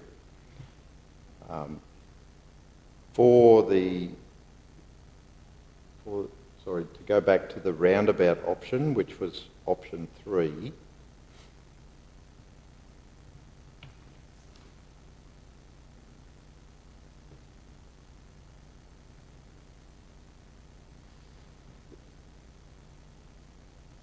from a crash reduction perspective, that scores particularly well, with roundabouts in the system claim to reduce accidents by 75%. There are 15 accidents at the location, so 75%, and that's not an exact science. But in the report, well, it is an exact science, it's not an exact. It's an interpretation of what might happen. One of the challenges, or one of the benefits of roundabouts, and it can't be done here, is that roundabouts are used to change the vehicle impact angle. So the first one is that the impact angles change on vehicles entering. The second part is that the environment, the centre of the roundabout, and council does it all the time, we plant things in it. You know, so it as a length from Gladstone Road, it's a visual cue that there's something there.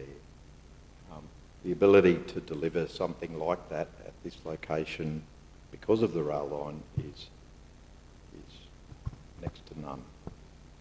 So I think we can take that one off the list of options, really, to be practical. Okay. Yeah. I guess just for completeness, we're going through the exercise to show you what they are. Yep. They technically probably can be done. Whether QR would insist on boom gates or some other arrangement, we're not at that point in time yet. So we can move on from the roundabout back to, if I could go to signals, please, which is option 2. That arrangement there maintains all the turn lanes and so on. Definitely positive control. It's all signal control. It doesn't slow the approach speeds at all from the Gladstone Road end. It relies still on motorists observing the red lights, just the same as they can observe the 2 stop signs and a multitude of other signs that currently exist. So, yes, it's positive control. It has merit. There's a quite significant risk in my past experience of trying to interface that with Queensland Rail, and there can be a very, very high cost involved in that. We don't have that detail at this point in time, but happy to pursue that to get some better intel on that. If that was discounted, it leaves us one option, Yeah, I think which is option 1. we're narrowing down, David. I think we've got a question there. Councillor Mathers? Thanks very much, Mr Mayor. Just through you to Dave. Dave, I understand that you're saying that the intersection of Denison Street and Denham Street, which is where Ianway Motors is, that it had a high rate of accidents. I've witnessed a lot there myself, but you said it hasn't escalated, but there hasn't been a major reduction. Is that what you said? Because they did some traffic calming there, where they reduced, or maybe we did, or QR. I gather it was us. We've put some traffic islands on the edges there, so to I suppose make the intersection smaller so it slows people down. Have we not really seen a marked? I understand there hasn't been an increase, but we haven't seen a real marked decrease from that work. Is that what you're saying? That's my understanding, yes.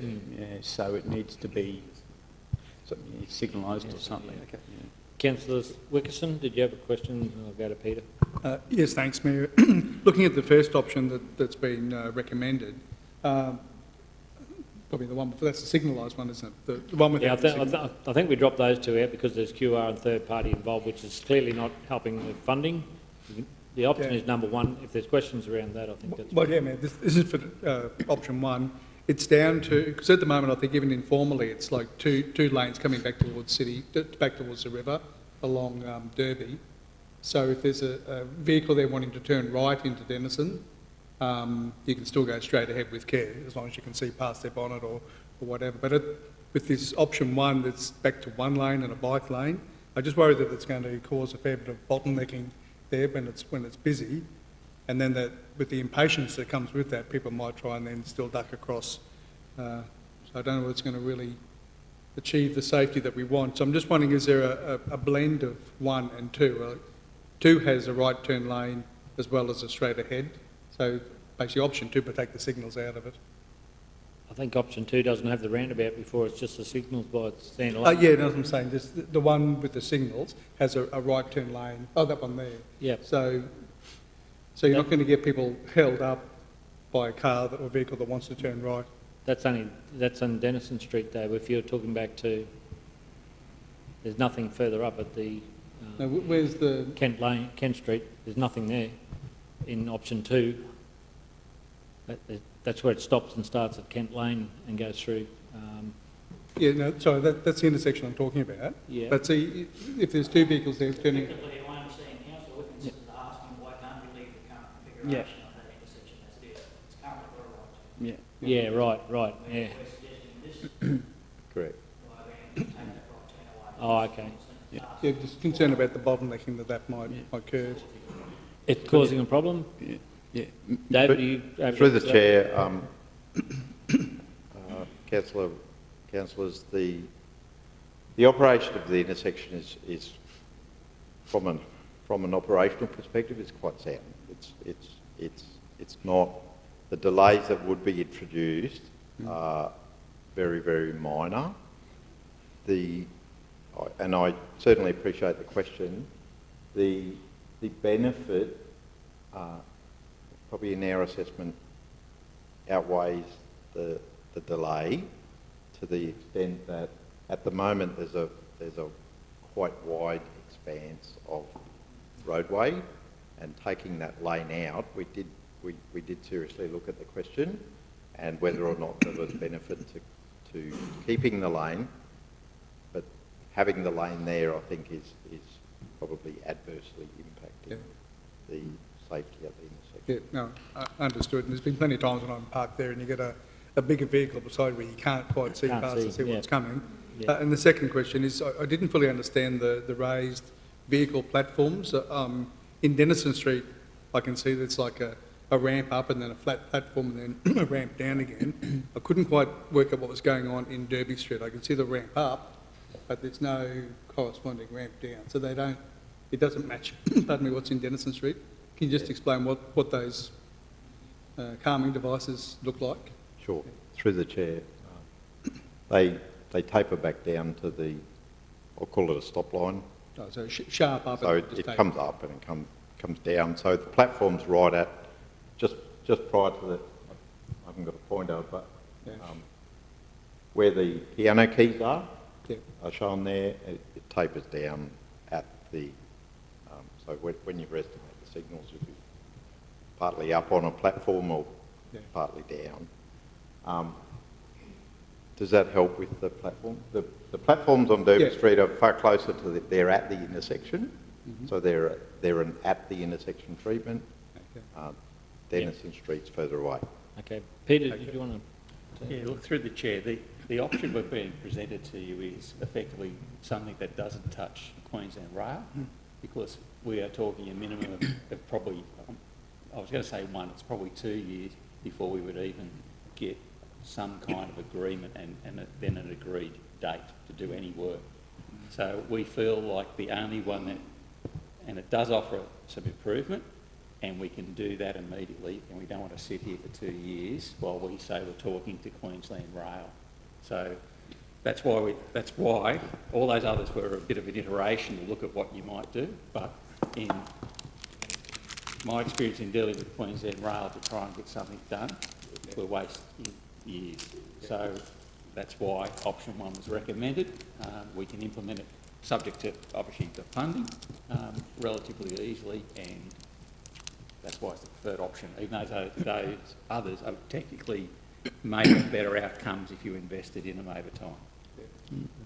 Councillor Mathers? Yeah, thanks, Mr Mayor. I'll just finish that question from earlier. So, all due respect to the officers and David, if we remove, it's not even the turn right coming from the highway, the turn right. If people come down Derby Street, they turn left and they bypass all the traffic lights on George Street to go up, and then they turn right at M Ways and go that way to get to Fitzroy Street.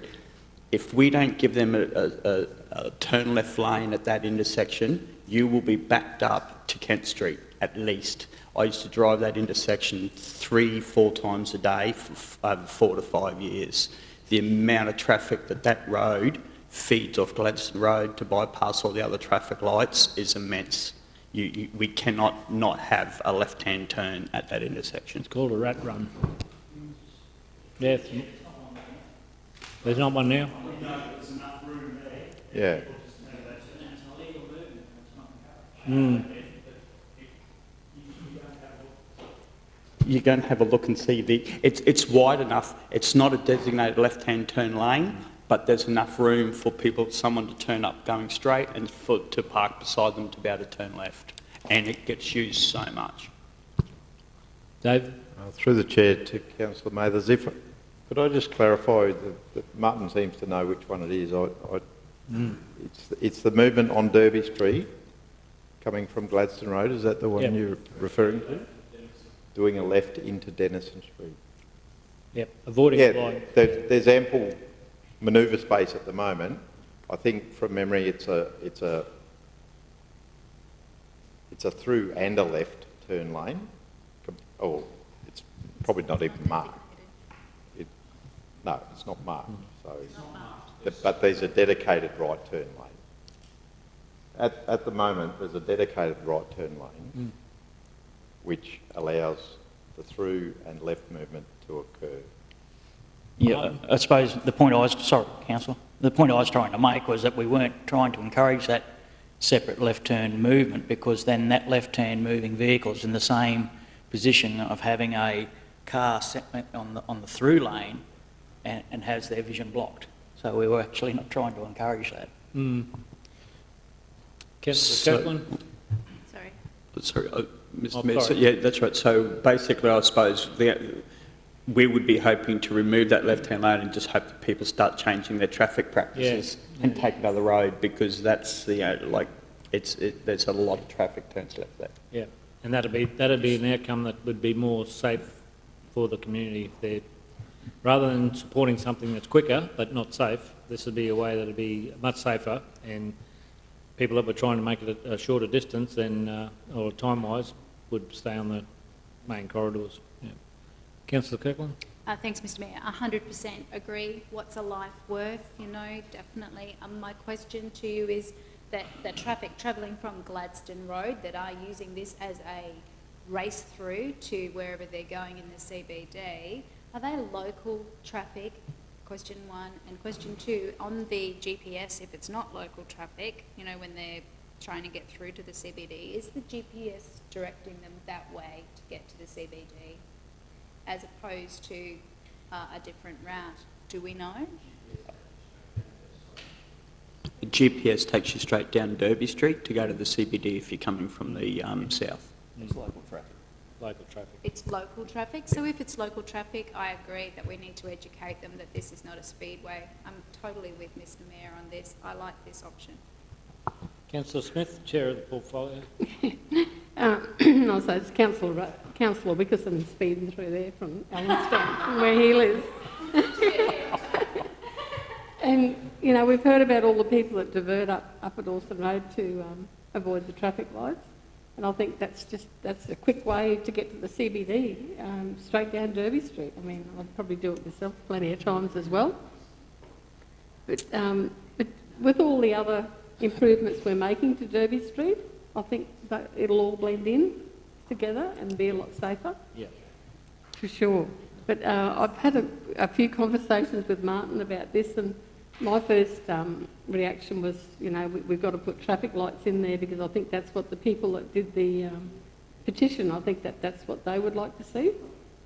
But looking at this and just talking to other people as well, and those raised safety platforms that we're putting in, they reckon they make a hell of a difference to slow the traffic up. So hopefully that will, and I have said that I thought the roundabout in Kent Street would, you know, if there was a train coming, that the traffic would be stopped around the roundabout, but I mean, that doesn't happen very often. So I think all the things that we're looking to do here hopefully should make a big difference. Happy to move. Yeah, you're right, Councillor Smith. I think the gains will outweigh any negatives when you're looking at safety, and I think that's what this option 1 provides going forward, and that we're not relying on another third party with uncertain timeframes and funding requirements when we're applying to another level of government for funding for this one. Councillor Kirkland and Councillor Wickerson. Thank you, Mr Mayor. I just had one other question just around the little raised platforms. Are we guaranteed that they won't be obscuring view as you're coming up, you know, heading west on Derby? Because the only reason I'm asking is because I've had comments from people about existing ones that are at William and that obscuring their right-hand view. They feel like they've got to edge out into the intersection to actually see. I'm just going on comments from people that have driven through the intersection that the new designs, that's what they're experiencing. Even on the William-Denison intersection, same thing. I don't know. I drive through them. I don't have a problem, but I'm just reporting that I have had that comment numerous times. Yeah, and I just want to make Through sure. the chair, thank you. I don't envisage they're no higher than the curb and channel.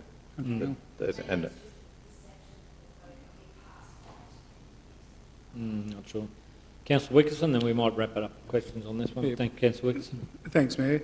Will there be some community engagement with this too, just to put the proposal to the businesses around there? And the only reason I ask that, the man that owns the smaller car yard on the riverside of the intersection, I know because I spoke to him on the phone, he was first on the scene when we had that last collision there with the motorbike. It was a fatality, and he had a deep interest in it, only that he was obviously engaged with it. Not to get his advice, but just to have a bit of a conversation with him, only that he was so keen on finding a solution to increase the safety, that just as nearly as part of his healing, I think, maybe more so than anything else. David, was there any? Through the chair, yeah, certainly, and that's probably standard practice. I haven't mentioned it, but goes without saying, I guess, from the work that we do, it's the purpose at this point is really to make a submission. Yeah. If that moves forward, certainly we'd certainly contact all the locals and do the consultation as per usual. Yeah. Okay. Thank you. Thanks very much, Dave. Move Councillor Smith. Councillor Wickerson, like the second. Councillors, put those in favour. Those opposed, motion's carried unanimously. Thanks very much, David. It was one that we did need to go through it in detail, so I appreciate that and thank you for that and the report. Okay, we move on to our next item, 11.4, waste collection service run change. This is one of the things I was told when getting into politics: don't interfere with people's garbage collection and their trees and their dogs. So we're I think this was nailed, though. we've nailed this one. Well, that's good. Hopefully, it's Charlie's going to give us the good news. Thank you, Madam Mayor and councillors, and thank you to Michael for giving me the opportunity. So today's really about giving you an update. Point of order, Mr Mayor. Mr. Mayor, not Madam. Sorry? Yeah. Mr. Mayor, not Madam. Yeah. Sorry. My apologies. All the excitement. It's late in the day, Charlie. All right. So yeah, the purpose of the actually my glasses.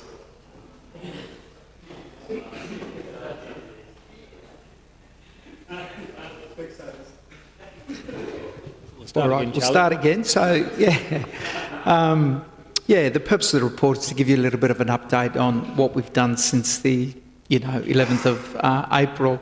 And some of the background to that was, if you recall, we did a couple of meetings from back in 2018, and the purpose of the run change was, even out our number of collection days, allow growth for developing areas, simplify customer service, facilitate implementation of organics collection service, etc.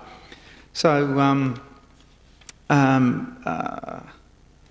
yeah, so we decided to roll it out on the 11th of April, and yeah, a couple of the reasons that we pushed back was, elections, the northern boundary change, etc., and try to find the right opportunity that didn't overwhelm customer service.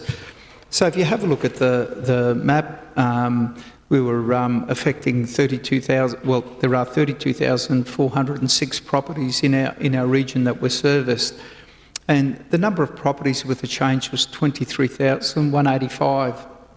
So if we drill down on that the number of properties with the week change only, and that's recycling, was the 4,800.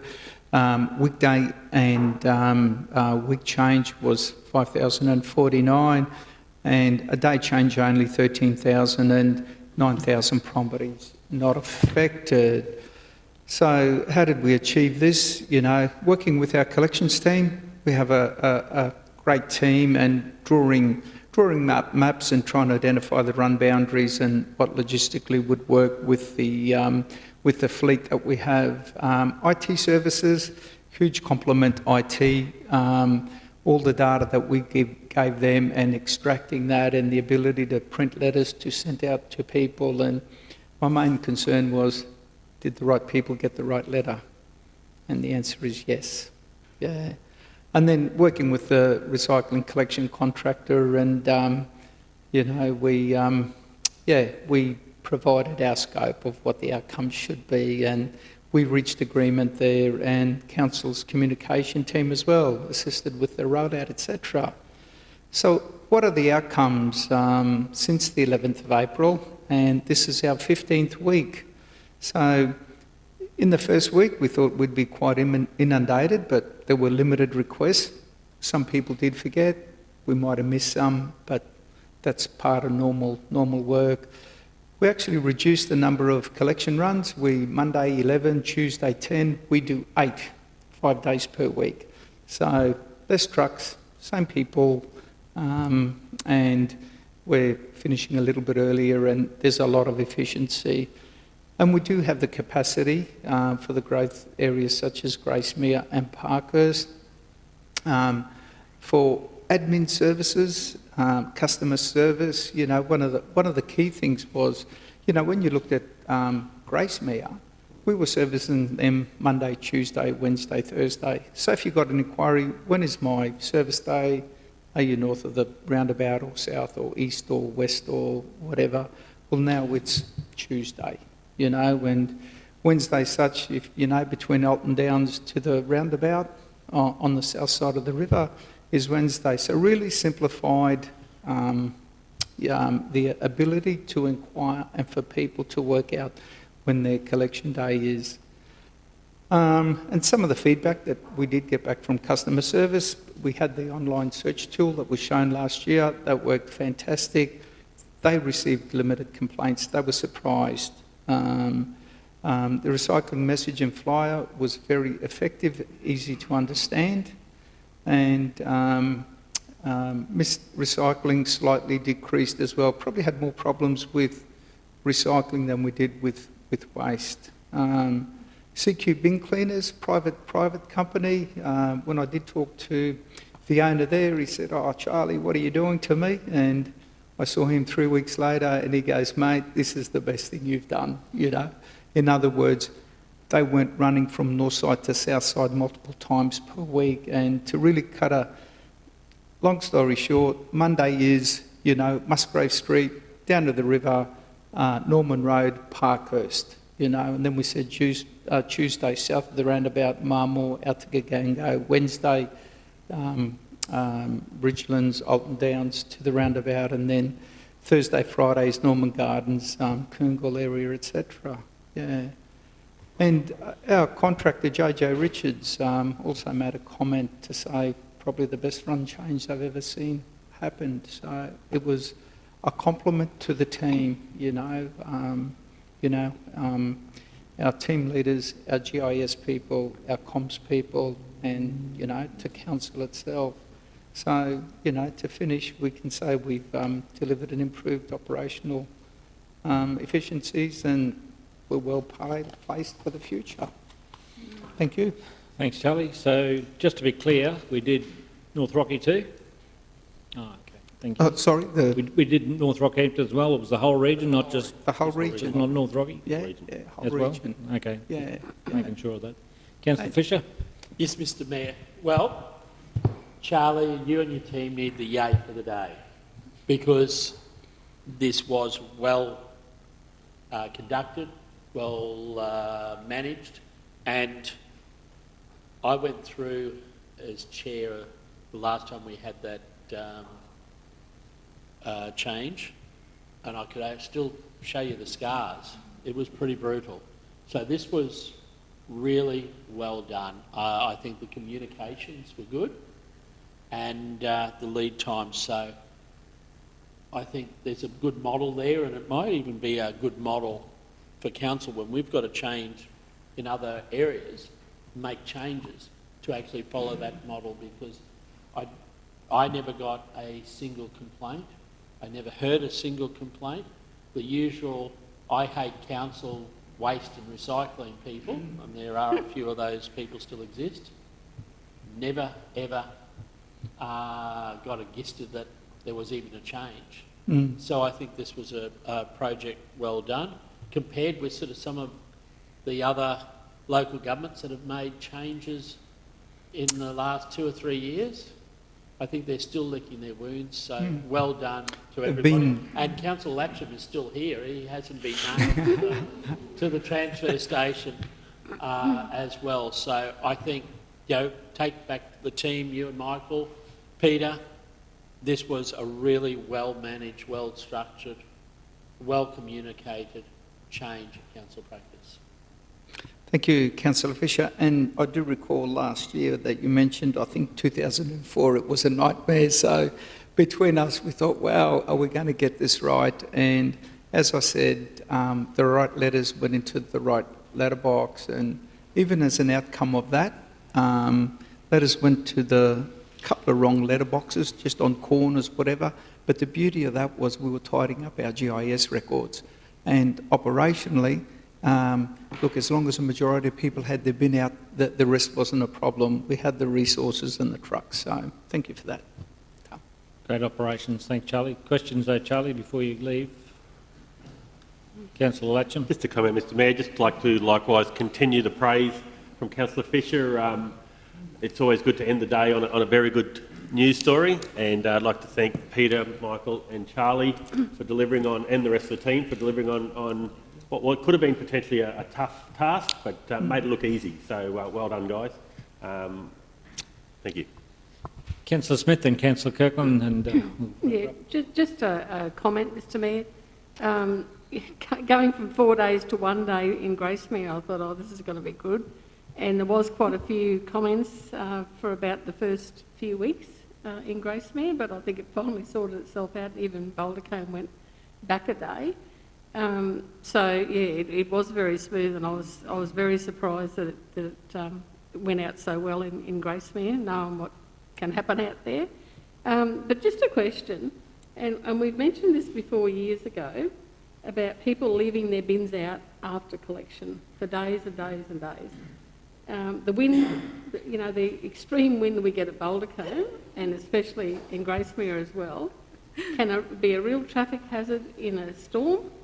And I've seen them blow onto the road and can nearly cause major traffic accidents. I just wondered, we've got the local laws. We've got the local laws, but it might be more media. Law, but yeah, you want to local go law. down the path of enforcement. But we've never actually enforced it at all. That's right, because the council didn't want us to be hard on that side of it. Well, because we had a lot of, we had a bit of the Dido, the FIFO stuff that, so we didn't do that. It might be worth doing some media. Might be do some media just to say, do you realise you're not to leave your bin out because of the problem? So we won't do anything until all of you tell us what you want. That's right. Especially on the highway.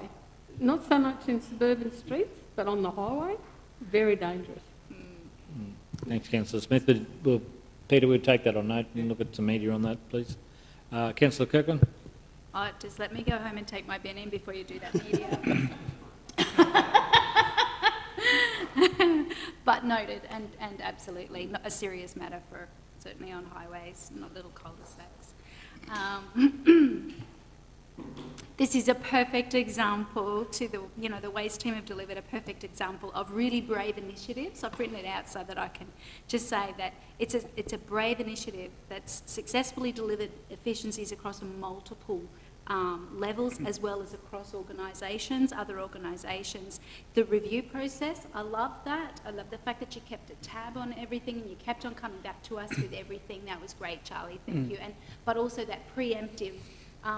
We've been down here before, we've got the scars to prove it, let's make sure that we're setting ourselves up to mitigate that.